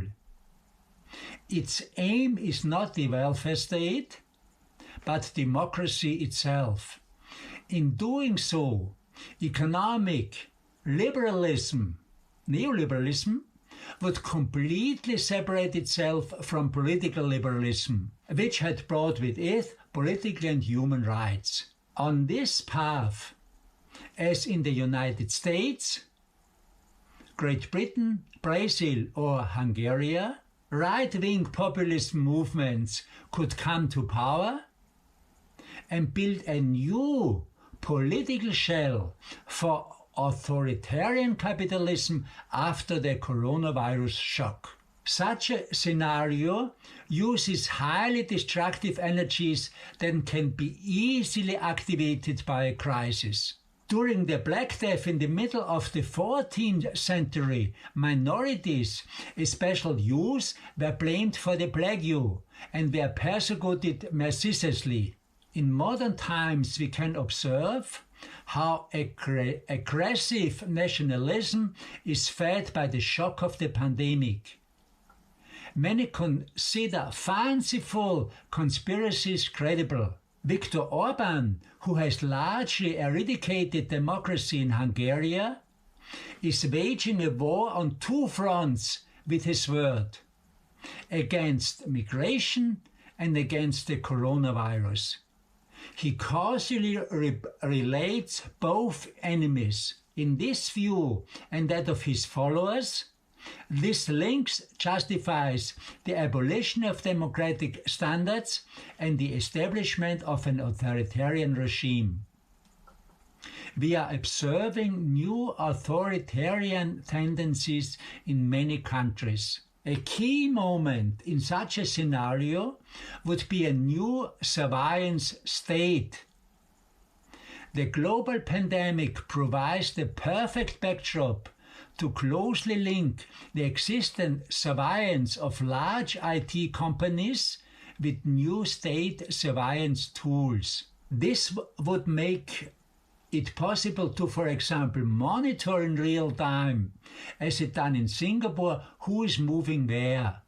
Fundamental rights and freedom have been massively interfered with in recent months in many countries. In this negative scenario, this encroachment on people's liberty are not removed, but rather maintained and established as a new normal. In this scenario, politicians try to establish a new authoritarian framework, which should suppress protest and unrest very effectively should a severe economic crisis hit.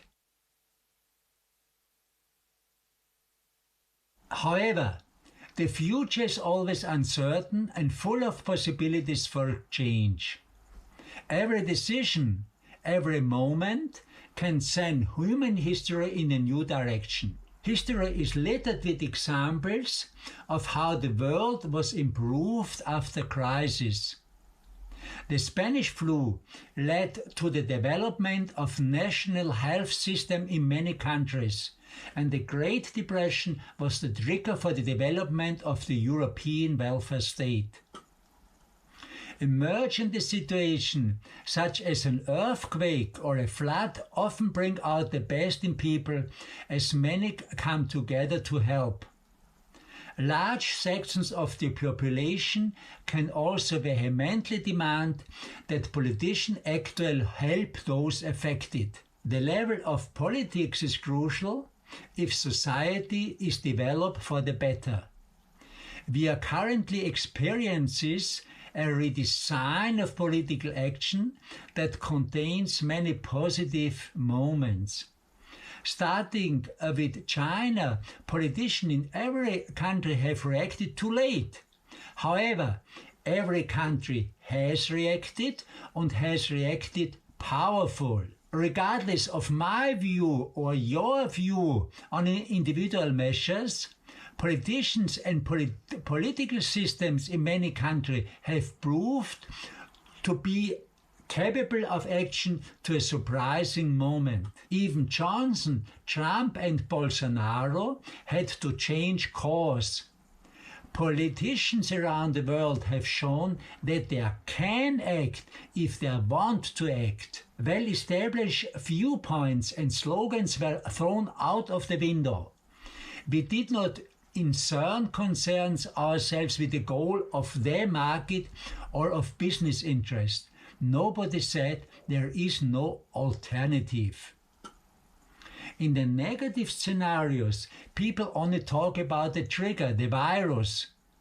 In the positive scenario, people talk about the society that turns the natural phenomenon, the virus, into a social crisis. A positive scenario requires that we recognize the positive moments of the coronavirus shock, emphasize them and bring them to the fore. This could be, for example, the following 8 points. First, being locked in causes stress, especially when children in relatives are difficult. However, many experience a good new life with less stress and more self-determination, accompanied by, second, an exuberant creativity that manifests itself in the design of new routines and is expressed on social media. Third, we experience new forms of talking collectively about fears. When everyone is afraid, nobody needs to be ashamed of their fear. The shared experience of fear activates the human side of us. Fourth, some people experience this with a global perspective. We experience that we are vulnerable beings and that we share the same global destiny. Fifth, this means that we can experience a new form of solidarity with strangers. Many stay at home, not out of concern for their own health. The chance of dying from the virus is very low, or because they approve of the government's measures. People have very different opinions on the measure, but out of concern for others and not just for grandma and grandpa. Sixth, the experience of how important and powerful politics can be. Many people have now been politicized for life. They will follow political events and think about political processes more. Seventh, the experience of a break. For some people, it gives them a new perspective on their own lives, on what really counts, and on the circumstances that make a good life possible. 8. The experience of agency. Whether or how I act can make a difference in the lives of others. However, people could have had this experience and made these decisions in the past. What is decisive for the future is whether the individual experience of learning how powerful our actions are can be implemented politically. It is also crucial whether the shared experience of fear leads to collective action to reduce fears about the future. In the positive scenario, the positive moments of the coronavirus shock can be transformed into a reflection on the systemic shortcomings of society, the economy, and politics. Now it is time to ask fundamental questions. What are the structural deficiencies of existing systems? How can we make the economy more hospitable on a global scale? By improving hygienic conditions for the poor as a first step, for example.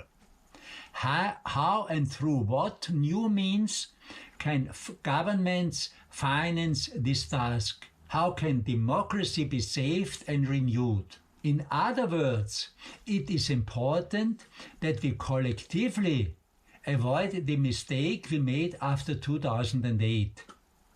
However, there is one circumstance that is favorable, and it lies in the extent of the concern and shock. The functionary lights were shaken by the 2008 crisis. Today, everyone is shaken.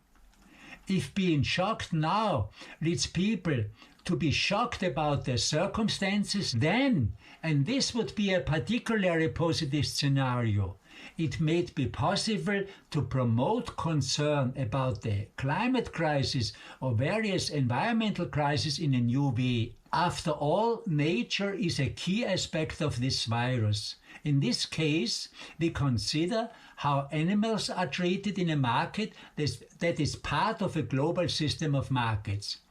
However, regardless of this case, the next pandemics are lurking around the corner. They are directly linked to global warming. If the permafrost thaws, which accounts of almost a quarter of the world's soil, organic material will enter the atmosphere and may contain viruses that we are defenseless against. Perhaps another miracle will happen.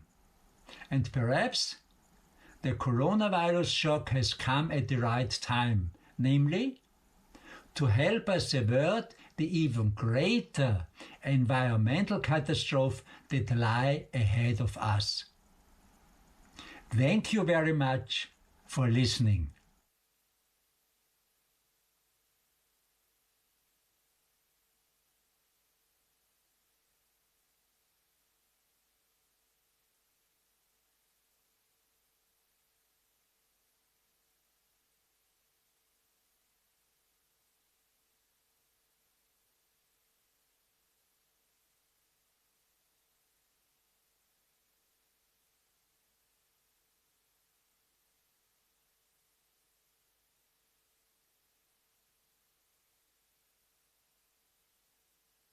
My oratory is weak from the start.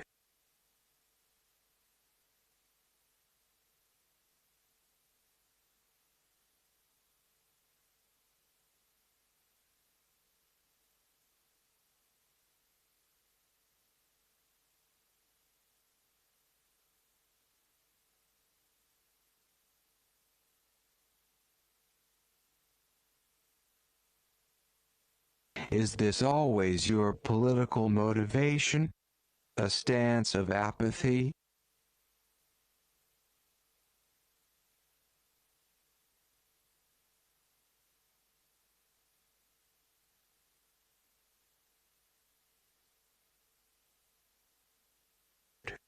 For acquiring a life undisturbed, in our garden of cosmic materialism, politics should be avoided. I was thinking about the concept of political equilibrium. Maybe we should verbalize on that idea? My definition has to be based on equality of speech, which might be impossible. That is not exactly a definition. Not optically discerning any sympathy for the art of oratory.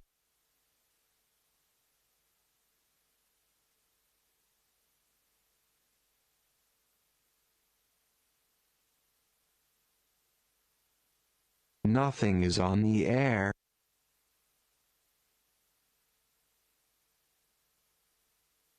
Every start faces the difficulty of determining a concept as if it has never existed before, That's a problem of every philosophy.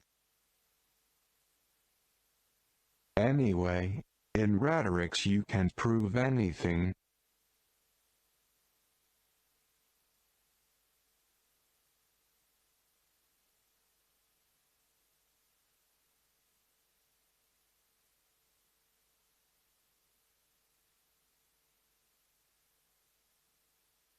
Nothing is on the air.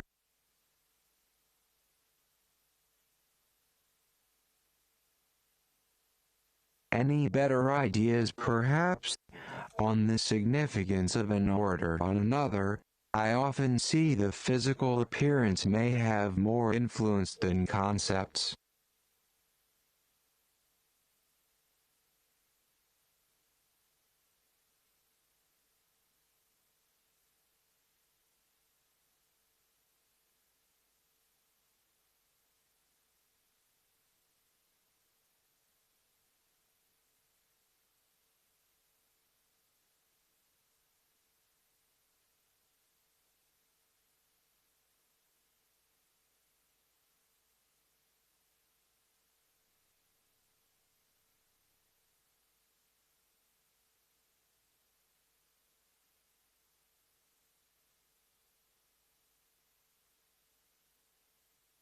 I am also out of ideas.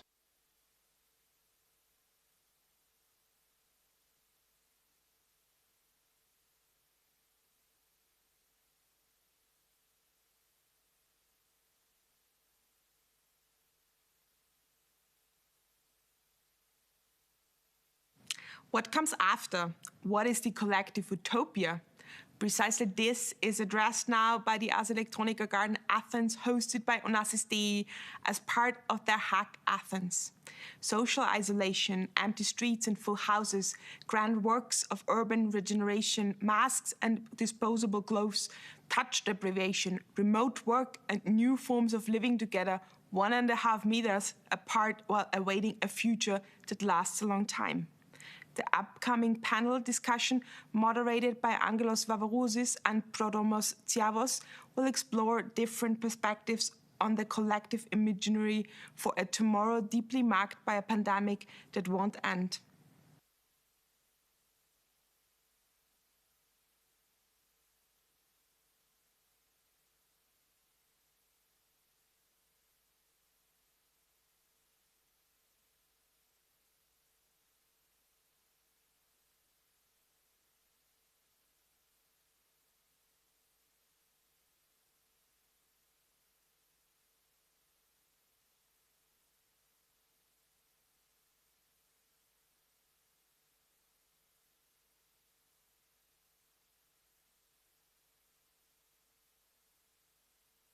Hello world! It is a great pleasure for Onassis to host the Ars Electronica Garden Athens with a rather intriguing sub-theme for this year, that is, Stories of Athens. I am Prodromos Tsiavos, Head of Digital and Innovation at Onassis Foundation, and tonight with me is Angelos Vavarousis, urban planner and geographer, with whom we are co-curating the HackAthens series. Onassis Foundation and its cultural center in Athens, Stegi, which means roof or shelter, has embarked over the past 5 years in an ambitious program of exploring different aspects of the interrelationship between art, data, and society. The constant mutations in which the city is subjected as a result of mega platforms and artificial intelligence affect the microfabric of the city, the bodies of the citizen, their micro-practices, its culture and its subcultures, microtechnologies of power, the city's psychogeography, even its sounds, its smells, its sexuality, its texture.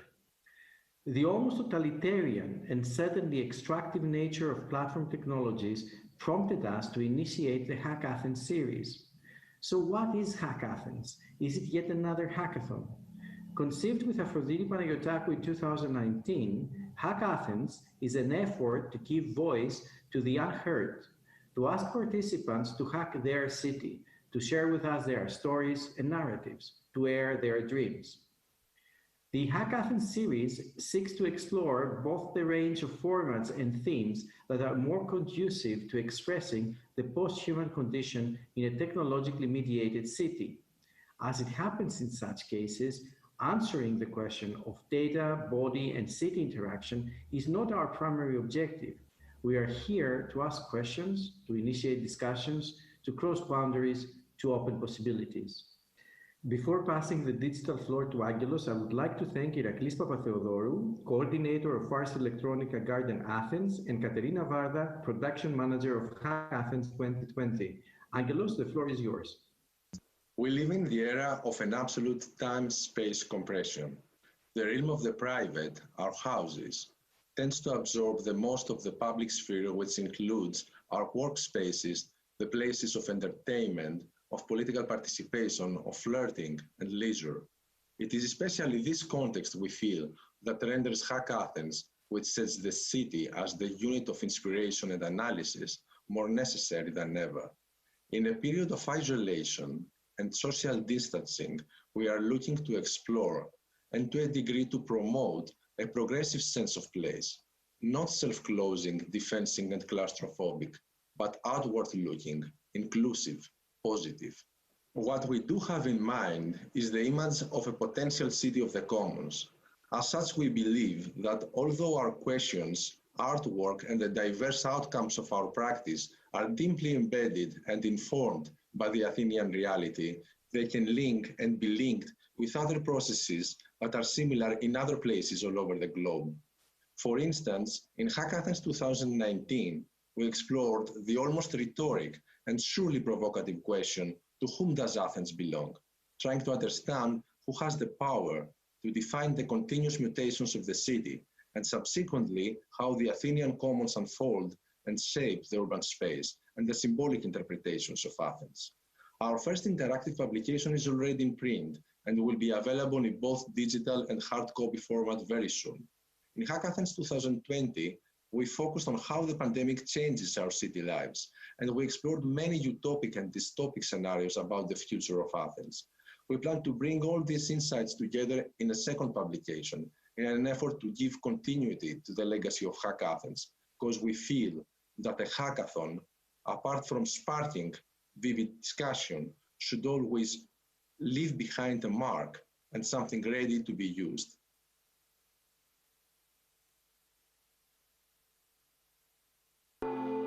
It was finally now. It was simply now. It was like this. The country was at 11 a.m. It is 11 a.m. in Brazil. Now is time swollen as far as it can be swollen. 11 has no depth. 11 is full of 11 hours up to the brim of the green glass. Time quivers like a stationary balloon. HackAthens 2020 asked us to reimagine the future of Athens after the pandemic. So we decided to create a mobile application called Solo, targeting our tribe, which is the loners, the people who experienced urban solitary confinement and are about to experience it again in case we have a second or a third lockdown. With this application, we wanted to explore how we can enhance this experience and how we can communally be alone, how we can create, let's say, a common ground, digital ground for experiencing loneliness and being solo. Given we are both based in Athens and we experienced the urban solitary confinement in our Athenian apartments, through Solo, we imagine a way through which we can escape those geospatial confines and actually move to a common solo space. With Solo, we try to reflect upon the issues of time, the relevance of time actually, in a state of an urban lockdown, of loneliness and what constitutes the presence of another. We try to participate in the discourse of the Deleuze Guattari actually, and we try to figure out whether our skin or our nose is a separate designing machine having its own agency, and we try to see whether we can hack this agency, or whether we can hack the clock that all of a sudden started to, in our opinion, work in a different way when things started to slow down during the quarantine.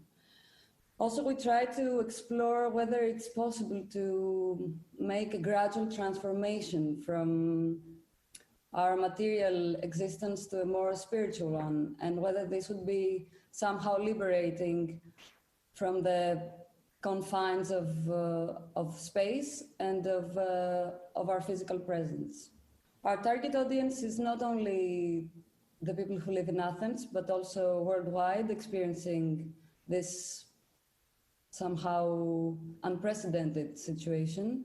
And especially we target the loners. I mean, this application works for people who live alone in an apartment. Given that this work is a presentation of a mobile application that's on the, let's say, in the gray zone of reality and fiction, a natural evolution of this work would be to actually become an application, but we're not sure whether this would be helpful or possible, or whether the comment we wanted to make through this video would be clear. Apart from public health, it's really important to have also our public mental health into consideration, and try to stay stable and together as a human pack, let's say. Let us not forget that we belong together.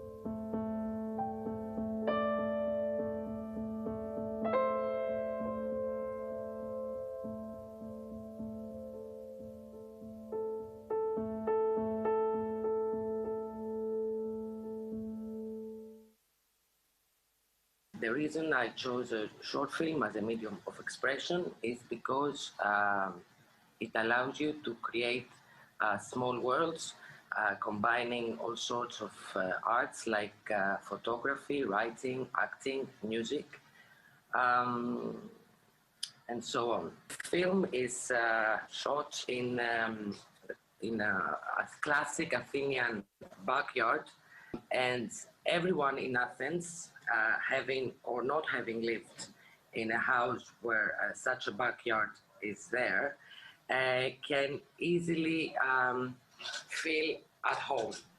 What I'm trying to do with my works overall, and especially with Realitat, is to create a space, an emotional scenery, where anyone from the audience can translate this work into any message they feel that they need to hear, or that it matches their own experiences. I think that in this way I communicate better with the world, rather than to dictate a specific message. Until now, the creative process was mostly a period of great introversion, which was always felt safe, but also psychologically exhausting. This time, working with the HackAthens team, and even though I was in isolation, lockdown, like all of us, I opened up and let others in to give me their input and to see the work before it's even completed. And that was very scary at first, but at the end was very liberating. Well, I wish that Realitat reassures people that you don't have to go to extremes to find happiness, but that happiness can be found at your backyard. It helped us to do things that we should have done ages ago. First of all is to slow down, take a pause and look around and appreciate the things we have. Second, and very importantly, to realize that we're not alone on this planet. There are animals, there are oceans, there are rivers, there are plants that live. We have to coexist in harmony, and we have to give them the space and the means to live, rather than to abuse our lives on this planet.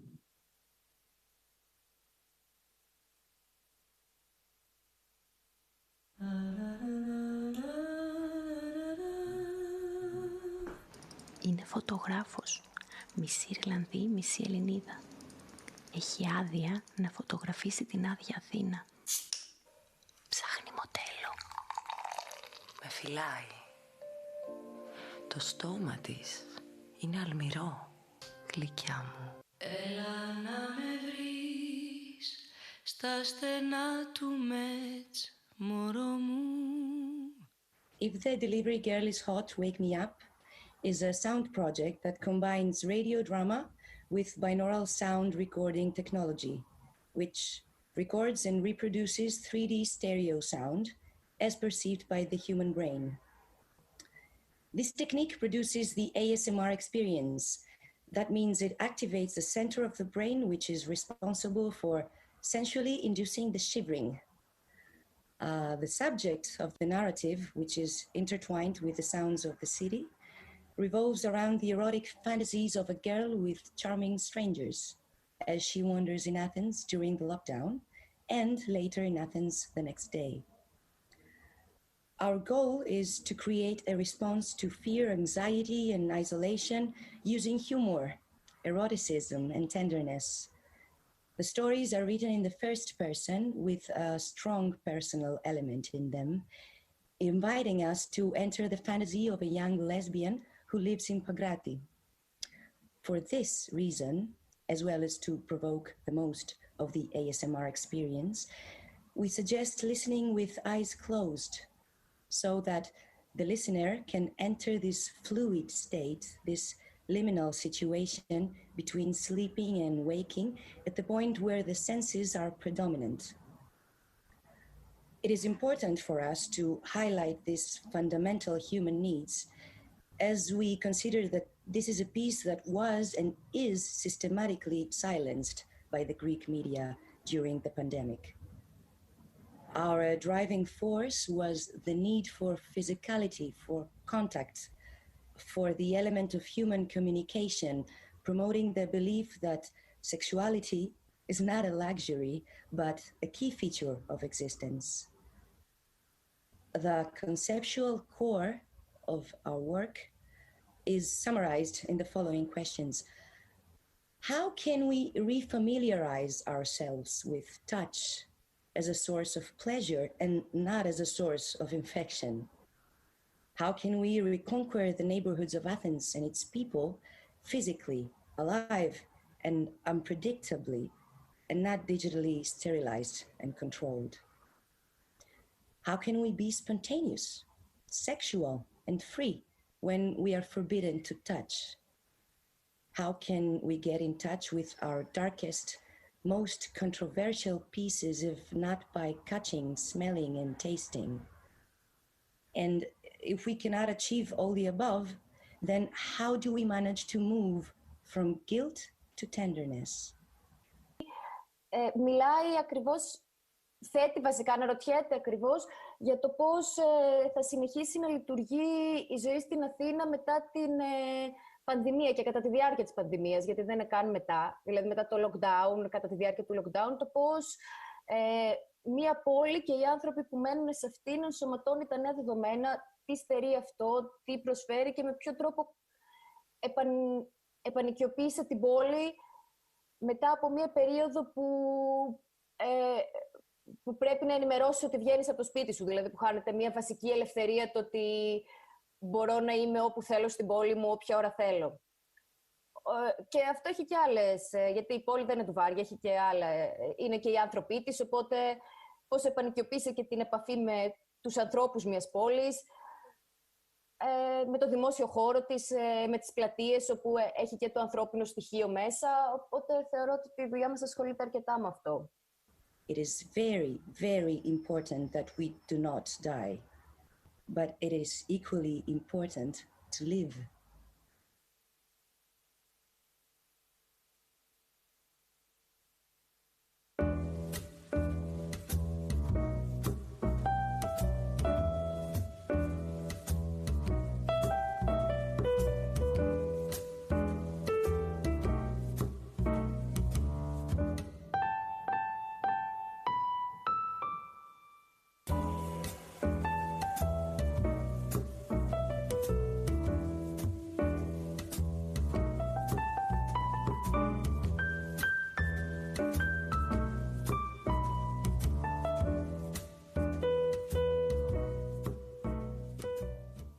The Great Bar in the Sky is inspired by pre-COVID Athens, while taking a wild and sort of exaggerated extrapolation on how Athens would be reformed in the post-COVID area.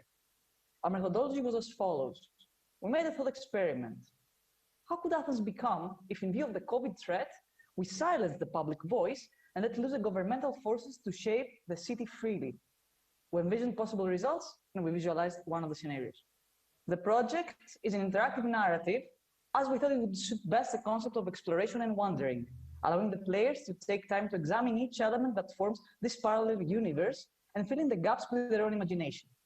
Also, an interactive narrative gives the player the chance to choose what they may answer to, how is your Athens, as opposed to a non-interactive medium where such questions would be resolved by the protagonists. So how is your Athens? Let that sink in. We wanted to give the player agency in a fictional setting in order to trigger reflection and invite to draw the parallelisms between the reality and the fiction we present. Athens is at the core of our work, both as a physical and as a social construct. The image of the city and the lifestyle of its inhabitants are our main subject matter. So in the core of our concept is the relationship between public urban space and the behavioral rules that govern it, and how these affect the lifestyle of the inhabitants and the society. The theme revolves around the social value of public space.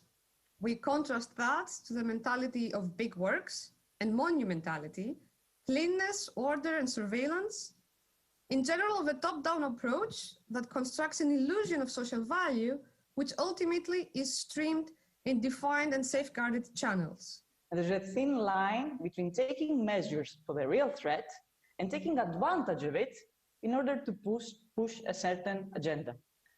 Definitely, the Athenians will get the connection of the fictional to the real, recognize the areas described within the narrative, and understand much more easily how this alternative Athens was born.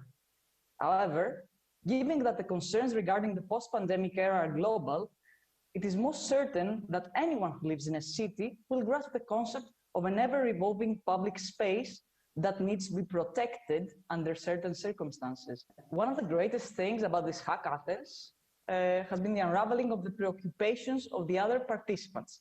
Meeting really extraordinary people with fears, hopes, and aspiration after this pandemic crisis has been a truly soothing experience.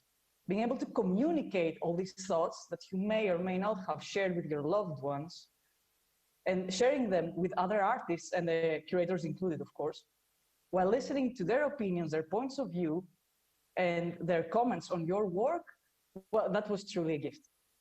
From a medium point of view, we envision the Great Bar in the Sky as a geolocative alternative reality experience that presents this fictional Athens to players that are actually wandering it. So there is an Easter egg hidden in our game, which describes part of our expectations for the future of Athens. We invite all hardcore players out there to find it and email us.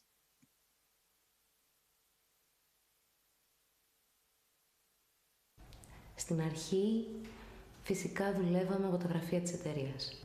Τώρα με την πανδημία όλα αυτά έχουν αλλάξει. Ναι, γεια σας. Για μια έρευνα τηλεφωνώ. Θα μπορούσα να σας απασχολήσω για πολύ. Πώς επικοινωνείτε αυτή την περίοδο? Χρησιμοποιείτε κάποια εφαρμογή τηλεδιάσκεψης? Αν ναι, ποια? Η εφαρμογή αυτή είναι απαραίτητη στην εργασία σας?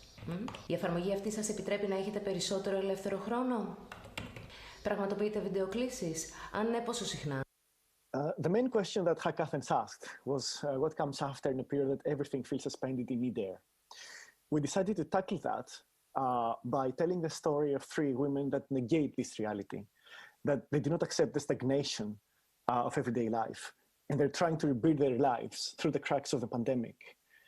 We did this by bringing in discussion two fundamental elements of our everyday lives. One, housing in the iconic form of polykatikia, typical of the Athenian urbanscape, and telework, which is proliferating, but at times can be also isolating and can distance us from the content of our work and from each other. A mockumentary blurs the boundaries between reality and fiction. Fiction allowed us to tell the story we wanted, the fictional story, and situate the protagonists within it. But reality helped us ground those characters in the real and actual lived experiences of the actresses who were inexperienced and non professional, but very good whatsoever. These people brought in elements of themselves, and therefore we tried to create a film that does not privilege imagination of a reality or the other way around, but instead brings it into reciprocal discussion. But my secret hope, if you want, is that this film is ultimately descriptive. That simply tells a story of an existing reality that is hidden from us and from the mainstream discourse that dominate the public sphere. The experience of HackAthens was amazing. It's truly one of the best I ever had. The curators were great, and they combined really rare qualities. They were super professional, but also very friendly and approachable. Both a safety net and inspiration at the same time. The same applies for everybody in the other teams with whom I felt that we worked together to build an ecosystem of artistic work instead of like each team working individually on their own little bit. Now, the relationships that I personally forged with the other members of the creating team of Homework, they were very strong, and it was probably the greatest reward, and it's truly something that I cannot separate and disentangle from the final outcome. I worked on this film with two identities. So at one hand, as a researcher, this work is part of my ongoing research on the futures of work and technology, which I pursue through design practice. So I'll definitely find something to do with it, and I have to. But as an artist, I hope that I will gradually discover new layers in this work, new ways to see it, aspired by the comments and critique and discussions I'll have with others, other people that I already know, or perhaps even better, people that I will discover through this film. We deserve to be kinder to ourselves and to each other, while at the same time claiming what is ours. The stories we tell have a huge role to play in that. They shape our understanding of the world. We wanted to tell a very different kind of story, a story in which three women cook and it doesn't go well and the food sucks, and that's okay. That's actually more than okay, because it becomes a moment of celebration and joy. This is Ars Electronica Garden Athens, and this is a Q&A session, which is quite unique. These are questions from the artists to the artists. So it's time to pass the floor to the artists. Thank you. Θα ήθελα να ρωτήσω τη Μαριλού γιατί διαλέξατε το ASMR ως μέσο και πώς ίσως αυτό σας βοήθησε να φέρετε στην επιφάνεια ή να ενισχύσετε περισσότερο αισθησιακά στοιχεία του έργου. Διαλέξαμε το ASMR ως μέσο γιατί θεωρούμε ότι το ίδιο το θέμα, και γι' αυτό διαλέξαμε ένα και ακουστικό project, έχει πάρα πολύ να κάνει με το φαντασιακό του κάθε θεατή-ακροατή. Οπότε θέλαμε αφενός να είναι μόνο ακουστικό το project, ώστε ο καθένας να μπορεί να μπει σε μια κατάσταση μεταξύ συνειδητότητας και μη, που μπορεί να χαλαρώσει, να κλείσει τα μάτια και να αρχίσει να ακούει τις ερωτικές ιστορίες αυτής της κοπέλας. Και το ASMR, που είναι έτσι και είναι το ακρόνιμο από την επιστημονική ονομασία για το ανατρίχιασμα, αυτό που κάνει να τη χτυπάει ακριβώς αυτό το κέντρο του εγκεφάλου που προκαλεί το ευχάριστο ανατρίχιασμα, να τη χτυπάει κατευθείαν στις αισθήσεις. Δημιουργεί πολύ έντονα χώρο, το οποίο βοηθάει στο φαντασιακό, η αίσθηση της εγκύτητας, ότι κάποιος σου μιλάει στο αυτί, ότι ακούς έναν έχω εδώ, το ότι κάποιος έρχεται πίσω σου. Οπότε θεωρούμε ότι μαζί με την απώλεια της όρασης, το ASMR δίνει ακόμα περισσότερο στις αισθήσεις που μπορούν να ξυπνήσουν μέσω της ακοής και να οδηγήσουν σε ένα πιο προσωπικό φαντασιακό τον κάθε ακροατή. Hello, I would like to ask a question to Pariselinas for the project, for the documentary Homework.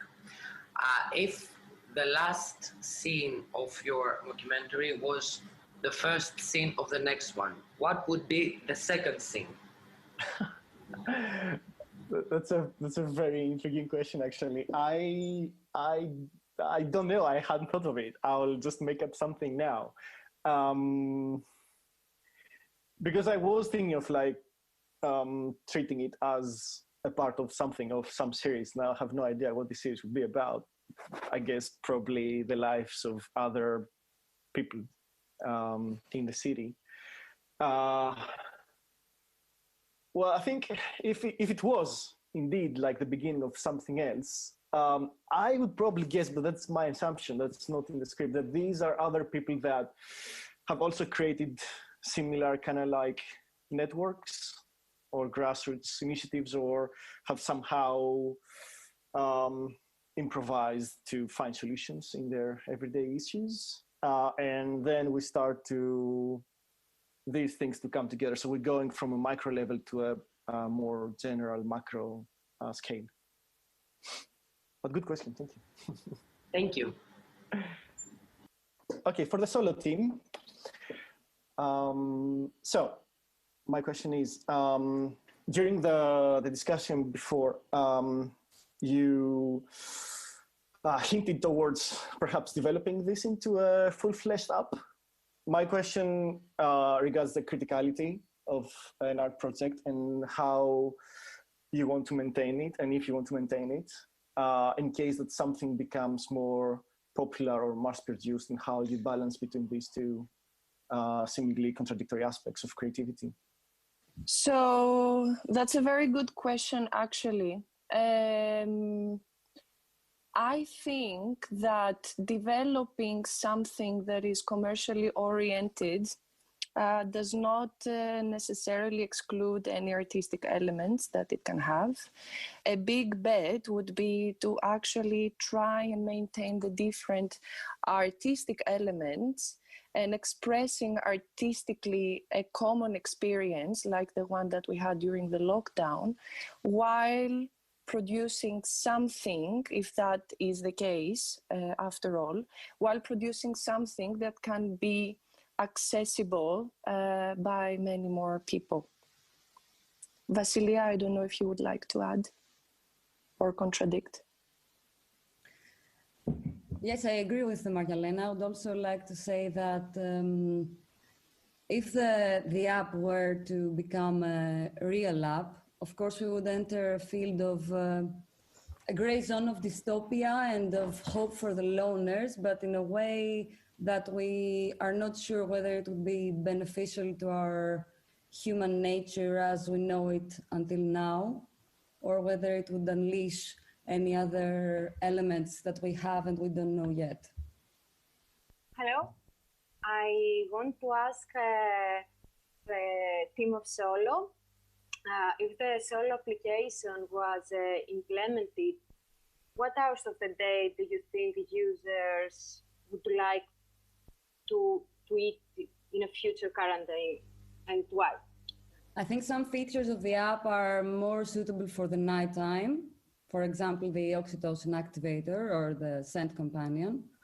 Whereas the spiritual, let's say, helper, the enhancing of the spiritual acts and the timekeeper would be more suitable for during the day.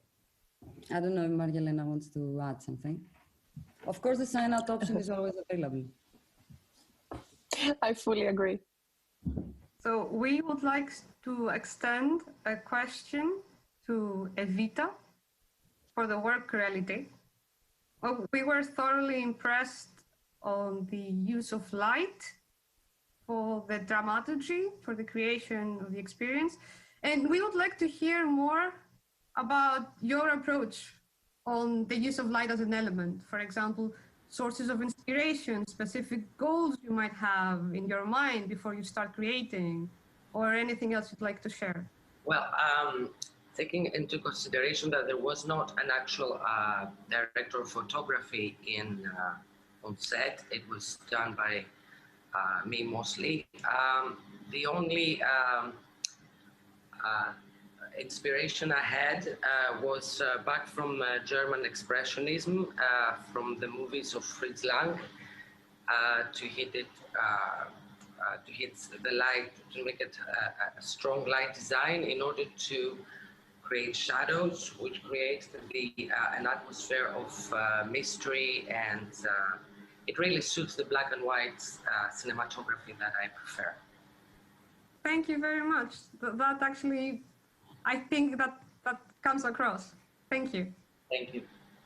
I have a question for the Bar in the Sky.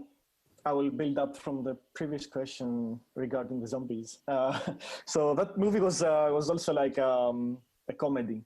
They're so really nice comedy movies with zombies. And you also have playful elements in your game. I would like to tell us about the role of playfulness and humor in this situation, but also specifically how you deployed it into the game and what it meant for you.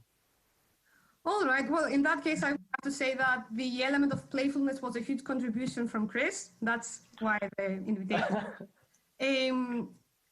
So I think it has at least two elements to base that on. The first one is that since this is an interactive experience, it's an interactive digital narrative, but it lends heavily from games. The attitude of playfulness, both in what we produce as content and in what we try to trigger from the side of the user, this is kind of built in. This is the basis from where we start. That's the one level. So in the second, with more specific reference to the kind of content we would like to, the kind of content and the message that hopefully is produced, this is more of a personal attitude. This is more of, let's say, our viewpoint, because the matters that are handled can be quite heavy, depending on how far you want to let it take you. But we don't think that being playful or being humoristic about it is any kind of contradiction or diminishes the impact in any way. We kind of, in that relationship, we think playfulness as an element of optimism and also strength. That would be from us. And I would like to ask Evita, in your work, we see two people moving from distance to tenderness. Is it something you think it happens during periods of crisis? I truly believe that during periods of crisis, personal or social or global, people are trying to get really close with themselves to find the inner peace. Our companion, our boyfriend, girlfriend, wife, husband, whatever, it's our mirror. So getting close to the person we love the most is actually getting close to ourselves. So yes, I believe that's the reality of things. Okay, thank you very much. I agree. From the HackAthens team, Γεια σας! Thank you. Bye bye. Γεια σας! Τα λέμε. Γεια σας!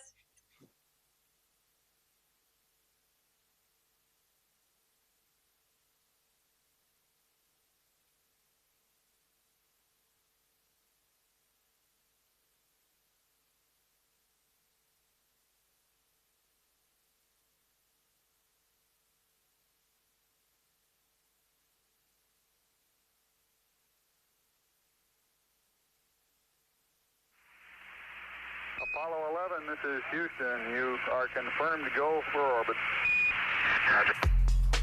And down, 20 feet. 15 forward. 11 forward, coming down nicely, 200 feet. 4.5 down, 5.5 down. Within 15 feet, 6.5 down, 5.5 down.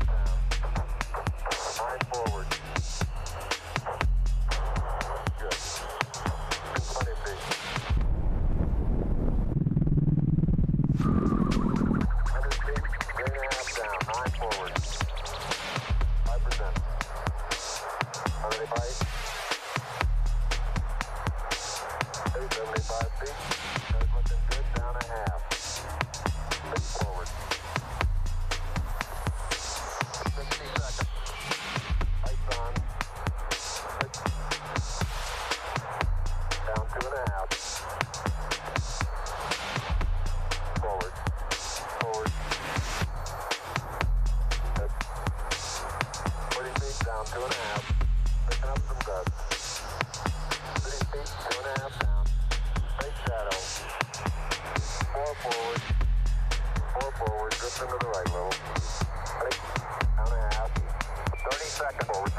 Contact light.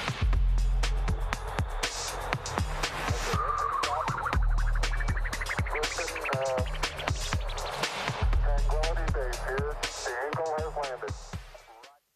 As it is true for all culture institutions, Ars Electronica was confronted with the questions of how to creatively maintain its responsibilities given the challenges posed by coronavirus.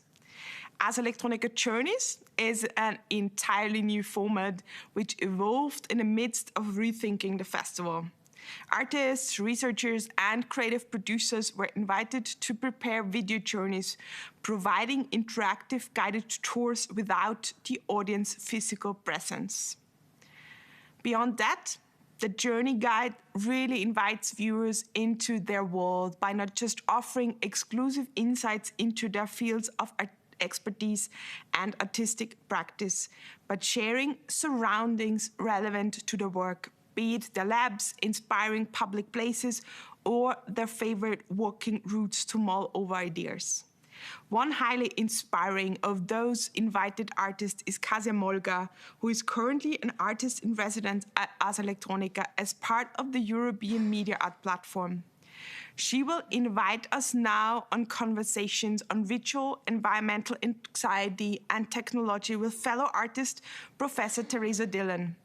Kasia Molga will narrate her journey from the conception of the project, inspired by dealing with personal grief, through the impact of COVID-19 on her initial idea, through the crazy setup of a makeshift wet lab, to learning how to cry on cue, her efforts to keep tiny sea creatures alive in her tears, and attempts to develop an AI morologist, a crying bot, to help us all shed some tears.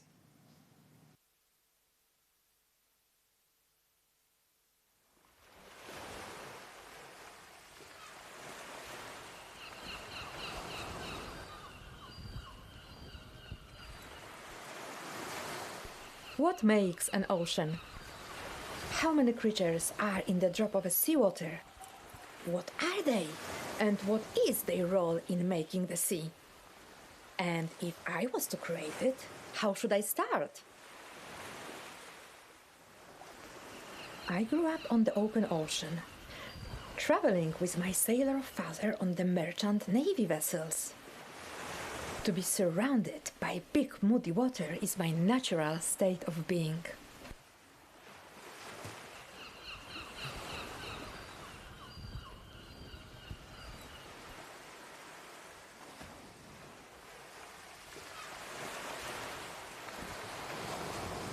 Now I live in Margate, by the North Sea, where I can get my daily dose of ocean.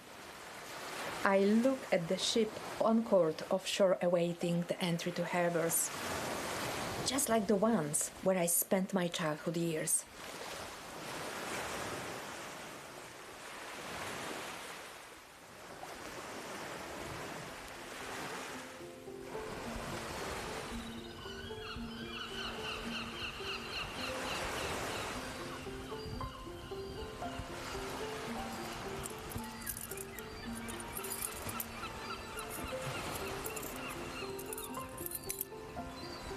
Hello there. My name is Kasia Molga and I am design fusionist, which really means a master of none and a serial beginner. Or in other words, artist or media artist, designer, creative technologist, and a sort of storyteller. I am passionate about the deep interconnections and relations between us humans and what I call non-human makers, or in other words, earthlings. That is, entities and organisms which constitute life of this planet.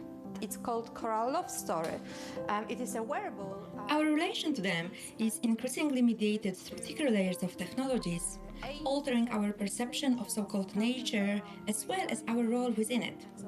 So what I try to do in my practice is to human and centered that technologies, to amplify very intricate and inherent interdependencies on our environment and presence of the aforementioned non-human makers.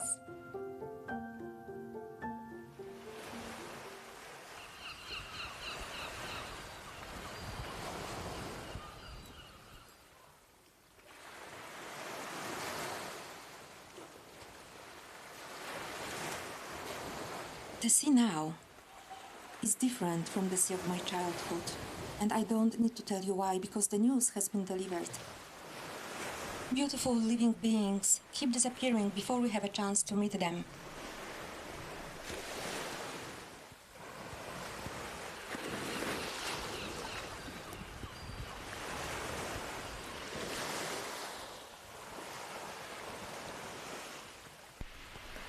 It is impossible to imagine the devastation inside of this ginormous big blue. Yet we have entered the time when we mourn its losses. A few months ago, I experienced a loss too. There was an abundance of tears. My bodily reaction was to produce some form of H2O with molecules formed by my hormones and proteins and some bacteria.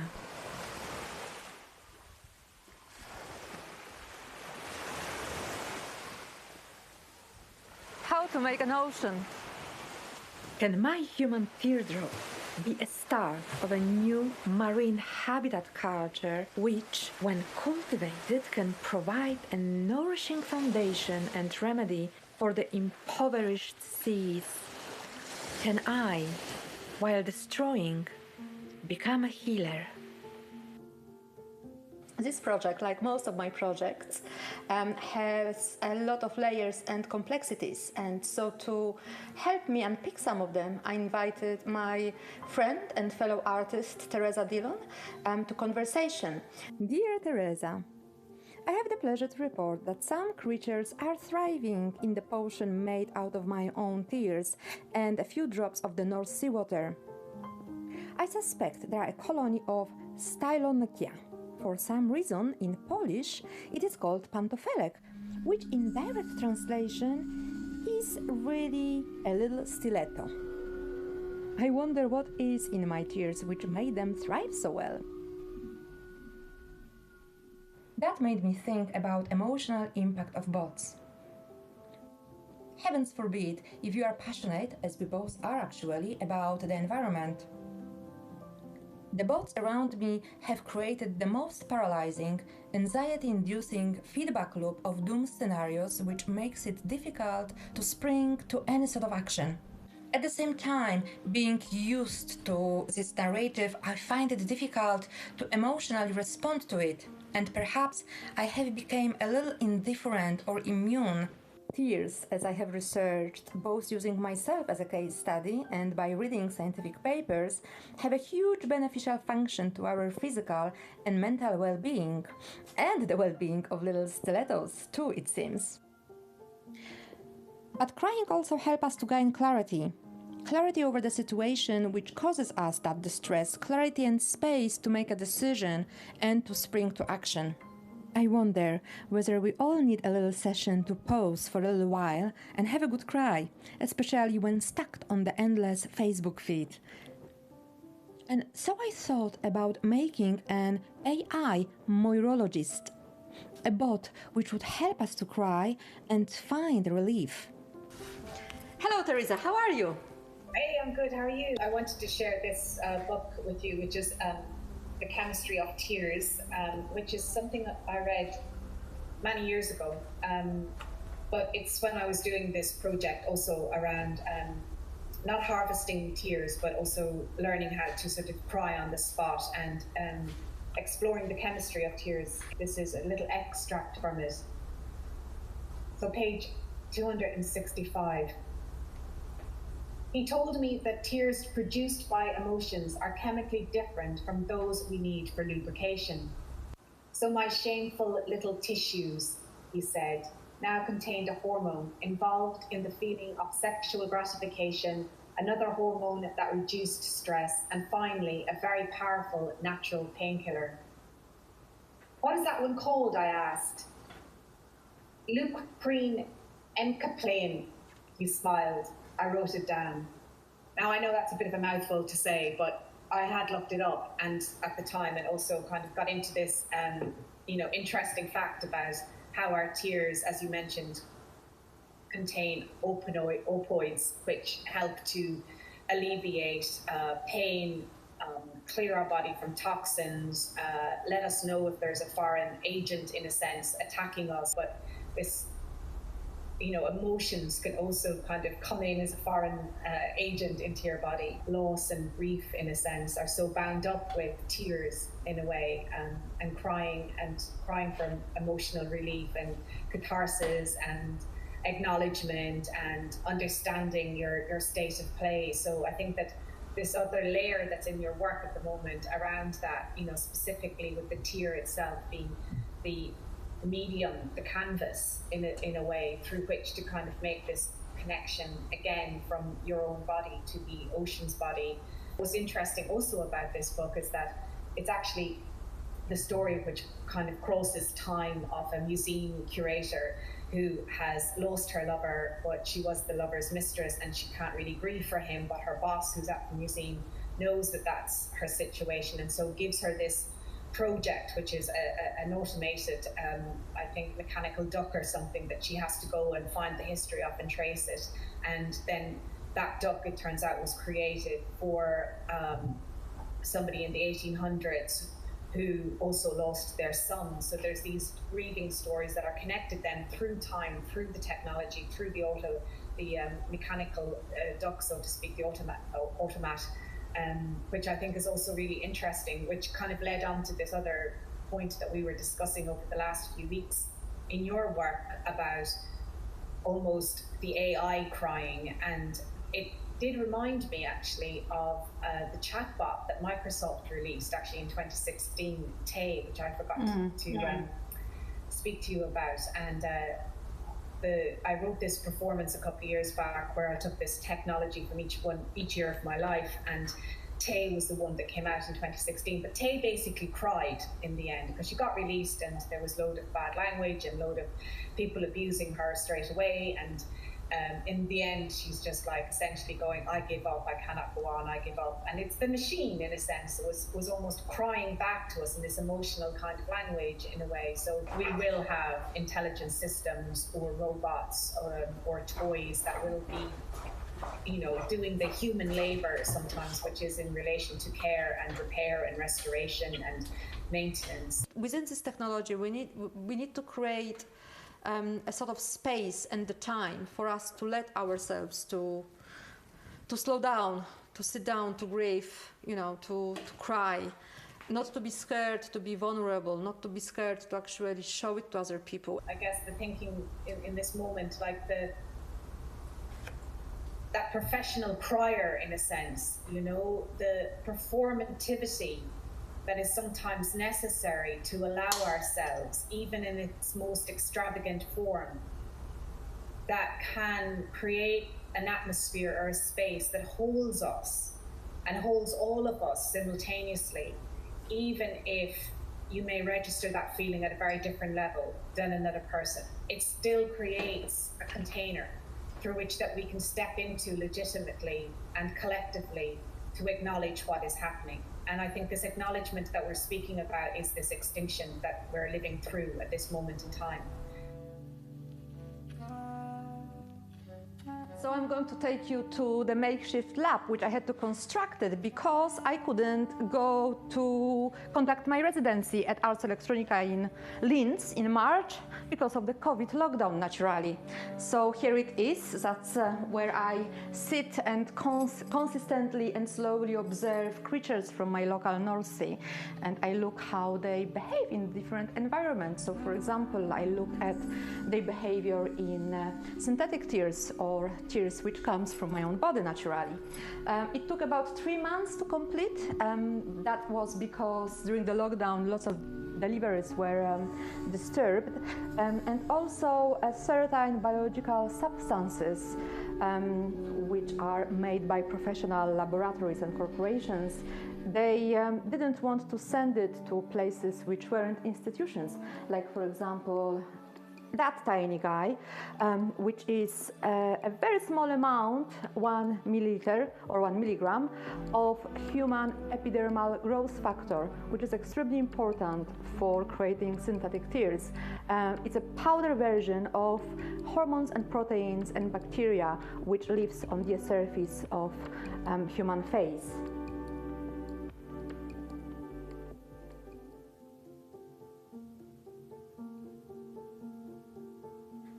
So, where is a space within the algorithmically driven digital world where my tears can be held and even celebrated, and where my mourning can give away to care?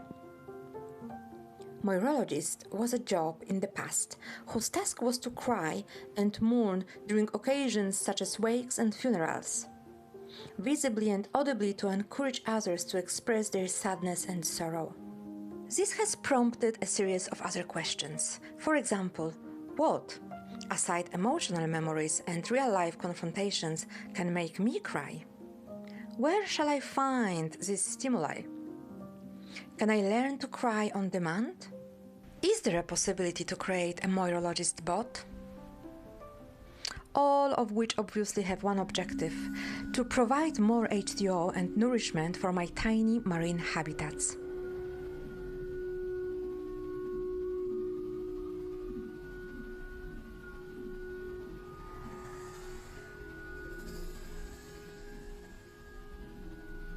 What triggers my tears, for example, is seeing other people cry. Together with one of my main collaborators, Eric Overmeyer, we decided to write an algorithm which would look for crying eyes in YouTube videos. But first, we had to find a lot of images to be able to train our algorithm. Then, after hours of training, needless to say, it needs still some training.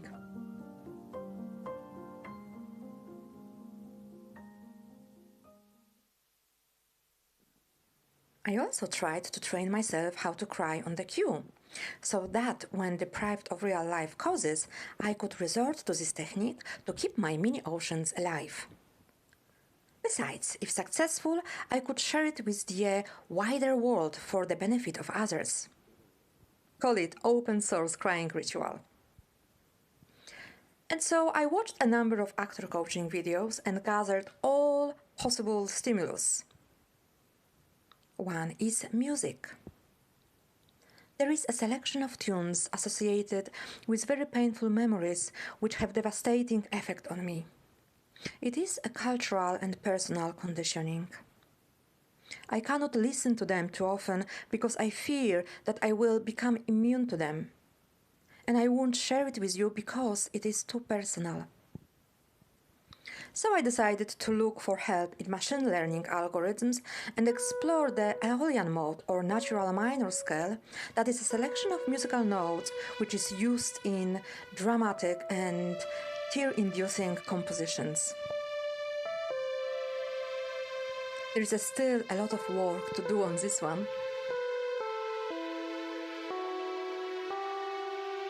Lastly, I created a crying ritual, which hopefully at the end will be completed by help from my AI Moirologist. The set contains colors and objects carefully curated to create a calm, tranquil space. I designed tools for tear collections, which I called tear spoons. Tears then will be stored in bottles or fed directly to my mini oceans. There is a sound and of course my willingness to start crying.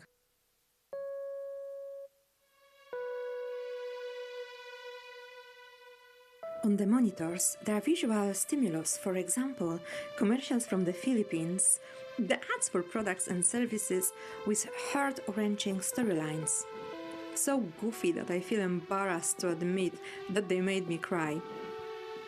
But they do, and needless to say, the choice is a result of a quite lengthy research for what can be my tear trigger.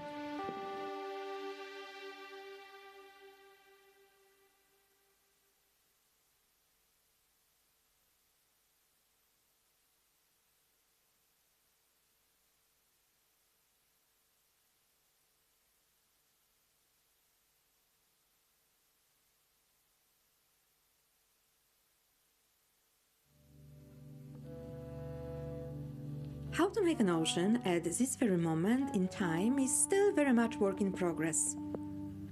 The final artwork, like most of my previous work, will be a combination of various forms: alive mini oceans in beautiful containers, jewelry like tear spoons for tear harvesting, an audiovisual piece made by an algorithm, a bot, and a specially designed space for you to come and join me in sharing. Let us finish what we started. This is how the UN introduces its first Sustainable Development Goal, to end poverty in all forms and dimensions by 2030.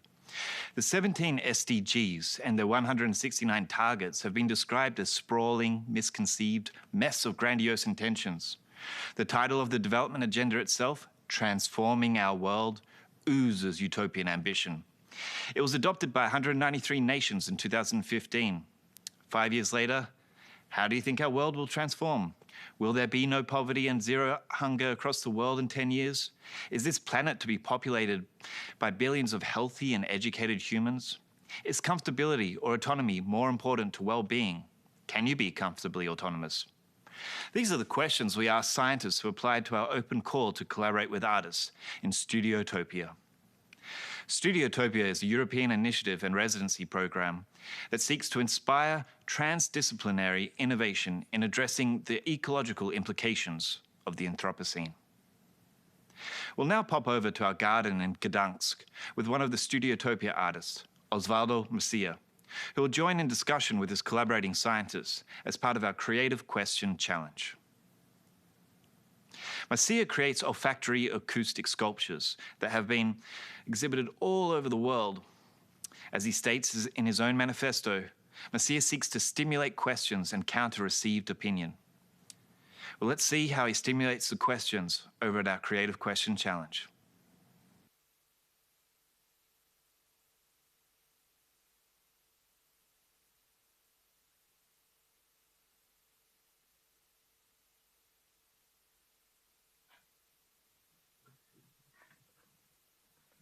Development program.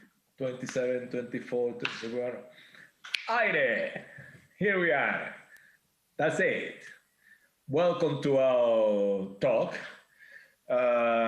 Today I'm surrounded with two dear friends, Emilia. Nice to meet you. Leskovic, neuroscience. My friend Chris Bain from Ireland. Hello, folks. Physics. And I have the responsibility to share some ideas with them. We want to walk this project for 17 months. So we will be sharing books, ideas, and Emilia will in charge in what is going on inside of our brain as a neuroscience, how we translate the external world into knowledge. And Chris, as a physicist, he has some ears in the planet. He listens what is going on. So, but we have so many problems. We have the UN development goal. We want to achieve something, so many things, like running, starvation from the planet, make sure everybody eating and all that kind of problem. I don't think we want to achieve any of these kind of things. But we, as an artist, we just bring questions and we need to bring questions. And the question is on my table is, well, if you are conscious about things, conscience is to be aware of what is going on around. Why we are so unconscious of what is going on in the planet? So perhaps from the physics point of view, physics like real things, from neuroscience point of view, to try to understand what is going on. What is consciousness and unconsciousness in this kind of political, social, political situation? Corruption is in the middle, in a high level. We are unconscious. So how we can translate this in an interesting scenario, sculpture, olfactory, acoustic media to get into this kind of question? Vision is not good. Ocular-centric thing is quite running slow. So why not thinking from another perspective? Emilia, what can I say about that? Yeah. What you can say about that? We're thinking how we can re-question I'm just thinking what is going on in the brain and the way the brain works. So because the brain tends to simplify information, the brain tends to learn and then use this learning to make quick decisions. The brain learns to save energy, which we can see when we, for example, think about some activities which we do on everyday basis. Somebody plays an instrument without thinking about playing the instrument. Somebody drives a car. They had to learn, but at some point they stop learning and they do it automatically so that they can do something else. And I'm thinking that maybe the same goes on the behavioral level. And here I think about the consciousness, that we learn to behave in certain ways. We got familiar with certain opinions, we got familiar with certain issues, and we sort of feel we are in this comfort zone, and we don't make efforts to go beyond. You're right, We even don't make effort to ask ourselves, am I really right? We tend, for example, when we have discussions about an issue, we tend to defend our own point of view, and we are trying to convince an opponent that he is wrong, instead of looking for a common ground. So we don't have open mind in that sense. We are not conscious. We sort of lost the curiosity of a little child. You're absolutely right. And you pointed something before I drop the ball to my friend Chris. I know you wanted to say something very quickly, but before we move, and that's the reason I say, I think we have conscience because we are aware we are alive, but I think the conscience is ill, is failing, doesn't work. What do you think about, Chris, from your physical point of view? Well, from a physical point of view, I think what is happening is that we have confused knowledge with consciousness in some sense in the physical sciences. So in the physical sciences, you talk about, we have sensors that can listen to what's going on in the planet to understand these things that help us, that may ultimately help us address some of those UN goals that you mentioned, Osvaldo. But so we're building up great bodies of knowledge, things we know. We make other sensors that are hearing outside the range of our ears, seeing outside the range of our eyes, and we get an understanding or knowledge about all of these different things. But what we haven't reached is that behavioral level that Amelia talked about, the driving the car level, where that knowledge becomes a part of who we are, that we actually go to the next level. So the knowledge is outside us. We're looking out at the knowledge space, but we're not inside in that knowledge space. So we know a lot of stuff, but we don't really understand it. We haven't internalized that information. And I think that this is the issue. This is the block for us. We wonder why we're doing things with planet Earth when we know that they're not the right things to do. But as Amelia says, we haven't got to that next level with this problem. And it could well be just a timing issue. We just haven't had the time yet to fully internalize this. And we don't learn how to drive a car overnight. We don't change our behaviors overnight. People takes time to undo bad habits, to learn new good habits. Maybe it's a timing issue, but I think that this is part of it. Knowledge and consciousness are different things. No, totally agree. But we always look down animals. And animals that have better behaviors than us. I think we always look down animals that have conscience. Perhaps they behave with more consciousness than us in many aspects. So Emilia is an expert in animals as well and how the brain works. But I would like as well to bring the art in this kind of sense, because in the art we move in this sense of comfort. We move in this way, I know that. Art question to most people hate it because you don't want to use the brain. As you say, we like the easy things. The brain always, some scientists was calling the brain like the best guess. Always the brain is guessing the easy one, and always another I do not remember exactly what was Nietzsche came to say, you learning when you forget. So soon you learning something, you forget things, so you do automatically. But yeah, you say, Chris, we haven't internalized responsibility. But I think we need to kick ass to only laziness anyway, in that sense, that we need to be more responsible if we wanted to smell clean tomorrow. It's so much corruption and smell rotten all over, you know. So we need to see the art from a smell point of view. So if we really can handle it, we need to get out of this kind of comfort anyway. Yeah, we need some sort of self-reflection, I would say, because I have an impression that we have goals. We sort of feel probably we are in peace of mind once we have goals, like those 17 sustainable development goals developed by United Nations. Yes, so they were. You know, we have them developed, we have them on paper, they have been published, and we sort of feel that we've done, that the things is done, yes? Yes, the problem is solved, yes? Exactly, but we are miles away of devising. Yeah, and I feel that we've lost the self-reflection. People do not think much about motives, why we're doing this, why we're doing that. They sort of lost the touch with nature. They stopped meditating. They are rushing. They are trying to aim goals, achieve something, and the consciousness is they are conscious about one thing which they have to aim, but everything which is around is somehow lost. Well, it's also we need to redefine the meaning of word consciousness, because consciousness needs to be aware of what is around you. So if you have selfishness, animal, like that can say, we are selfing self. So we're thinking only in our own benefits, in our own well-being.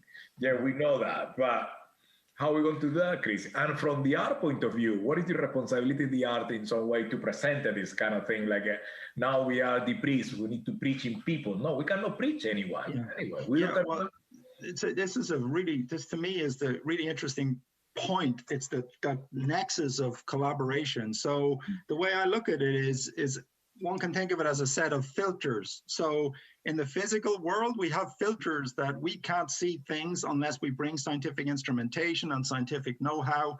That brings us the knowledge I talked about earlier. And so that kind of removes those physical filters. But we also have, and it's something that Amelia touched on there, we also have social filters, that we have particular ways of doing things. And you see in society, these social filters can change. Look at the world in 1950 versus the world today. Look what happened in the 1960s, how the social filters opened out and transitioned.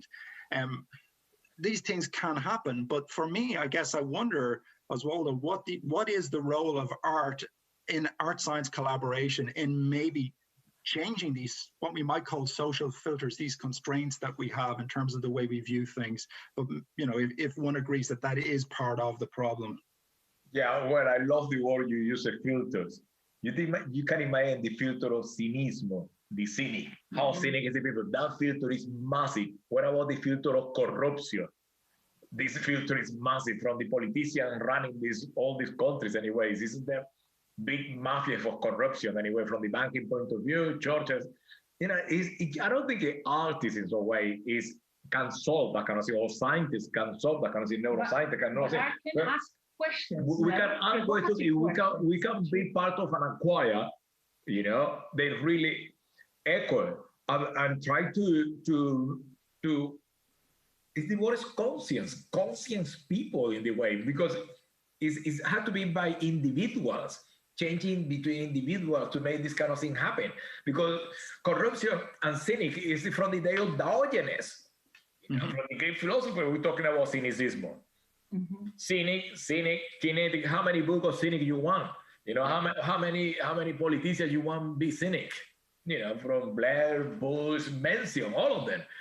How many corruption cases you want? From any kind of country. So that kind of thing happening. I think corruption is the kind of cancer of humanity. It's embedded. It's very easy to people get corrupted. So art and physical. I don't think we can actually change that kind of thing. So it has to have what you mentioned, this kind of inside experience and transformation. It has to come from inside.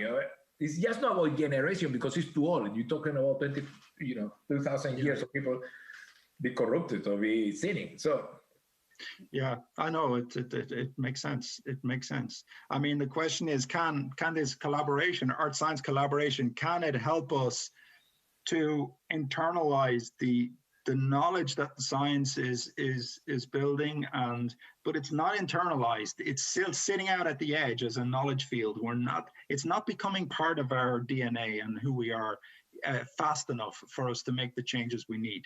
Yeah, the thing is this isn't a question with it's not one answer. It's a question of several questions that need several answers. That's the reason we need to have a collaboration in the way of the work, and also using more than one sense, not be ocular centristic in the way vision only. We have to thinking in this kind of how perhaps olfactorically, how perhaps acoustic. We have to use all the alternatives to make questions that created another question from internal point of view. We cannot doctrinate people. We cannot tell it to the people what to do because people don't like that.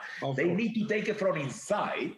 Of course. And learning and forget, as we said. So this like bicycles or swimming, they don't need to think they're swimming already. So they need to internalize that knowledge of consciousness properly of what we do, how we behave, and how we don't accept the corruption, how we can fight with these kind of things and be more caring of the others, And can I add something? You No. just but I do it anyway. I got the wrong partner. I read the book and she explained me. And I said, Chris, I'm suffering with this neuroscience. And I said, I read that book and I said, no, espera, I tell you how that. So I read the book and she said, okay, come on, carry on.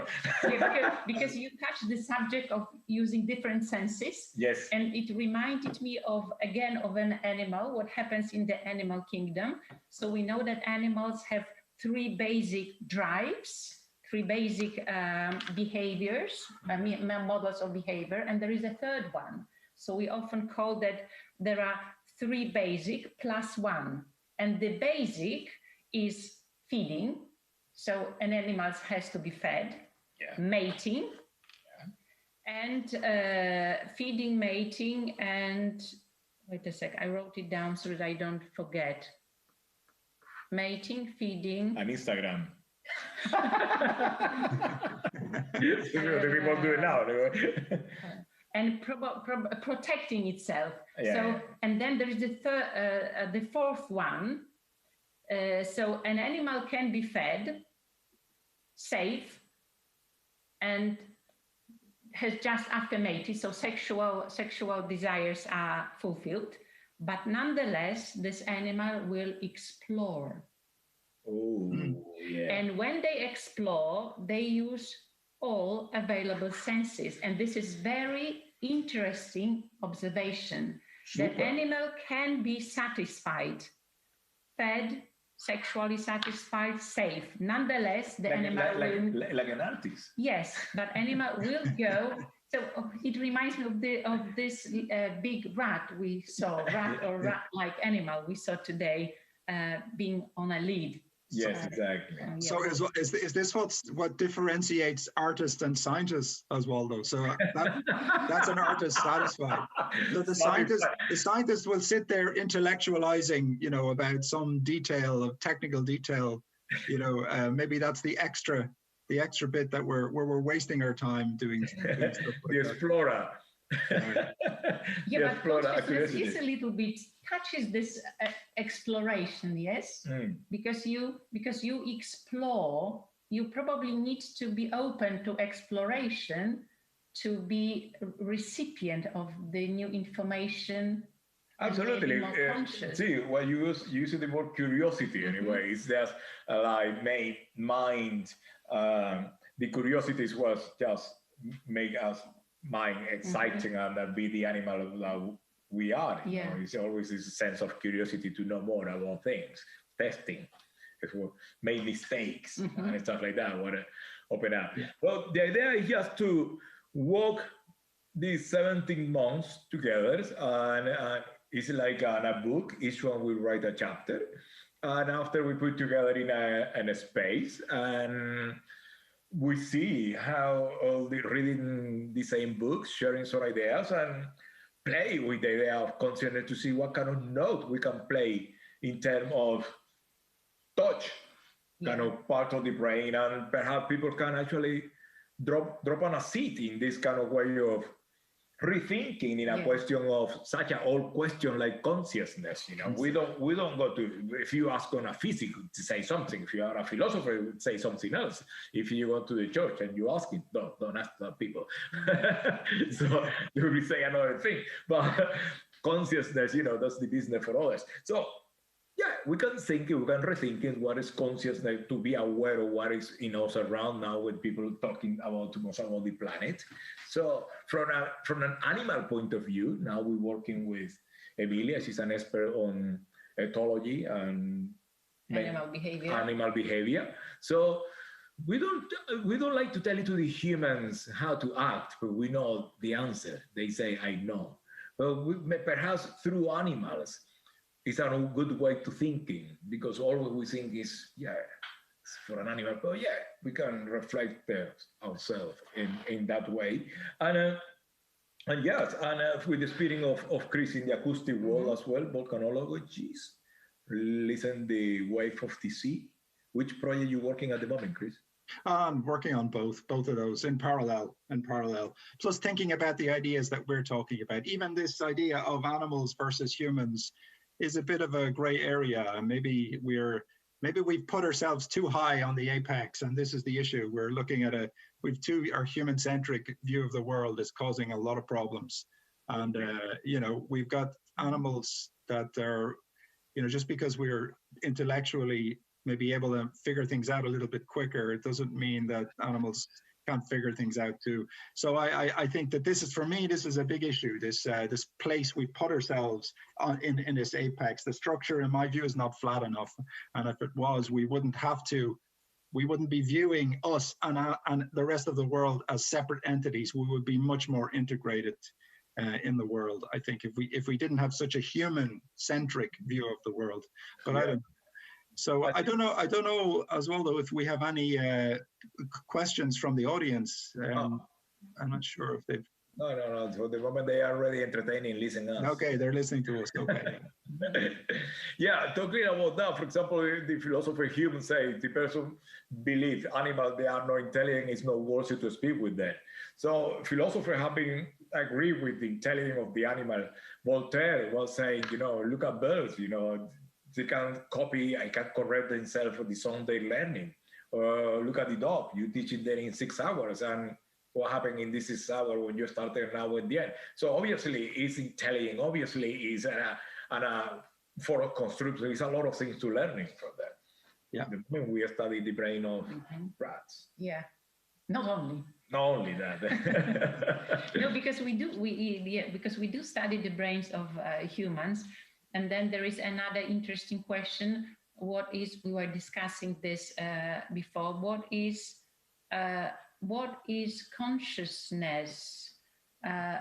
Because, for example, we can have a human being in a vegetative state, and the communication with this person using words, for example, is non-existent. We don't see any signs of understanding and any reaction from this person, but yet we may see that the brain of this person, using appropriate tools, that the brain reacts to the stimuli which we present. And then there is a question, and this is the most interesting question, is this brain working separately of the consciousness? In a way, is this person aware of a signal which he or she receives, or is he not, and only the brain is aware? because this person will be aware if the signal is interpreted. But we may evoke a signal without, if the signal does not reach frontal part of the brain, the signal will not be interpreted. Totally, yeah. So this is also interesting, that we may be sort of flooded with different signals.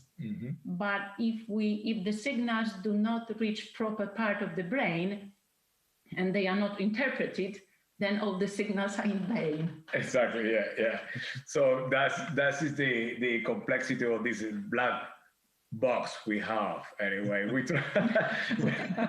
the black box we have is like a galactic full of neurons connected. Does it also another neuroscientist say, yeah, we are the best guess, we guessing. Yeah. We were talking as well how this exercise, when we have some text and missing some letter, and the brain very quickly fill the space and give it the answer. So it's this kind of attitude of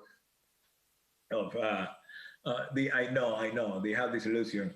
You know, good work always create a question and complex question. So brain really don't like it to get engaged in that kind of field. But unless it is a brain of an artist. And a neuroscientist. Because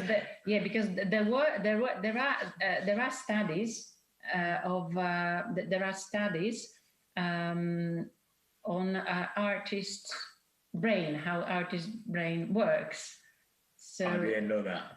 Yeah, so your brains are hyperactive. Yeah, I mean, the brain of a musician will be maybe hyperactive within the temporal lobes, when the brains of a visual artist, maybe painter, may be more active at the back with the visual cortex.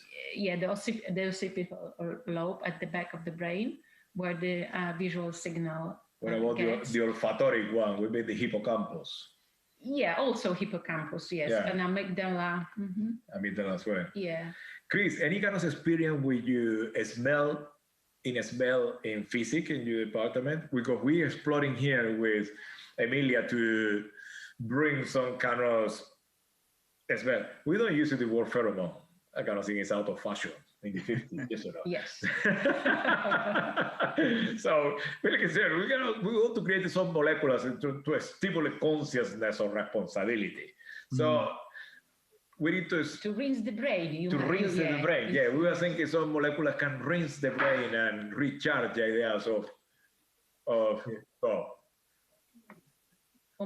maybe Chris can suggest some waves. Yeah, so not so familiar with smell, but one of the things that I think is interesting is that, you know, the different senses and how they interact with each other. So like we would often take sound waves of very low frequency sound waves that we can't hear, and we would plot them on a graph. And we're there looking at them on a graph like this until somebody maybe from the arts taps you on the shoulder and says, hey, why don't you speed it up and listen to it, you know, because you already have all the machinery for doing that.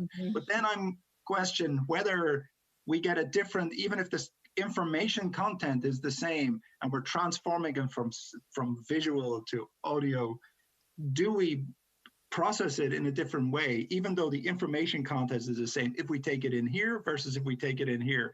But so you're adding to the complexity of that by wanting to put something in here as well. So, but you know, it's all, we have 1.5 years to work on it. Maybe exactly. That's what we're trying. We want to send it to different, we send it to different libraries on the brain. Exactly. One goes to the hippocampus, another go to thalamus, another go to the other part, and after we checking different lobes. With different lobes, we checking the brain. Maybe we can rinse the brain. And now we have 1 minute to go. I don't know what to do.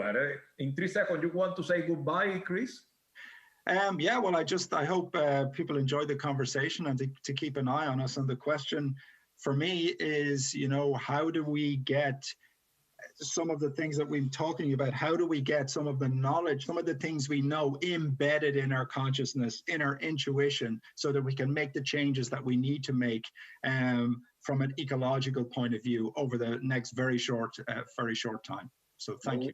We added somewhere in a natural way. In a natural way, of course.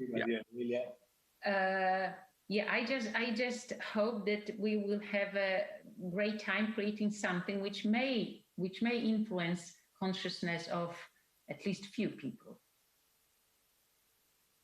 I'm feeling a great company. Looking forward to having a show with you guys and put something together. I don't know what the hell going to be the result, but we do our best. Conscience for what we're doing. Yeah. And what's second? We can say goodbye. Sing a song. Goodbye. Thank you, everybody. Okay, thank you. Lovely to see you, Chris. Yeah, you too.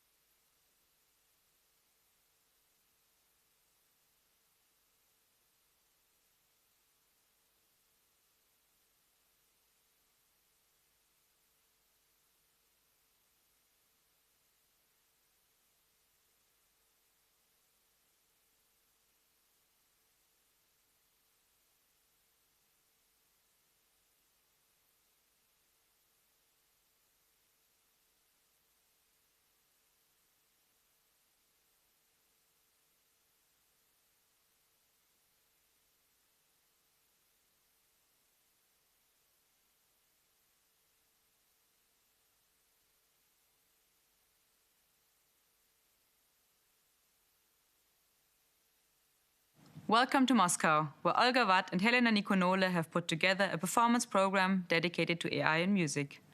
We will, for example, now see a performance by Nikita Prudnikov and Katarina Melik-Ovsepian, who experiment with machine learning on one of the most famous Baroque pieces by Johann Sebastian Bach, the Well-Tempered Clavier.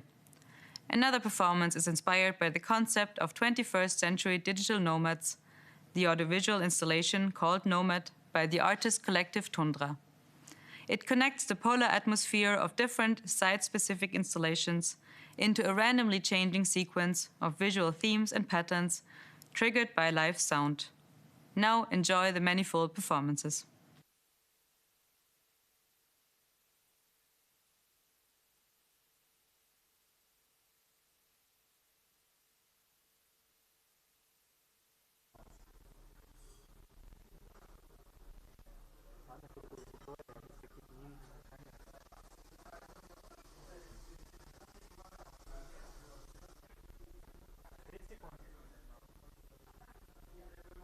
Смотри, никакого электроника.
Добрый вечер, друзья. Я буду говорить очень кратко на русском и английском для коллег, которые смотрят нас онлайн. Hello, everyone. I'm going to speak both Russian and English so that everyone could get it, what it is. Мы экспериментальная лаборатория EOLA, и уже год мы проводим эксперименты с машинным обучением в оперном жанре. For the last year, we are doing some experiments with machine learning in opera. Сегодня мы представим вам промежуточные результаты работы нашего коллектива, в которые входят ребята Киберчайка из Санкт-Петербурга, Владимир Миллер, Варя Лисакот, Дима Вихрнов, я, Якубов Ильдар. So tonight we are going to present you some short preview of our work with Varya Lysakot, Dmitry Vikharnov, Киберчайка Collective, and also Vladimir Miller, who is not here tonight. Для нас машинное обучение помогло создать в этот раз либретто нашей оперы. Кроме этого, мы использовали голосовой перенос стиля и обучали нейронную сеть на материалах Вариного пения и на других данных. So we were using neural networks trained on Varya Lysakot's singing and other data to create sounds, and also we were using GPT-3 to build libretto for our opera. Thank you, and that's it.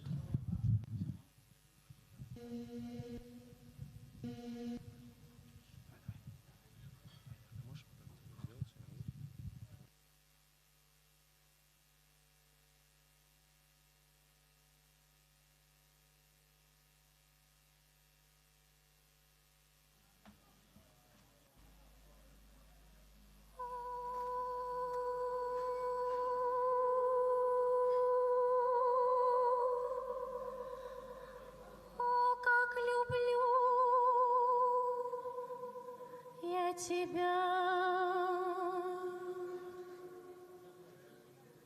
мой ребенок прекрасный, люблю бесконечной своею любовью, мечтаю о лучшем тебе, мое чадо.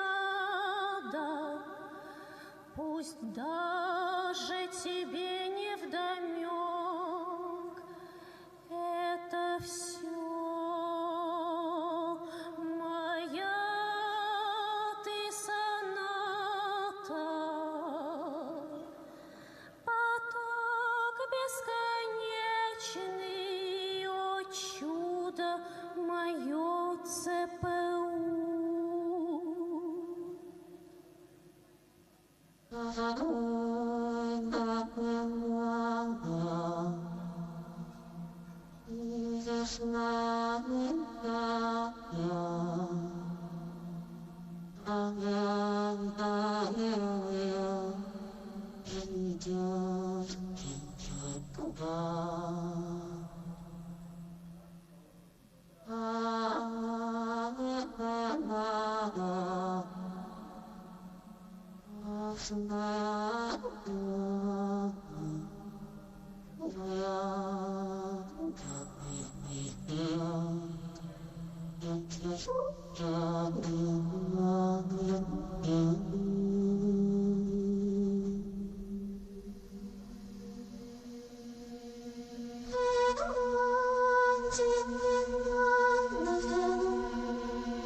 вдвоем научился скучать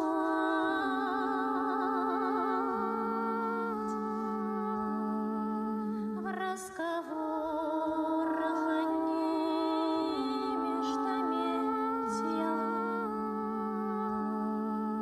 и чудную